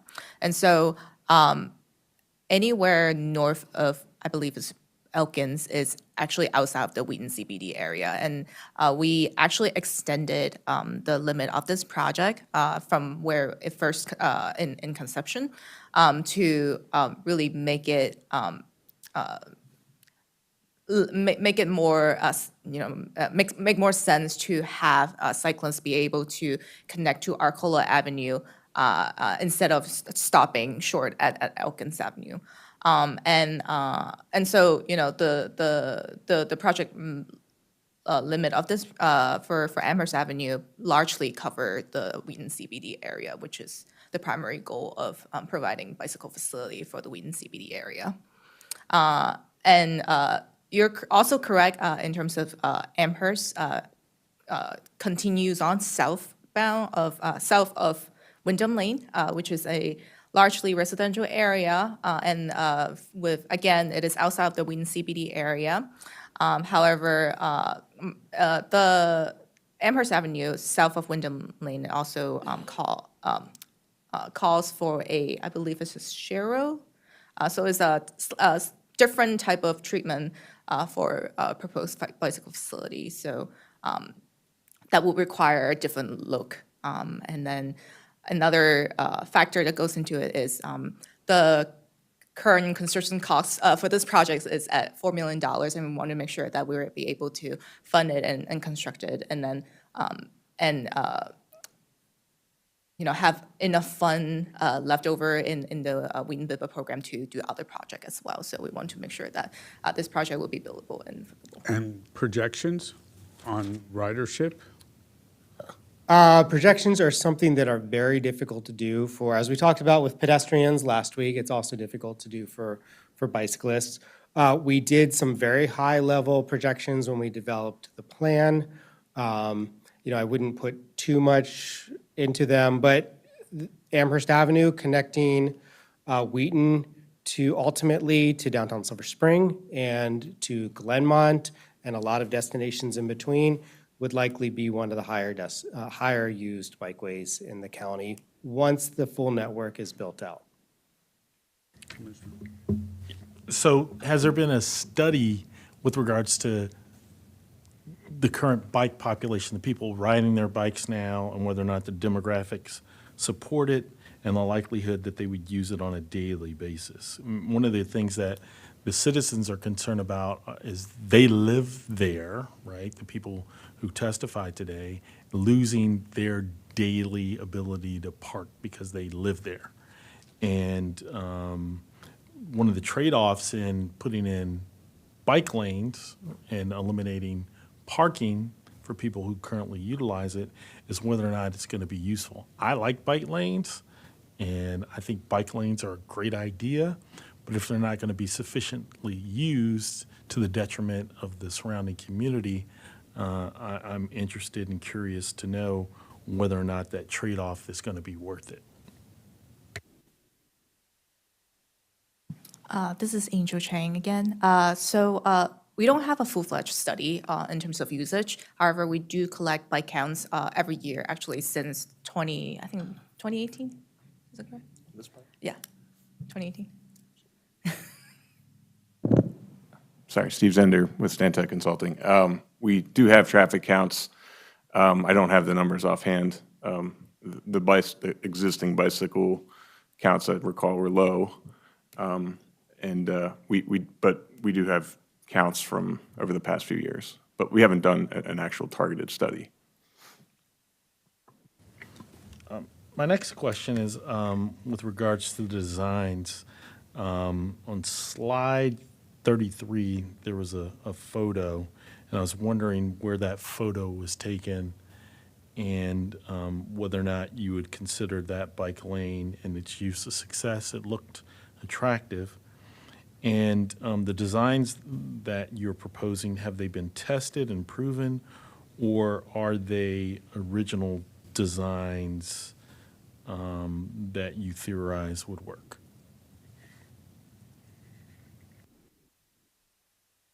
Is this the image you're referring to? Yes. I do not know where Eli pulled this from. This is not Montgomery County. I would say that this is in my opinion, is a good design, but it's not a very high quality design. I think what Angel and her team are putting together is much higher quality. It reflects best practices, national best practices. Well, you showed a design in downtown Silver Spring, so I'm very familiar with the bike lanes in downtown Silver Spring. And with regards to the bike lanes in downtown Silver Spring, I can tell you personally, I haven't seen anybody using them, but they look well designed. And I was wondering, again, have the designs been tested, proven, and are they theory that are put into action because we want to move towards a more livable, bikeable communities? Thanks. Yeah, I mean, the design, I think Montgomery County is, in my opinion, becoming known for high-quality design of bikeways. If you go into the district, for example, the bikeways are not as well-designed. There are some emerging ones that are, but in general, they're not. The county is doing some very high-quality design. I mean, you all might want to speak to this more. I've used many of the bikeways. I think that they work. I don't have any concerns personally with the state of the design that they're using.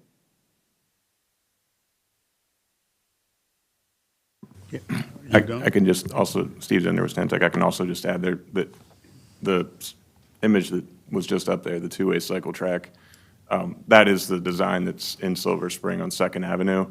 And we're currently progressing a design on Fenton Street as well that will be similar to this type of facility. Very good. Commissioner Yeah. I Pinero? just had, in terms of the folks that were testifying, they brought up the issue of Amherst Avenue, car speeding, and the need for speed humps. And I know for a fact that when there's congestion on Georgia, people use Amherst.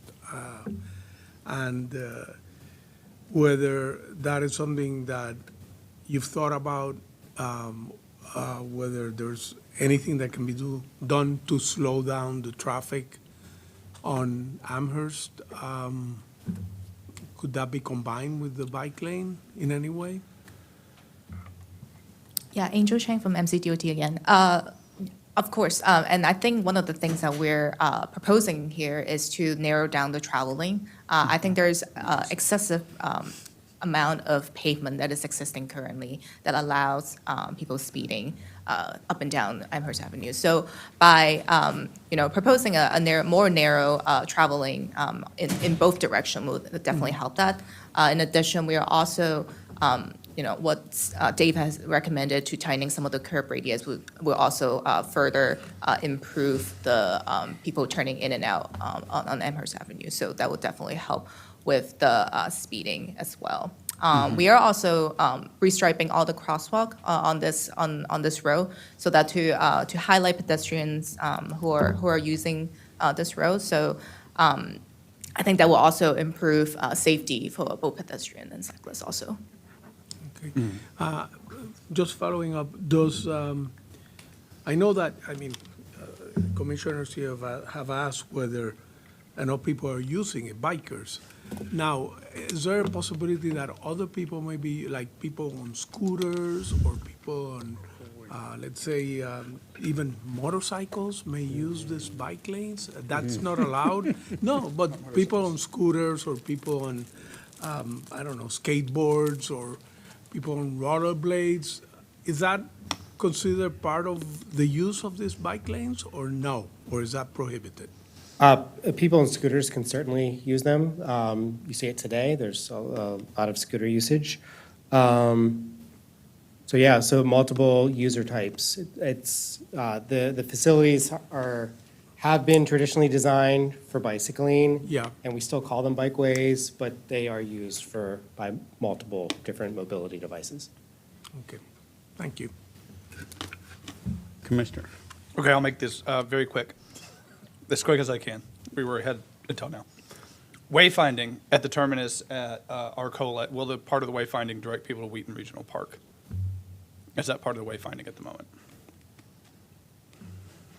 Not at the moment, but we can certainly consider that. I would consider putting that into the terminus before even connecting, the rest of the bikeway is built out.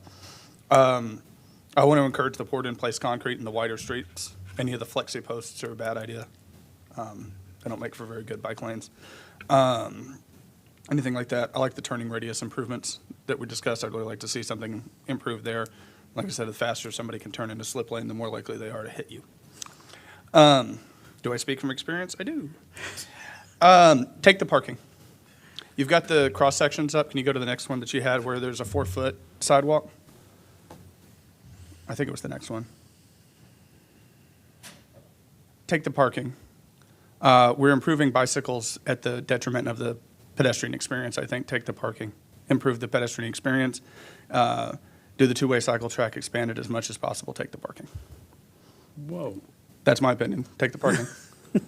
If we're trying to improve it, let's improve it. Let's not go halfway. All right, that's the way to do the best across ways. There'll still be parking on one side. Absolutely take the parking. That's my humble opinion, but take it. Speed humps and speed limits, I think, were suggested by some of the people that testified. I'd like to see that, but it's sort of tangential to what we're talking about here, but I think that's a good idea. And then you mentioned Sharrows at the end for the response to Commissioner Bartley. Where were you discussing Sharrows? I missed I wasn't clear on where the Sharrow. You missed something about Sharrows that were further along. So so I'll jump in for a second. So south of Wyndham, the south, okay. planned bikeway is intended to be what we call a neighborhood greenway that can involve a number of different treatments to slow traffic. One thing that you can do is put in Sharrows, which are pavement markings. No, it's not a bike lane. It's paint. I ride them. If it's a bike lane, let's make it a bike lane. If it's a Sharrow, it's not. Well, just to be clear, south of Wyndham Lane, the master plan does not recommend bike lanes. I It understand. recommends I just Sharrows. other treatments. I was making sure that we weren't talking about any place. It's where you drive on the road. It's where you ride on the road. Don't do that. In my humble opinion, that's really the quickest way I can get there. Take the parking. Is that a motion? That's my recommendation. Is that we recommend that we take the parking and make a full-on pedestrian on both sides, expand the bikeway as much as we can. Is that for the entire length, or? I believe that section, if I'm reading my staff analysis correctly, is just there's the 4-inch proposed sidewalk in Figure 7 in our staff analysis, and then I believe the cross-section that was in the presentation. Take the space from the parking. That's my recommendation. But only where you need it. Only where necessary, but that's fine. So I think I heard 2 potential additional comments. Maybe the easier one was recommendations, and this is in line with what some of the speakers said, which was about considering additional speed management approaches, so you could add a comment. Love that. For speed management, and give some examples. I'd move that one. No bet that one, yeah. I don't think we have arguments there. And we can write some language and send it to the chair if that's okay. Okay, but your other, I think, more controversial one, I'm still looking for a second. Where you need the space, take the parking. Take the space from the parking. I don't see a second. Yeah, I'm not, at this point, I'm not going to recommend or agree with taking parking, but I would agree that they should, we should advance our comments for further development and planning. Oh, yeah. But that one is a very different direction that's being recommended. So I don't see a second. I understand. We have, pedestrian master plans. We have recommendations for how sidewalks should be, what is best practice for the bicycle lane. The problem we have is width of space. What we have in a couple of sections is either parking on one side or parking on two sides. That's either 16 or 8 feet. You can distribute those feet for better usage left and right across the width. My recommendation is where you need the space, take the space from the parking. We understand that's your recommendation. It's not the board's. I understand this. Okay, I have one comment because I read too much stuff. And that's, I read the pedestrian master plan that seems to not like buttons for pedestrians at all. That says, do the cycling right and don't require a pedestrian to hit a button at any time. And yet we have a recommendation to assure push buttons accessibility because we'd be keeping the buttons. So I don't quite understand how the two recommendations mesh. I think in the pedestrian master plan, the recommendation is especially for accessible pedestrian signals. So if you're someone that is blind and you need to cross the street, you can press the button and it will give you an announcement, which isn't necessarily a button that triggers the traffic light. It's to give you that audible announcement that tells you when you can cross.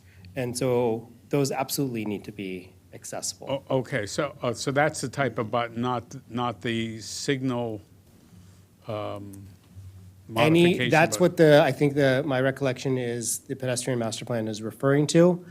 That said, if there are any signals that are placed out there, should be accessible. In this specific location, the department can determine what type of signal they want and push button they want to advance. They need to be accessible. Got it. So it sounds like we'll get the motion in a second that we agree with staff's recommendation with additional comments dealing with possible actions to modify speeds. And by the way, on who can use these bikeways, an electric bike can use this, right? Which can go as quick as a racing bike, 20, 30 miles an hour, correct?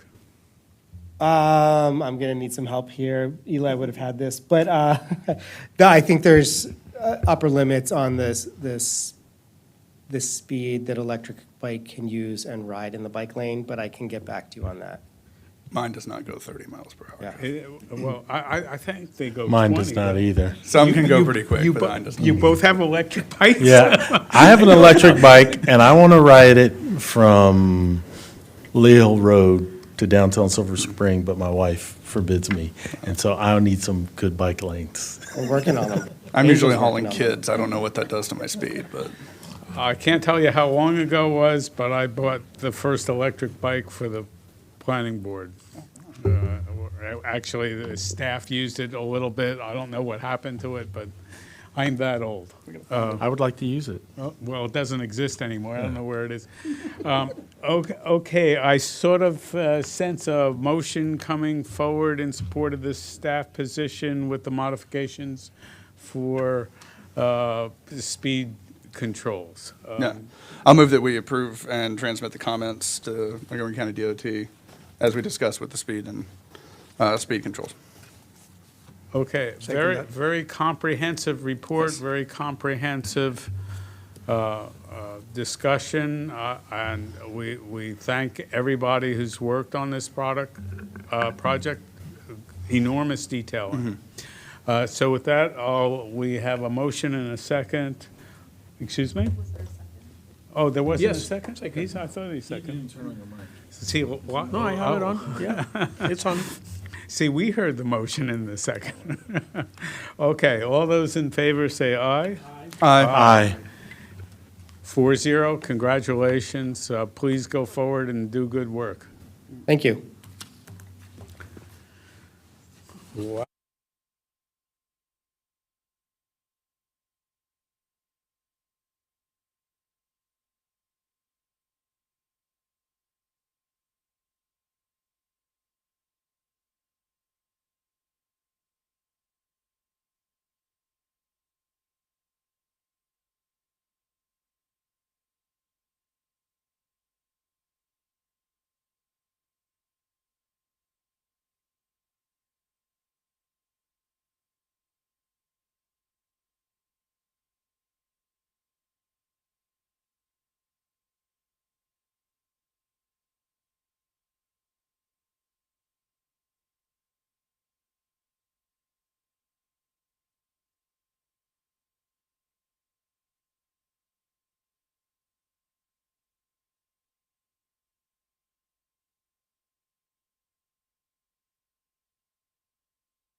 Turn on your mic is the first rule, right?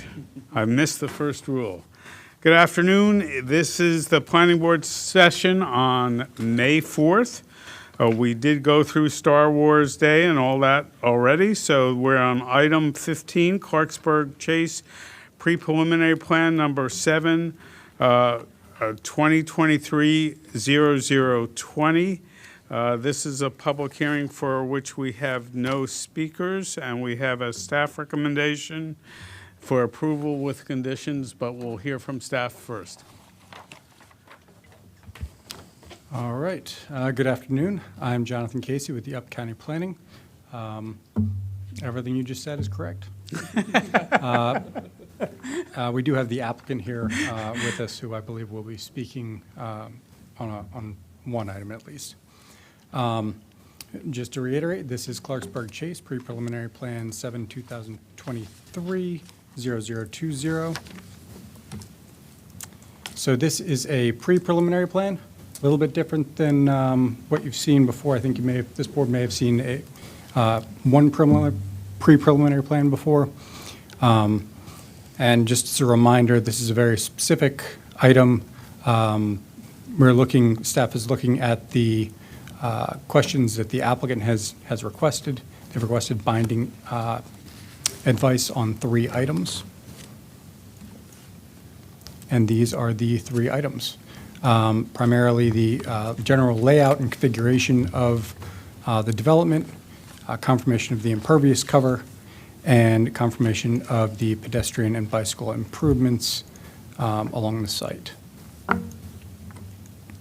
I do want to clarify, we are striking condition 2 because there was a little bit of confusion on the fire code. According to the staff report, you can only have 99 units on a single access point. That is incorrect. You can have up to 100 units. So we eliminated condition number 2 because it is no longer necessary. And then just to clarify, in the staff report, there are 2 discussion points about that same item, referring to the only having 99 units. So just to get you oriented, the site is west of I-270. It's on the west side of Old Clarksburg Road and Clarksburg Road, and it's adjacent to the Clarksburg Outlets right here. This application is within the 10 Mile Creek Special Protection Area, as well as the 10 Mile Creek Limited Area Master Plan. Just north of the site is the 10 Mile Creek Conservation Park. And just to the south, some of you may have seen the Creekside at Cabin Branch application that was before the board a little while ago.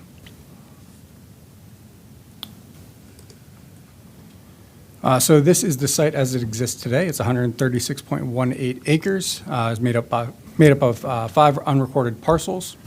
The site is predominantly forested on the west side. It's in the RNC, the Rural Neighborhood Cluster Zone. And this is also within the Clarksburg West Environmental Overlay. There is a maximum there's an impervious cap of 6% on this application, as well as a minimum 80% rural open space requirement. There are 2 streams that are visible in this map. As you can see, this parcel here, 270, is predominantly in agriculture, and that will actually be the subject of the development. The remaining forest is being left as is. Just to give you an idea of what the property looks like from a topography perspective, there is a ridge along the top of the property, which this application does take advantage of. The new access point will be from Old Clarksburg Road at the intersection with Gosnell Farm Road. And important part here is the location of the stream valley buffers, which are shown on this application, as well as the existing forest, and then the stream valley buffer and some limited wetland buffer up to the north.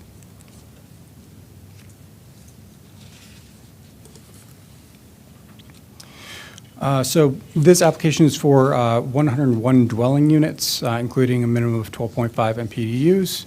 I'm sorry, there should be a 47 single-family dwelling units on these new roads, A and B. 47 single-family dwelling units, and then 52 townhouses. The new road does take advantage of that ridge that I just showed you, so minimizing the grading and overall disturbance on this site as much as possible. The single-family detached units are located along the perimeter of the development, and the townhouses are located in the center of the development. I would like to point out two elements of this plan that staff worked with the applicant on, and those are the two open space, the location of the open space within the development. Those were created to kind of create windows into the surrounding open space, and the development itself was tweaked slightly to kind of open up the interior, so it wasn't just kind of.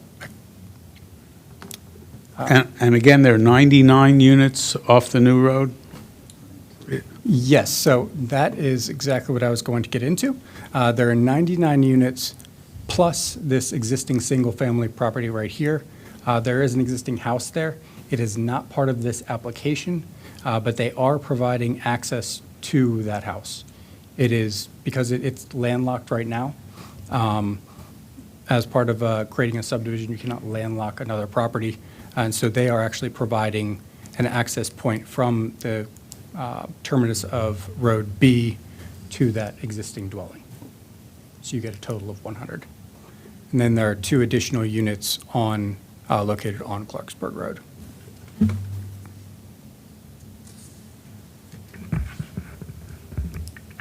It's an access point that has, can it be a road connection or a driveway connection? Essentially, it's just going to be a driveway connection to this parcel, the same as the driveways to the new houses. So 10 foot of frontage, 14 feet of frontage? The exact frontage, well, right, I think it's just going to be an access easement. 25? Oh, okay, fine, fine. Okay, I'm sorry to interrupt. No, that's an excellent point. So as I mentioned, there is an 80% rural open space requirement for this application. It is shown in green. This is conceptual. They're showing, above 80% right now. In the future, as part of the preliminary plan and site plan, the majority of the rural open space will actually be dedicated to parks, aside from some area that will be retained by the HOA.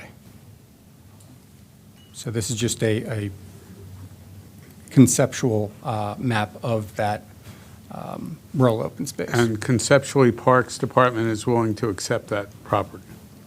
Correct, subject to, a detailed review at preliminary and site plan. It is part of the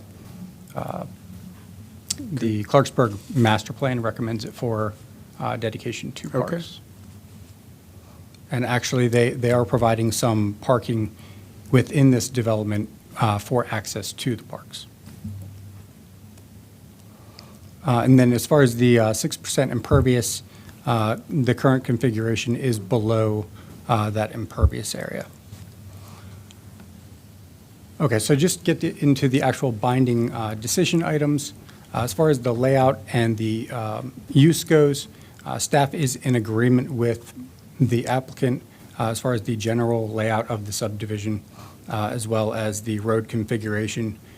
We cannot give a definitive yes or no on the teardrop cul-de-sac or the details of the road sections, because those are ultimately up to DOT. They're the lead agency.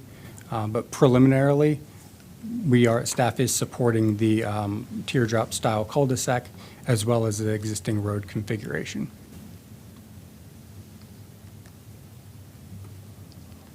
The second binding item is really a confirmation of how the 6% imperviousness is calculated. In general, staff and the applicant are in agreement that the impervious surface is calculated over the land area that is included in the application. That specific language is used because it is consistent with the overlay language in the zoning ordinance. The applicant had used the term gross tract area, which is similar but not exactly, because the area of land within the application also includes the off-site improvements. So that imperviousness would be included in their overall calculations. Gross tract area does not typically include that. And the third item is related to access and circulation. Overall, as far as the new development or the new roadways and sidewalks go, staff is in agreement with the applicant. However, there is a condition to include at least one additional bike and pedestrian connection to serve the community. As you can see, there is only one access point to this development. And for a development of this size, it is permitted with additional findings at the preliminary and site plan stage. But staff does feel that additional access would benefit this development and the future residents.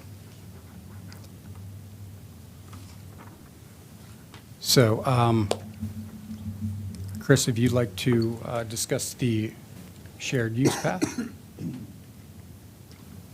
Yes, for the record, Chris Van Alstyne of the Up County Planning Team. On screen you see in red, that is the proposed shared use path connection, so that will be shared between bicyclists and pedestrians. That's the ultimate goal, going from the main development area to New Clarksburg Road. That's an important point, that circle there at bottom to access the new Clarksburg Road.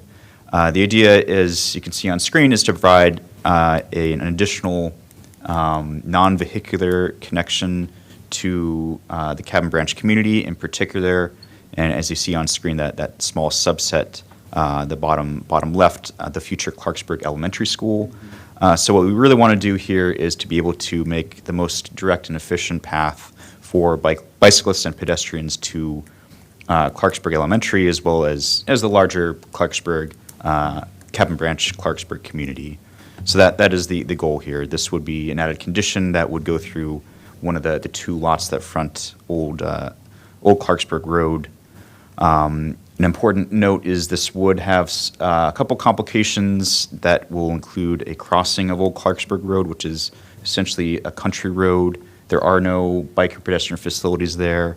There is a grade issue between Old Clarksburg Road and New Clarksburg Road that would have to be accomplished, but we are confident that with the engineering skills of the applicant, we can figure out a way to get down there. Any questions on that? Otherwise, we can continue. That ramp like a gravel road or? So this would be a paved asphalt trail, Okay. which is also an important note. So this would count against the impervious surface calculations. Does it connect to a sidewalk on, what is it, Clarksburg Road or? And that is the goal. It would connect to Old Clarksburg Road, where there are bike and pedestrian facilities. There's an existing bike lane on Old Clarksburg Road on that side of the street, actually on both sides of the street, as well as a shared use path on the opposite side. But there's nothing right now? I mean, is that a planned thing? That is currently existing. It exists? The bike lane currently exists on Old Clarksburg Road. On Clarksburg Road, New Clarksburg Road. There is a bike lane. It's not really up to our current standards. It's just a marked lane. It's not protected, but there is a lane. And perhaps more importantly, particularly if you're talking about people coming to school, on the opposite side of the road, I guess that's the southeast side of the road, there's a shared use path, so that would provide a connection to that. Commissioner Bartley?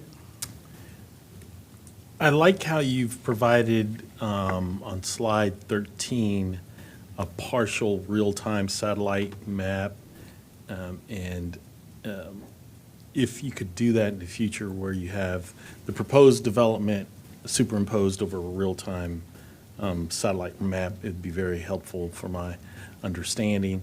And then on slide 13, you showed the future of Clarksburg Elementary School. Will this development take in consideration children walking to the school? And is there going to be a plan to integrate both the school and the connection to this development? And the reason why I'm asking is because there's an emphasis that needs to be made towards new development, new schools, or development in the current school population, and whether or not they will be integrated and whether or not that school will be exacerbated. So I think it's neat that there's a proposed new school going in and there's going to be this development there. So has that been given any consideration? Thanks. So I can answer that connection and the graphic. So it noted that we will provide, we can improve our graphics in the future, and that you'll see that in the preliminary plan. And at least for the connection, yes, that's what we're trying to do, is to make that connection for, and hopefully this is for students, for parents to take their kids.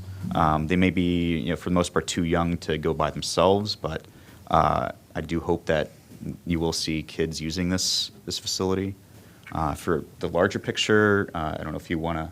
Sorry, I'll just say one thing. In terms of future elementary school, the school is under construction. It's nearly up and finished. It's not like sometime in the future maybe it'll be there. It's going to be there very shortly. So It would be helpful if it was on this so we could see it. Sure, It's sure. not there. It's literally where that graphic where it says is future. sitting. That says I know it future says school. future, It's but right I mean, there. when Yes. when I look at this proposed path connection map, and then I actually called it up on Google Maps also to do a satellite to try to get a better perspective of where everything is. But if the proposed school was in here, I think it'd be very helpful for me. Sure, and have we thought about it? Yes, we thought about it, and therefore we're recommending this connection so that someone could possibly walk their child to school in a safe manner. So we're thought about it, we think highly of it, and we strongly recommend it. And I think walking your child to school has a positive effect on climate change and reduction in carbon emissions, and is in coordination with Thrive 2050. So that's why I'm asking. Okay, Thanks. thank you. Does staff have anything else? So if the applicant would like to speak to this. Well, I do have another question, is how can you ensure that the woods and streams are going to be protected? And I heard mention of possible coordination with acquisition of this land with Might the be parks. dedication, I don't know. Yeah, and I'm sorry, I'm going to clarify, we didn't have any more on this item. There is a little more of the presentation to go through. Oh, okay, thank you. Okay. Yeah, sorry for the confusion there. Well, I will think- you answer that question in the remaining of the prepresentation, or do you want to answer it now? Actually, my remaining slide was a recommendation. Oh, okay, all right. Oh. So why don't you answer the question of how are we getting dedication? Are we protecting the forest and stream valleys? All of the above. Yes, it would be dedication. It's not acquisition unless there's something else in motion that I'm completely unaware of. So it'll be part. It would be dedicated by the applicant, and that land would be, owned by the parks. The stream valley would have to be replanted. And that is something that the details of that will be fleshed out at preliminary and site plan, along with the forest conservation plan. Okay. Sir.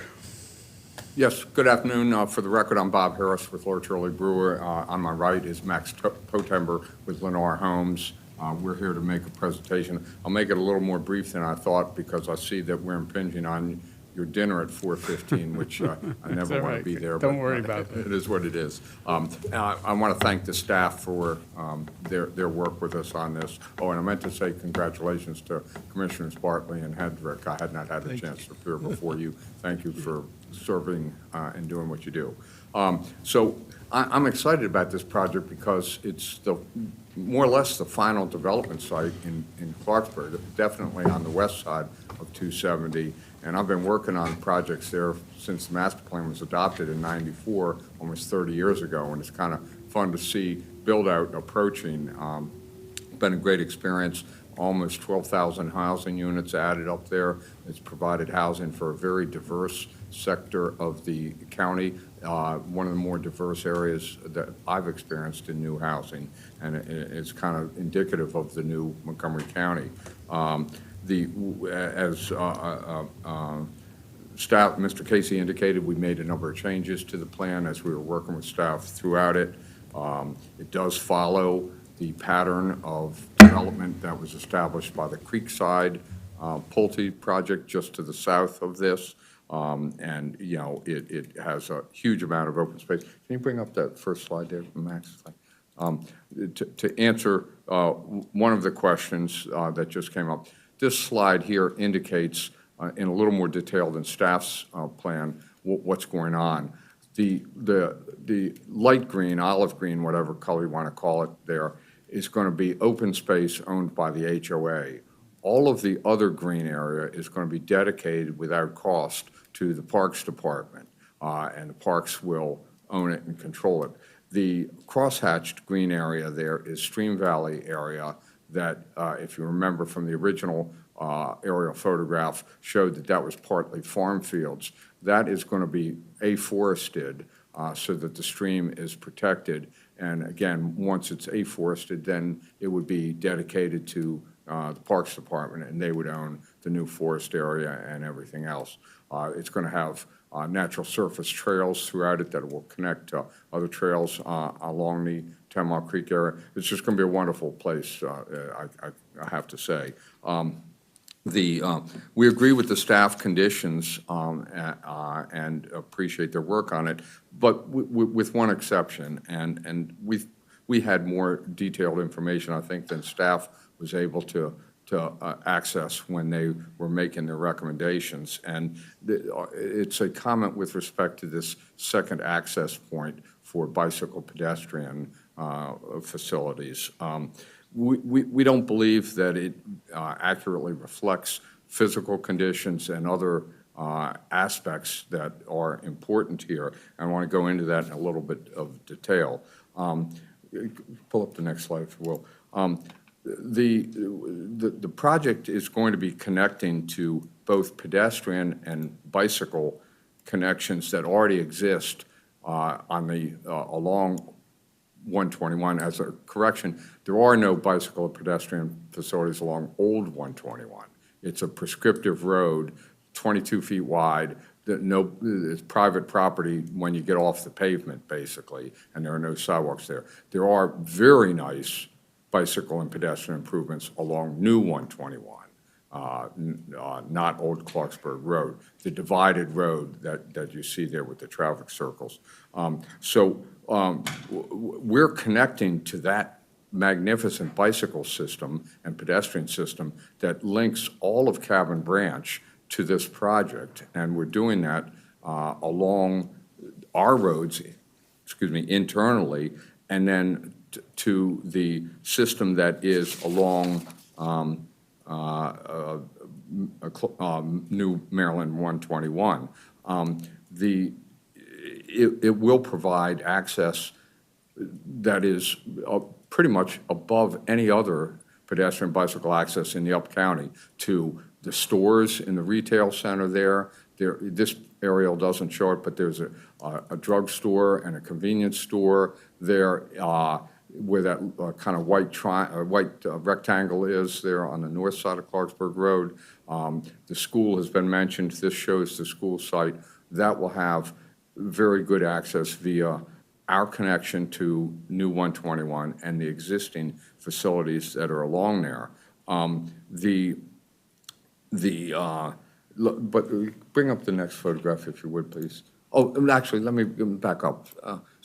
One of the problems, and this is where I don't think staff had the same information that we have, is that the connection where these blue triangles are shown there is where they're suggesting that we put a second bicycle connection. that is very steep topography. There's a big grade change there. The grade ranges from a minimum of 9%, where those blue triangles are, to I think it's 20%, where the kind of golden triangle is. Even on your electric bike, you would find that to be a steep grade. And certainly those of us on a pedal bike would find it to be a very steep grade. So it's really not a good place for pedestrian or bicycle connection. It would not meet ADA compliance, and normally when you build a paved path, you are required to make it ADA compliant. So there are some real practical difficulties on our site with that. Those practical difficulties, grow when you get out to Old 121. Can you bring up the next slide? Again, it's a prescriptive road, and so if you look at the slide that he's bringing up right there, I'll call it the north side of Old 121, you see a guardrail along there and a bunch of trees, okay? There's no room really for anything there without, number one, acquiring property that's private property now, but two, completely changing the built conditions. Pull up another slide. It also, if you go further down Old 121, or Old Clarksburg Road, I should say, you see that those conditions continue. In this one, looking on the left side, you see a fence and a retaining wall that separates New 121 from Old Clarksburg Road that runs intermittently along there because there's a grade change, and the desire when they built New 121 was not to have people crossing New 121 at that location. The slide to the right here as well shows that the guardrail and the fence that's there, and it shows the guardrail on, again, the north side, if I'm not spinning you around too much, and the trees that exist there. So the combination of private property, and I think there are some utility poles along the north side as well that may not, there's one that's shown. Yeah, you can see. So multiple physical constraints that really limit it, and the absence of right-of-way that make it challenging. But again, what we're trying to address is good pedestrian and bicycle access. I'm all in on that, and I understand that. But this is an area that is pretty much unparalleled. Can you scroll up to the other photographs? So the photograph on the left here is looking up New 121, just rebuilt a couple of years ago. And what this shows is a very desirable sidewalk on the one side. And if your eyes are sharp enough, you can look up the road a little bit there, and you can see that the curb lane there turns into an on-street bike path that runs all the way down New 121, all the way down to West Old Baltimore Road. Very desirable. But if that weren't enough, look at the picture on the right. That is the other side of New 121. That has, in addition to the on-street bike path on the other side, it has an off-street bike path on that side, and yet another sidewalk, which is why I say this area is, the poster child for pedestrian and bicycle facilities. And it just seems to me that, with the complications of, building anything along Old Clarksburg Road, why not use these facilities, which is what they were intended for? I know the staff points out that there is some additional distance that people would have to travel, but we did that study here, and you can see that the distances are not significantly different. The route to the Cabin Branch community, we picked the star there as an example, is in one case 7.5 minutes walking. In the other case, if you were to put in the new bike path, it shrinks to 3.1. But 7.5 minute walk is not a hateful walk, and it's even much shorter on a bicycle. When you look at the connection to the outlet center and the stores, the new path doesn't help that at all. It's actually a longer route there. The school, which you did bring up, is another issue, and staff brought that up appropriately. But there again, if you look at the purple, it's, it's not measurably different.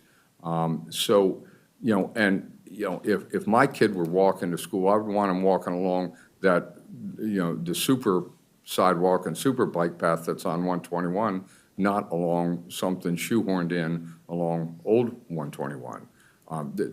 Since Commissioner Bartley asked a question about walking to the school, I did look into that, and the MCPS has a policy that if children to an elementary school have to cross, and it doesn't really define it, a busy street or divided street of some sort, then they're bused. I don't know whether New 121 qualifies for that or not. It's not a really busy street. It is a state highway, and it is divided. So I don't know whether they would be walkers or they would be bused. But even if they're walkers, the walking distance and the facilities are excellent. I would have no problem sending one of my children, or now my grandchildren, to walk to school on that. So, and then the final thing, if I'm not going too far on this, is keep in mind, we're in an environmental overlay zone. The county said this is such an important area, we want to limit impervious area wherever we can. And adding in another bike path would just add impervious area where I don't honestly believe it's necessary. Other projects that the board has approved in these environmental overlay zones in Clarksburg, they have even eliminated sidewalks on one side of the street internal to the community because they said that's unnecessary impervious area. We're willing to provide the sidewalks internally. They have a value, but just, in all honesty, don't think adding this additional connection in there. And I say this with great respect to staff. Thank you. I'm willing to hear from the board on, would you be willing to consider putting off this decision to say, look at further designs at preliminary plan to see if a pedestrian path should be required? May I jump in? I would like, if we can ask the staff to respond to these comments, we have some additional information that will help to clarify our recommendation. Okay, that they didn't say before? Well, it's in response to the information that's Okay. just been shared.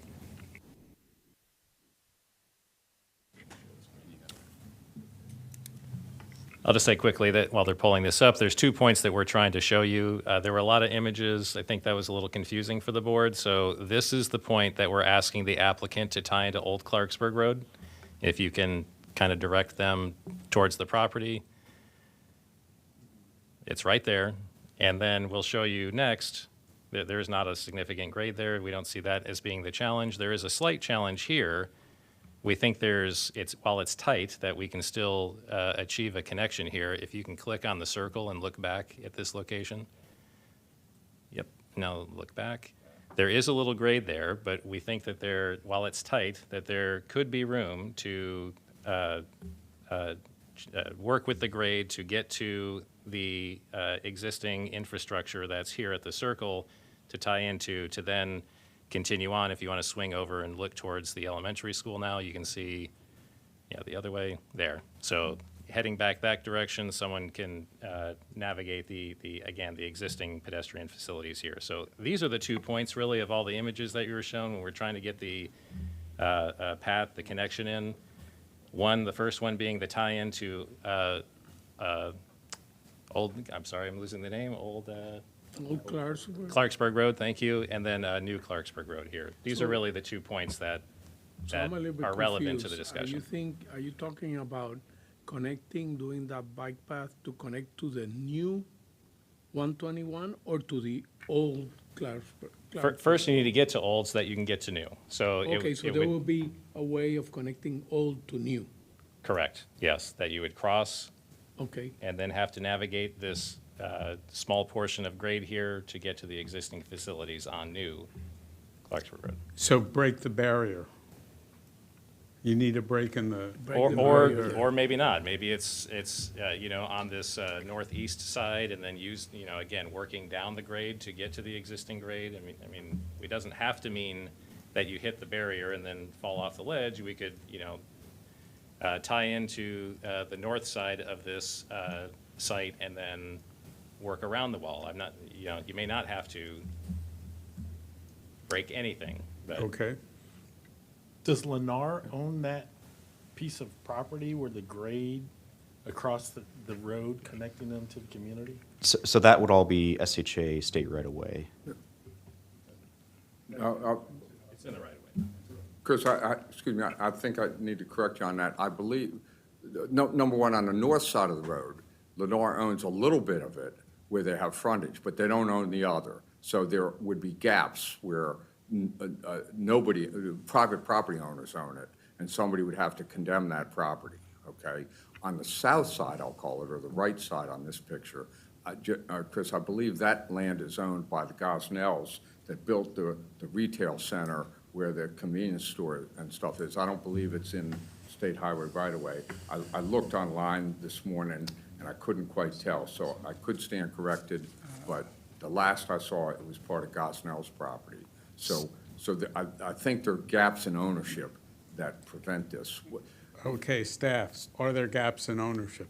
There are gaps in ownership, but Gosnell's ownership, sorry, I'm trying to translate from different map, ends right here. And then this is SHA Road. SHA right away. So Gosnell's ownership goes to state right-of-way? Let me do all of us a favor and just pull up MC Atlas. Exactly. Go to a property map.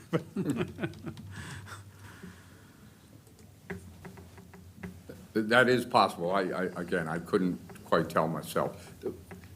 I'll be honest, this project's going to pay $2 million in impact taxes, and there are 0 public improvements that need to be done for transportation here.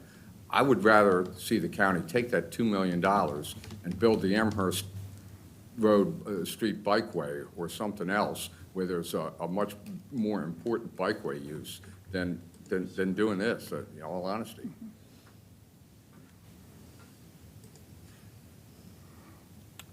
All right. So now that we have an adequate graphic, Well, just for in response to that comment, Maxwell had the exact thing I wanted to see, the community superimposed over the satellite. I'm well aware.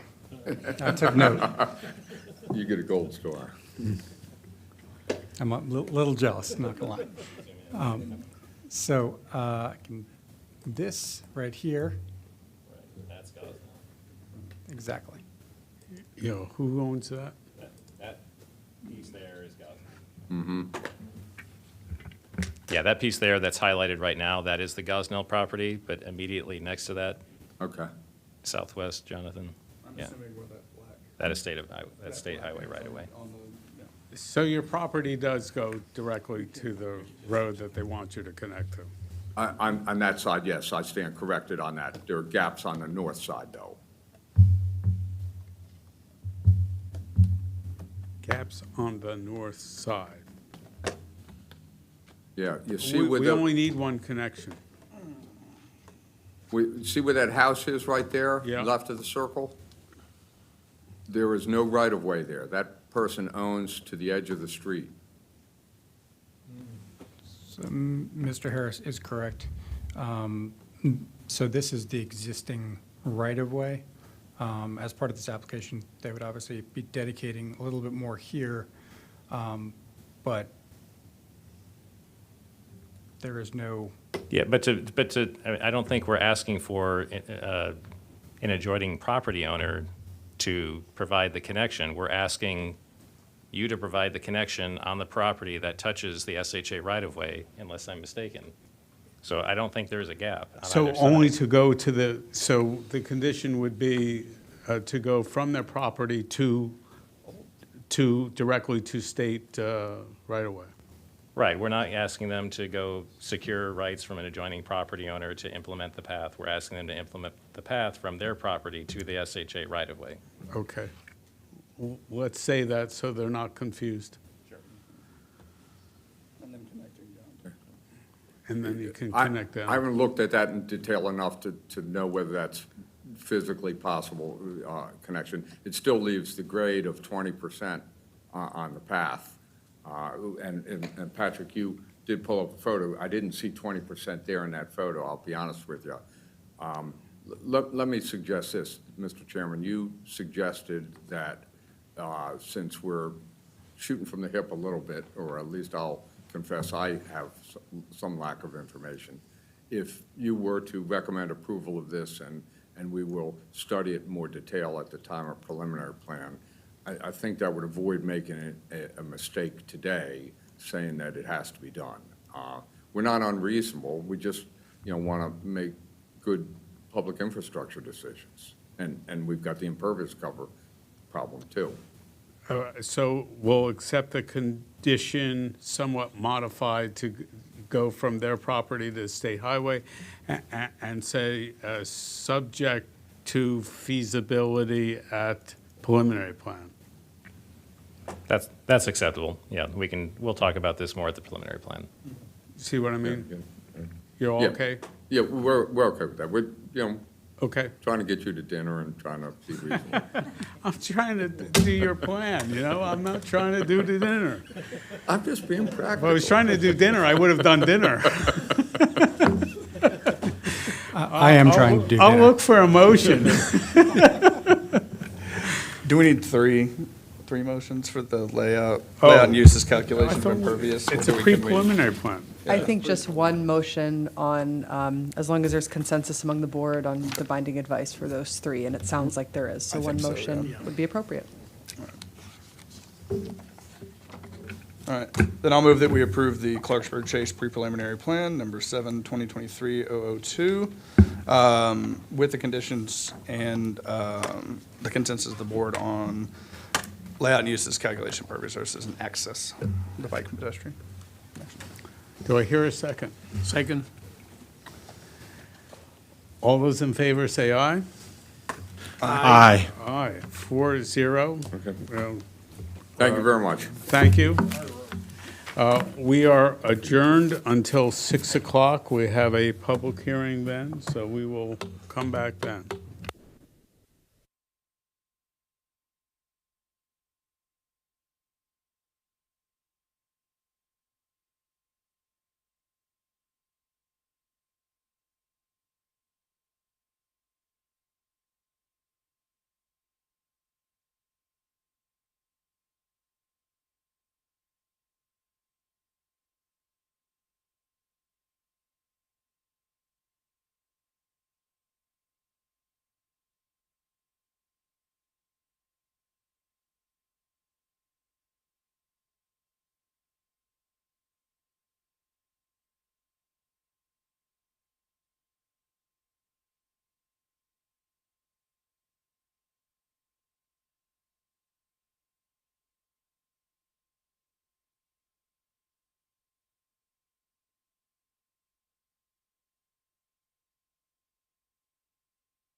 Good evening. It's Quattro de Mayo here in Park and Planning.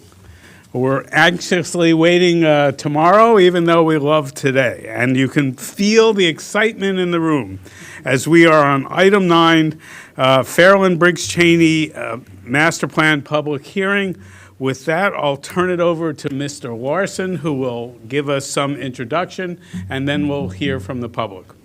Thank you, Chair. Again, for the record, my name is Clark Larson. I'm one of the co-leaders on the Fairland and Briggs Cheney Master Plan.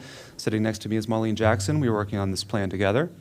And yes, staff has a short presentation to give a little bit of background on the plan as it is today.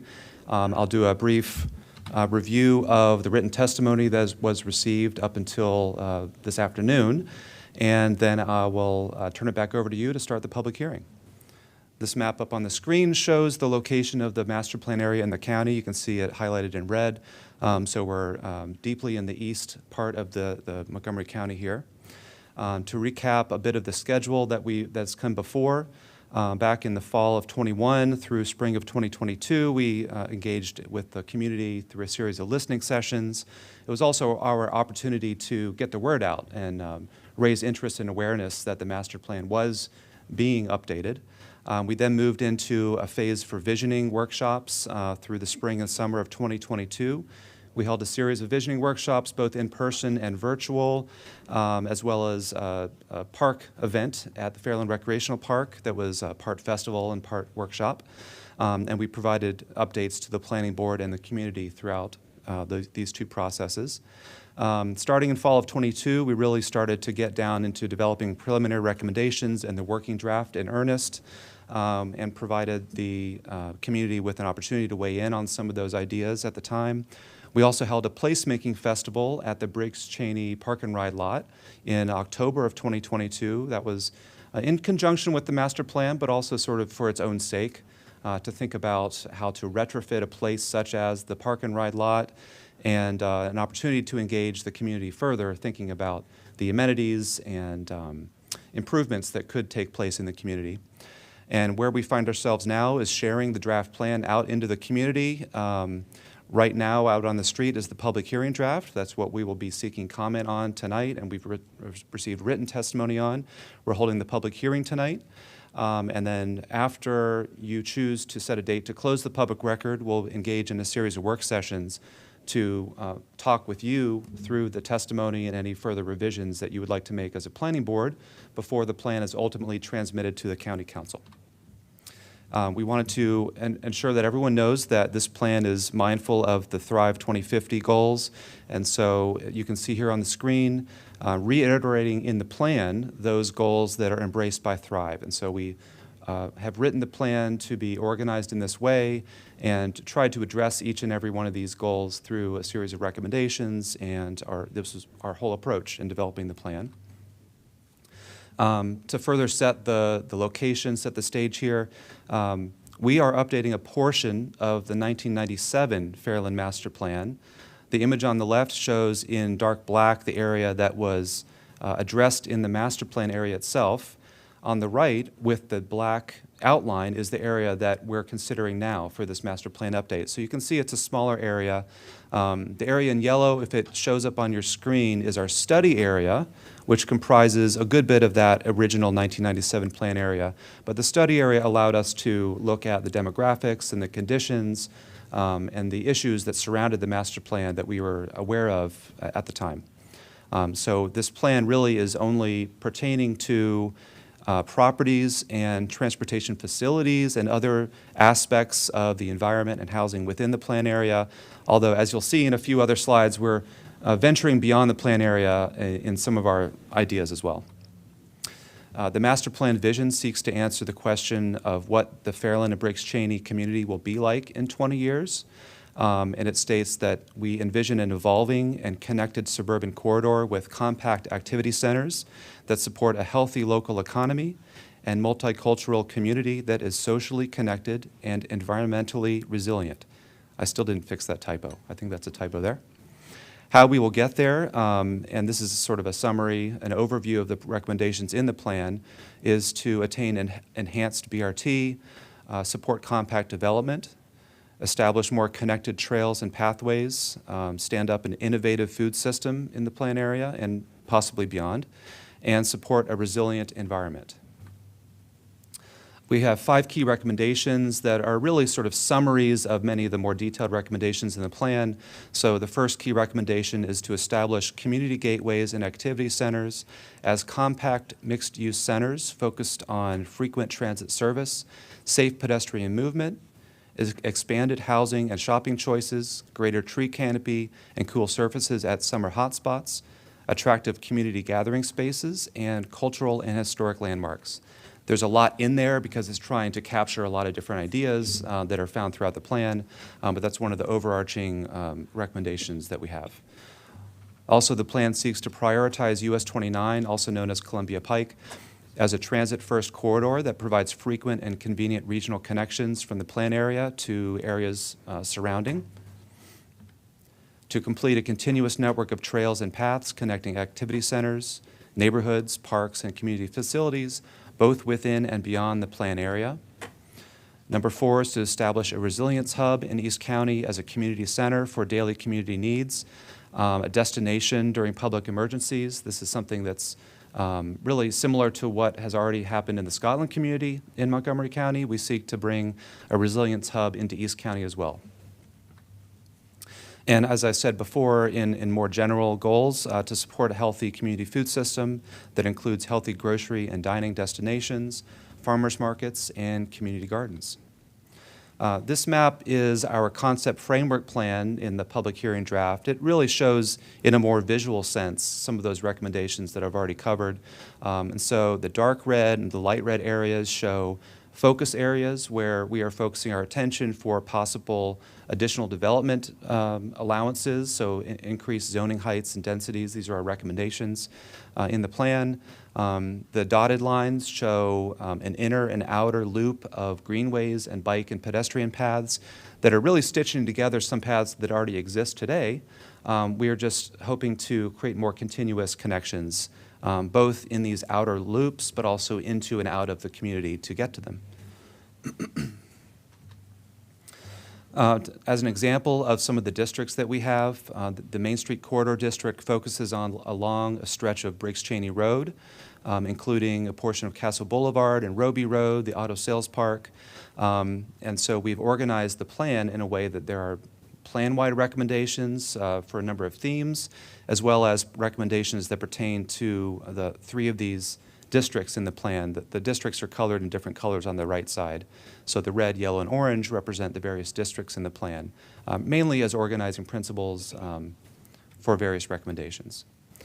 Also, we have some conceptual illustrations for a number of the districts and activity centers that envision what a possible future could be in some of these areas.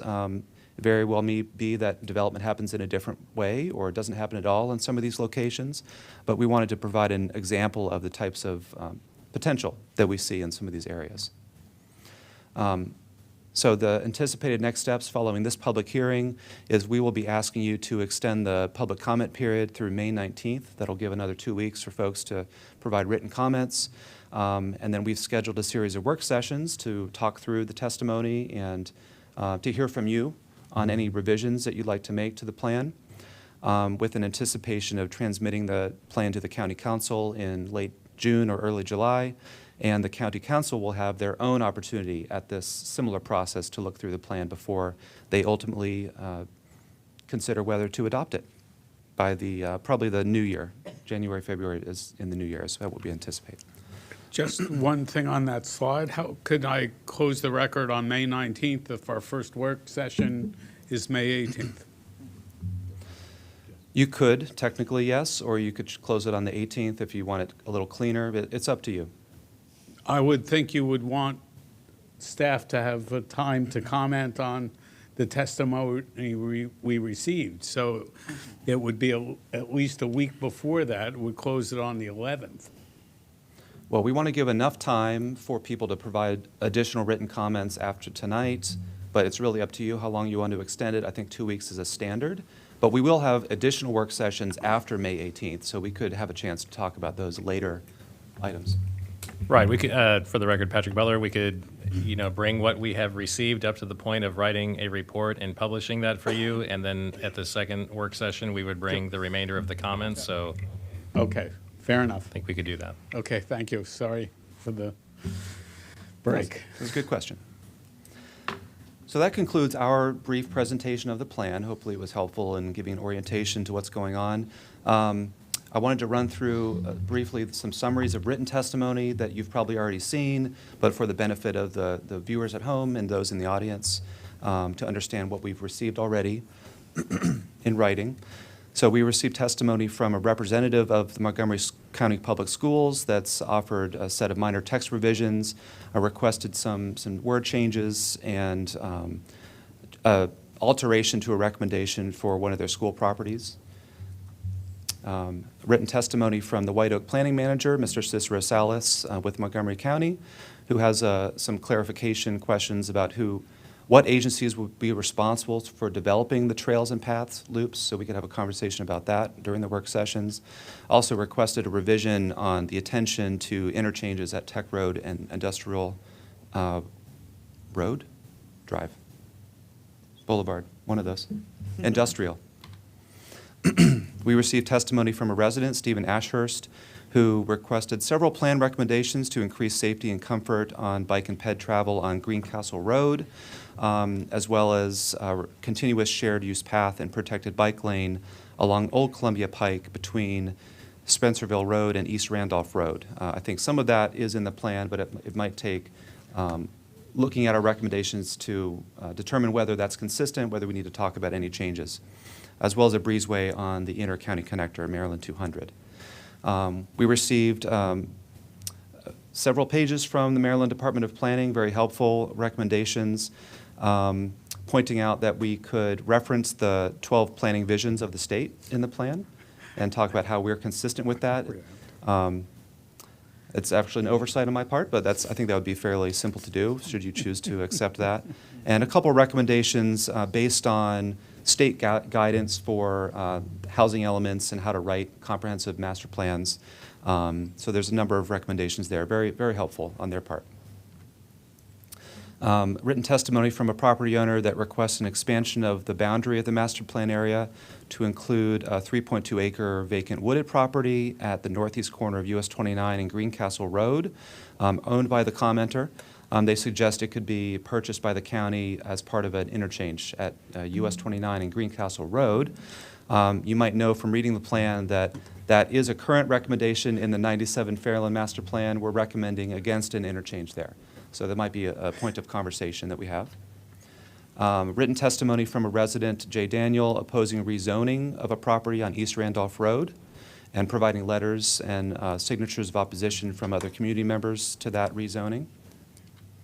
Another from Durigala Moses, I hope I pronounced that correctly. Another resident in the area with a similar opposition for rezoning at that same property on East Randolph Road. A number of useful recommendations from a representative of Mile One, that's an auto dealer and service provider in the auto sales park. Who's testifying tonight? Yes, they'll be here tonight, so I don't necessarily need to read this. I'm sure they can fill in the gaps, but they're essentially looking for some revisions to the plan that are a bit more flexible in how they can make changes to their site or redevelop their site in minor conditions. So they're offering revisions to that effect that would affect the auto sales park. Written testimony from an attorney for the General Conference of Seventh-day Adventists. I believe we also have a representative here tonight to speak to some of their recommendations. They're generally in support of the master plan's visions, goals, and objectives, stated that they don't have immediate plans to do anything, but it provides some ability for considering that in the future. Also supporting the recommendations and visions for the park and ride site on Tech Road that was once part of their property, now it's right-of-way for park and ride. And these properties we're envisioning could be developed together, should that be of interest. Another written testimony with opposition to the rezoning at that East Randolph Road property. Written testimony from a representative of Greater Washington, Dan Reed. I believe he's joining us virtually tonight, expressing support for the draft master plan and identifying some of the notable engagement activities we conducted as part of the listening phase and visioning phase. Another piece of written testimony from a resident with opposition to a rezoning at that same property on East Randolph Road. In written testimony, I think this is the last one that just came in today, from Ms. Gertrude Jones, expressing support for the attention that the master plan is giving to the East County area, especially along Briggs Cheney Road, and the anticipation of potential future for Briggs Cheney Marketplace. So that concludes the summary of written testimony. Phase 3, I do have a written statement to make into the record, if you'll be so kind as to grant me that ability. Please do. For the record, my name is Clark Larson, and sitting next to me is Marlene Jackson. Together, we're co-leaders for the Fairland and Briggs Cheney Master Plan with the Montgomery County Planning Department, Up-County Division. This public hearing is for the Fairland and Briggs Cheney Master Plan update, which was advertised in the Washington Times on April 3rd, 2023, and duly notified via hard copy and/or electronic formats on or before March 30th, 2023 to the Montgomery County Council, Montgomery County Executive, Montgomery Planning Board, applicable Montgomery County departments, and other public agencies, public libraries near the plan area, residential neighborhood and homeowners associations, and other interested parties. The public hearing is an opportunity for the Montgomery County Planning Board to receive testimony on the Fairland and Briggs Cheney Master Plan public hearing draft to be discussed at work sessions later this month. The Fairland and Briggs Cheney Master Plan public hearing draft is an amendment to a portion of the 1997 Fairland Master Plan, Thrive Montgomery 2050, the county's general plan, the county-wide transit corridors functional master plan as amended, the master plan of highways and transitways as amended, and the Montgomery County Bicycle Master Plan as amended. I'd like to enter into the public record the following documents: the 1997 Fairland Master Plan, the Montgomery County Council proposed draft Thrive Montgomery 2050, the county's general plan, the 2013 Countywide Transit Corridors Functional Master Plan as amended, the 2018 Technical Update to the Master Plan of Highways and Transitways as amended, and the 2018 Montgomery County Bicycle Master Plan. The following supporting studies and reports are also entered into the public record: the Fairland Briggs Cheney Master Plan Community Engagement Report, Fairland and Briggs Cheney Master Plan Existing Conditions Report Presentation, Fairland and Briggs Cheney Housing Market Assessment Study, and that's the end of that list. All of these documents, as well as other meeting materials and recordings, are available via the Fairland and Briggs Cheney Master Plan Project website at www.montgomeryplanning.org/Fairland Briggs Cheney. I am also entering into the public record the following documents which are attached to the agenda report for this meeting item: a letter transmitting the public hearing draft plan to the County Council President, Evan Glass, dated March 30th, 2023, a letter transmitting the public hearing draft plan to the County Executive, Mark Elrich, dated March 30th, 2023, a proof of publication from the Washington Times newspaper ad in the paper's April 3rd, 2023 issue, and all written testimonies received since March 2023 up to this afternoon, May 4th, 2023, when the Planning Board approved publishing the public hearing, March 23rd, is when the Planning Board approved publishing the public hearing draft plan and set the public hearing date as tonight. Staff recommends the public hearing remain open for 15 days until May 19th, 2023 at the close of business, and this is at your discretion to set that date. This completes my statement for the record. Well, thank you. I think we have a legal public hearing and a valid public hearing draft before us. We have 4 speakers in person, and they're already up at the table. I'll invite Mr. Tim Dugan, representing Verizon, to start his testimony. Good evening, everyone, Mr. Chairman and members of the board. My name's Timothy Dugan. I'm a land use attorney for Bean, Kinney, and Corman, representing Verizon this evening. I'm here today to reiterate our support for the plan that we initially indicated in February with a letter, and I'll supplement it for that purpose, for this particular purpose. The properties they own are on both the west and the east side of Columbia Pike. They It's probably between 70 and 80 acres, and they're continuing to operate their businesses there at the moment. The purpose of this statement is simply to say that Verizon doesn't have any current plans for redeveloping their properties. However, they understand and appreciate that it would be important to have a framework for redevelopment, given the duration of master plans and the like. I recall working on the 1997 Fairland Master Plan, so these things do endure. And so they asked me to come in and indicate that they thought the proposals would fit well within the fabric of the Fairland area, and that they support the recommendations, and ask the planning board to similarly recommend the report to the county council for adoption. So thank you very much. I'd be glad to answer any questions. Thank you. No questions at this time. As we go through it, I'm sure you'll tune in. We now have Karen Senecal from Potomac Conference Corporation of the Seventh-day Adventists. Oh, well, that's the one technical thing we ask you to do, is to turn. I'm Karen Senecal. I am the Vice President for Finance and an officer of the Potomac Conference Corporation of Seventh-day Adventists. Seventh-day Adventists, while a small denomination, have an over 100-year history and significant presence in Montgomery County. This is particularly evident in the East County area covered by the proposed Fairland and Briggs Cheney Master Plan. Our church's world headquarters and Adventist Healthcare White Oak Medical Center are located there in East County. The Potomac Conference has over 30 churches and 3 K-12 schools in and around Montgomery County. It has been our long-standing mission to serve both our members and the community at large. We look forward to doing so for the next 100 years and beyond. I'm here to state the Potomac Conference Corporation's strong support for the proposed Fairland and Briggs Cheney Master Plan recommendation. In particular, as the legal owner of the 11-acre vacant lot located at the corner of East Randolph and Old Columbia Pike, adjacent to one of our Seventh-day Adventist churches, we support the proposed rezoning of the property to the CR designation. Such rezoning will enable the appropriate, complementary, and attractive redevelopment of the property to a high-quality residential mixed-use development consistent with planning staff's broad vision for the area. The conference has worked with the church leadership to place conditions and restrictions on the property, assuring that the future development would be complementary to the sanctity and security of the church and not include uses that would conflict with the Seventh-day Adventist Church's beliefs and missions.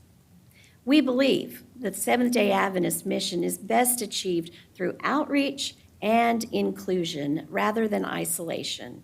And we see development of the adjacent property with reasonable conditions as an opportunity to achieve that. A stated goal of the Fairland and Briggs Cheney Master Plan is to facilitate racial equity and improved socioeconomic conditions for all. Again, this is consistent with our Seventh-day Adventist mission. We are pleased that our East Randolph Road property can be developed in a manner to help address the significant and growing need for new quality housing in the East County. We believe the proposed rezoning of our property will produce a mutually beneficial result for all stakeholders: Montgomery County, the East County, our immediate neighbors, and the Seventh-day Adventists. Thank you for the opportunity to express our strong support for the Fairland and Briggs Cheney Master Plan. Thank you very much for your testimony. I am going to announce the next speaker by her first name because I have no guts. Pamela, if you could pronounce your last name, please, I would appreciate it. Yeah, it's Nkwantebisa. Eng- Nkwantebisa. Thank you. Please go ahead. You have 3 minutes. And thank you for coming tonight. Thank you. Good evening. My name is Pamela Owusu Nkwantebisa, a resident on the Featherwood Street in the southern part of this plan area.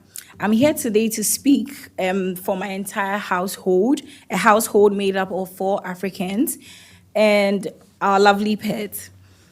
2 out of the 4, we have 2 middle-class workers and 2 students living in this household. So before I share my concerns, I had the opportunity to assist this team last year in their engagement efforts. And I must say, speaking on behalf of my whole household, that the efforts of the planning team and the department is commendable and highly appreciated. This area has been what I call home for the past 2 years that I immigrated into the country. And being a resident of this place, I would say that I enjoy the peaceful environment and love living there. So moving to the concerns raised by my entire household. The first one is the safety at the Briggs Cheney Marketplace. So we usually frequent the Briggs Cheney Marketplace, and one of the main concerns that we have is the gun violence in the area, where we hear different cases of people getting robbed, people being shot in the area, and so we are curious to find out what measures or recommendations in the draft are addressing such issues. The second is the cycling infrastructure. We believe that we need some cycling infrastructure like what the Capital Bike Share has, like the docking stations in the area. And so in the southern part of this neighborhood district, we lack such infrastructure. So the closest one is on Stewart Lane, which is behind the Bank of America. And unfortunately, it's not accessible by the residents in the southern part of this area. And so ideally, I would like to bike in the area, but unfortunately, we do not have this infrastructure. So I always drive everywhere that I go. So these are the main concerns that I have, and I would appreciate it if it's being addressed. Thank you. Thank you very much for your testimony. We have one last individual speaker, Ed Novak. Good evening. Good evening, Chairman DeScience and Planning Commissioners. My name is Ed Novak. I'm the founder and president of Nova Ventures, a real estate development company based in Chevy Chase, Maryland. Prior to forming Nova Ventures, I was also director of development for the Marriott Corporation. My wife and I are also longtime Montgomery County residents, having lived in the county for the majority of the past 40 years. I'm joined this evening also by my business partner, Damon Orabona. Damon previously served as a senior planner and attorney with Park and Planning from 2007 to 2012. Damon is also past president of the American Planning Association and is currently serving on the planning board appointed Bethesda Design Advisory Panel.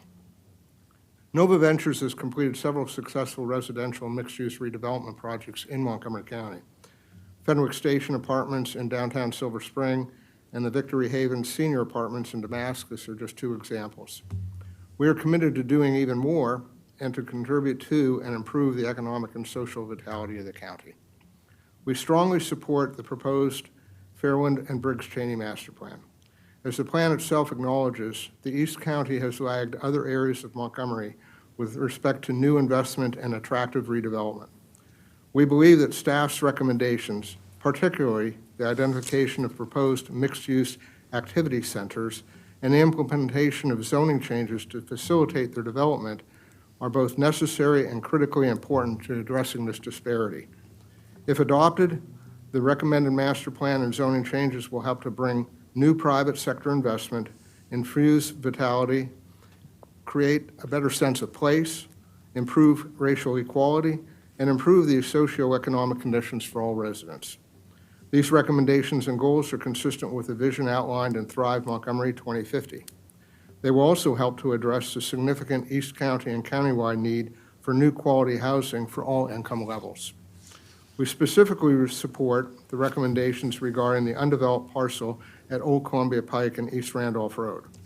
Nova Ventures has been working with the owner, the Potomac Conference of Seventh-day Adventists, and planning staff since 2019 to arrive at an attractive, pedestrian-friendly, mixed-use concept plan for the property. After COVID delayed the previous schedule for the Fairland Briggs Cheney Master Plan update, we were encouraged to submit a local map amendment application to rezone the property. We did so in late 2021, and in April 2022, the Planning Board unanimously and enthusiastically voted to recommend approval of the LMA.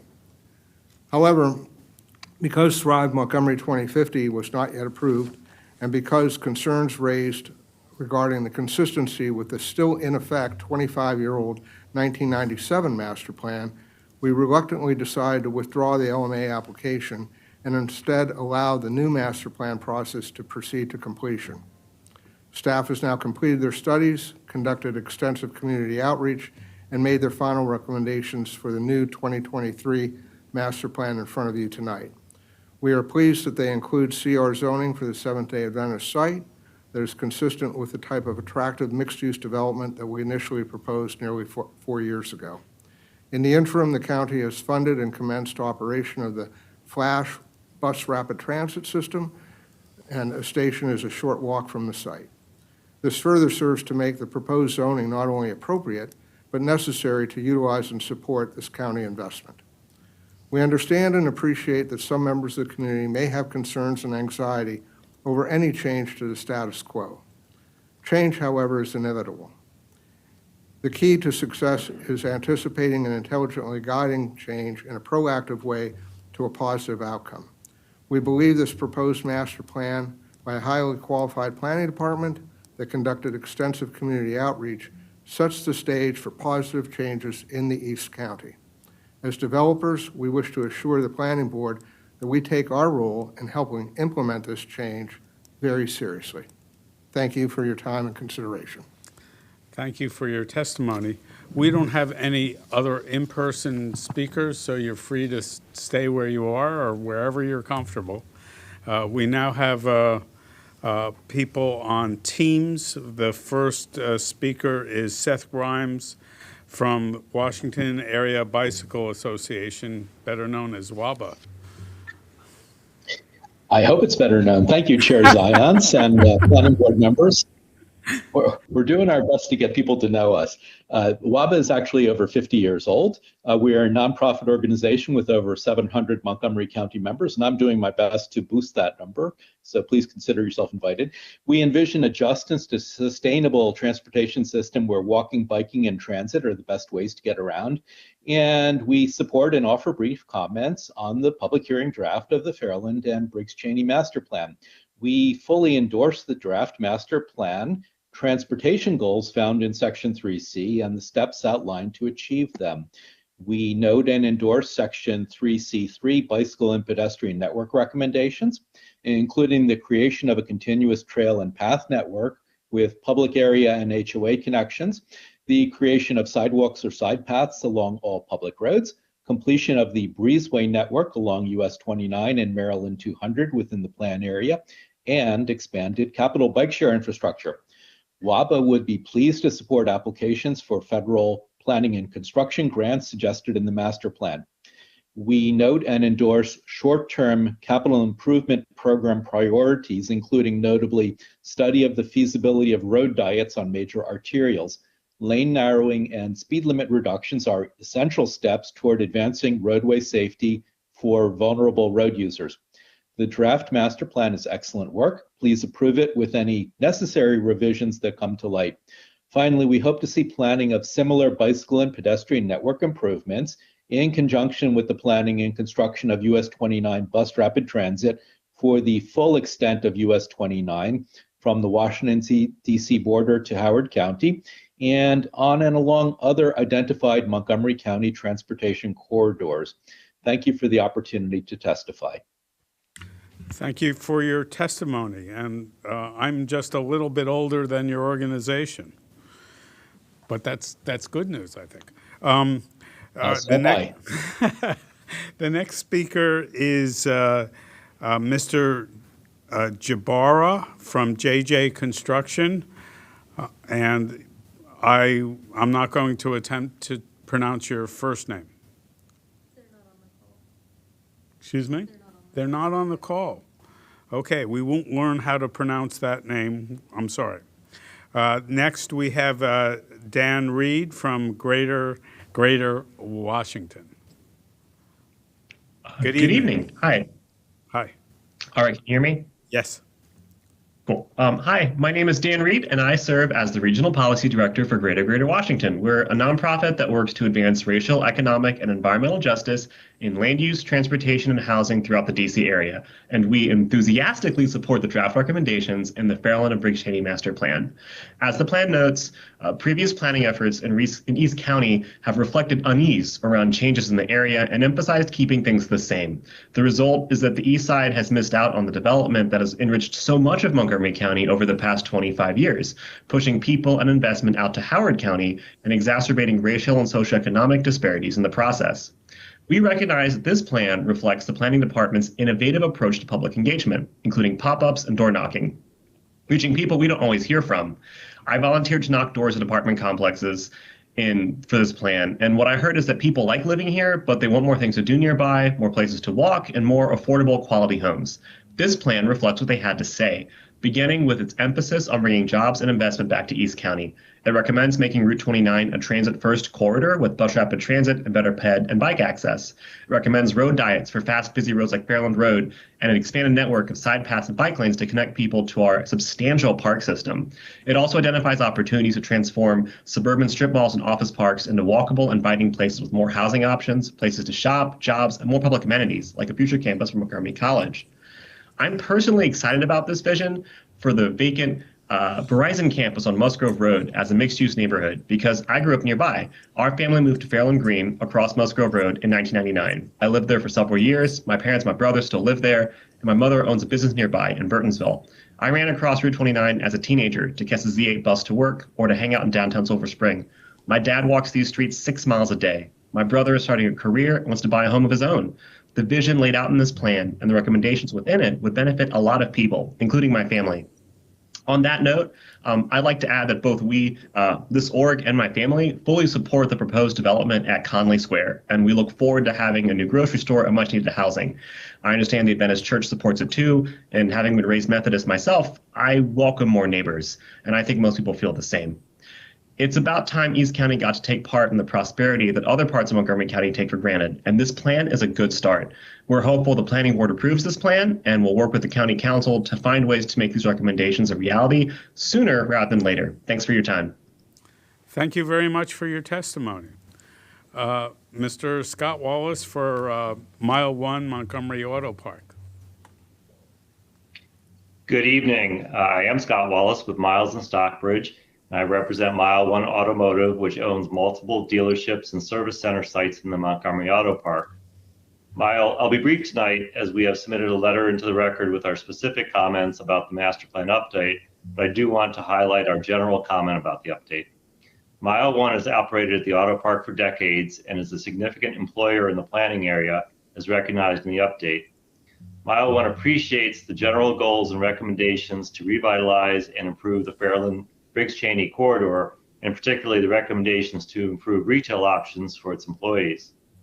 Mile 1 intends to operate at the auto park for the foreseeable future and potentially beyond the life of the update. Future improvements to the Mile 1 sites could range from modest exterior improvements to existing buildings to the replacement of older buildings with updated dealership and service center concepts. Such improvements are essential to maintaining the appearance and vitality of the auto park. However, the update includes recommendations for the comprehensive redevelopment at the auto park that would not be feasible to impose on the targeted improvements that Mile 1 would pursue in the foreseeable future.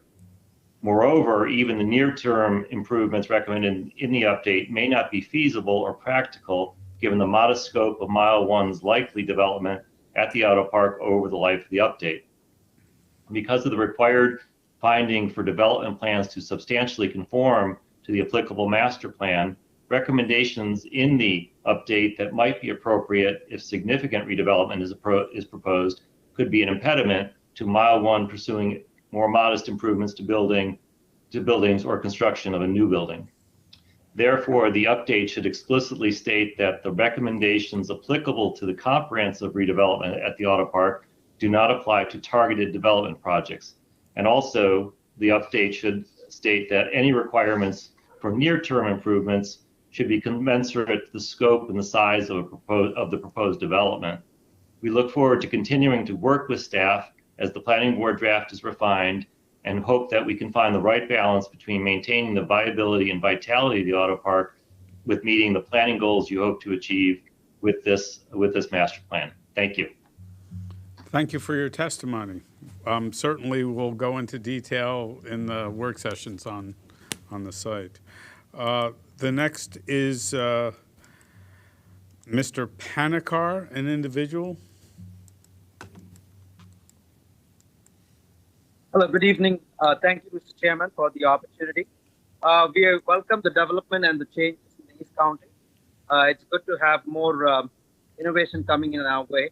And we are happy the county is also making proposals to increase the traffic on traffic amenities or more transport services on Route 29. As one of the ladies expressed that I'm a resident in that area, close to the General Conference. That area, I do like the new community that is being proposed there, but I just think instead of being a commercial, but more of a residential community, because on the other side of Route 29, there are shops and amenities, and even the White Oak Town Center that is coming there will provide commercial aspect of that neighborhood. We welcome the change, but I would oppose it or do not like a commercial property there, but more of a residential property. Thank you. Thank you for your testimony. Brandy Panbach.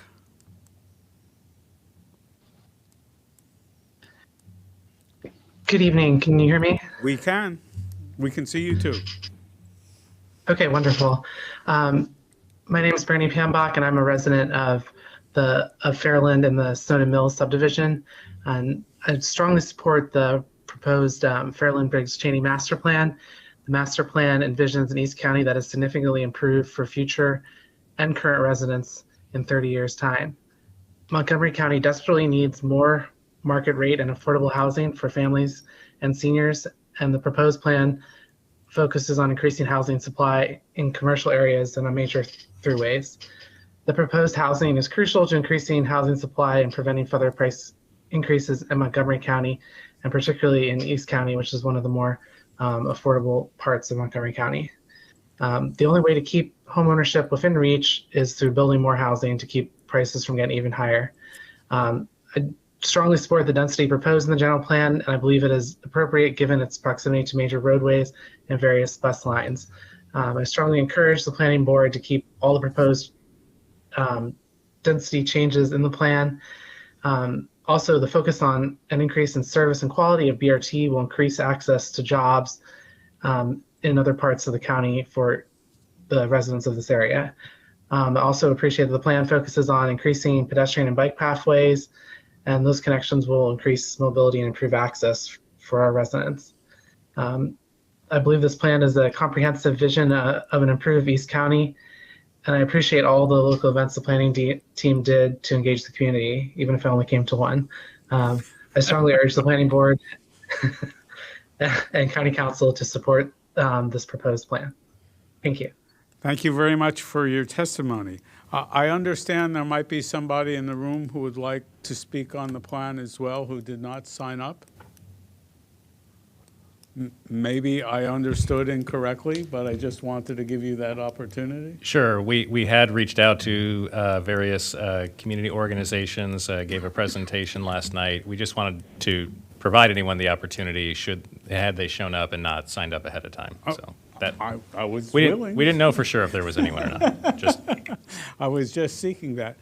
I have to say, you know, I worked for the planning department for 32 years. I worked for the council for 17 years.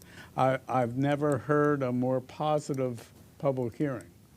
A remarkable comment to staff. Now, we did get some negative things in written testimony that we'll deal with, but I have to say, this was absolutely remarkable. And I thank staff for all their work before they got here. And with that, we have no further speakers. We have no business other than saying we are adjourned. Thank you. Oh, and, excuse me, the record will stay open till May 19th. The burden will be on staff to respond to that testimony while we're at, in work sessions with the board. But you do have that, at the worst, you have the third work session with the board to respond if you need the time. Okay? All right, so May 19th. I'll get my months straight. Thank you, we're adjourned. Oh.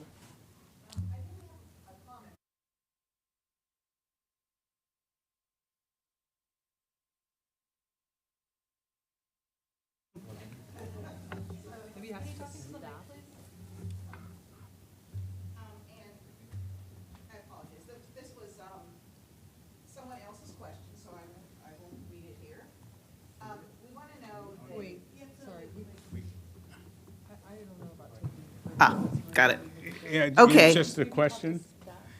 I think we should maybe sorry, when we go. I can always send an email or something later. The It's record's open until the 19th. okay. That's fine.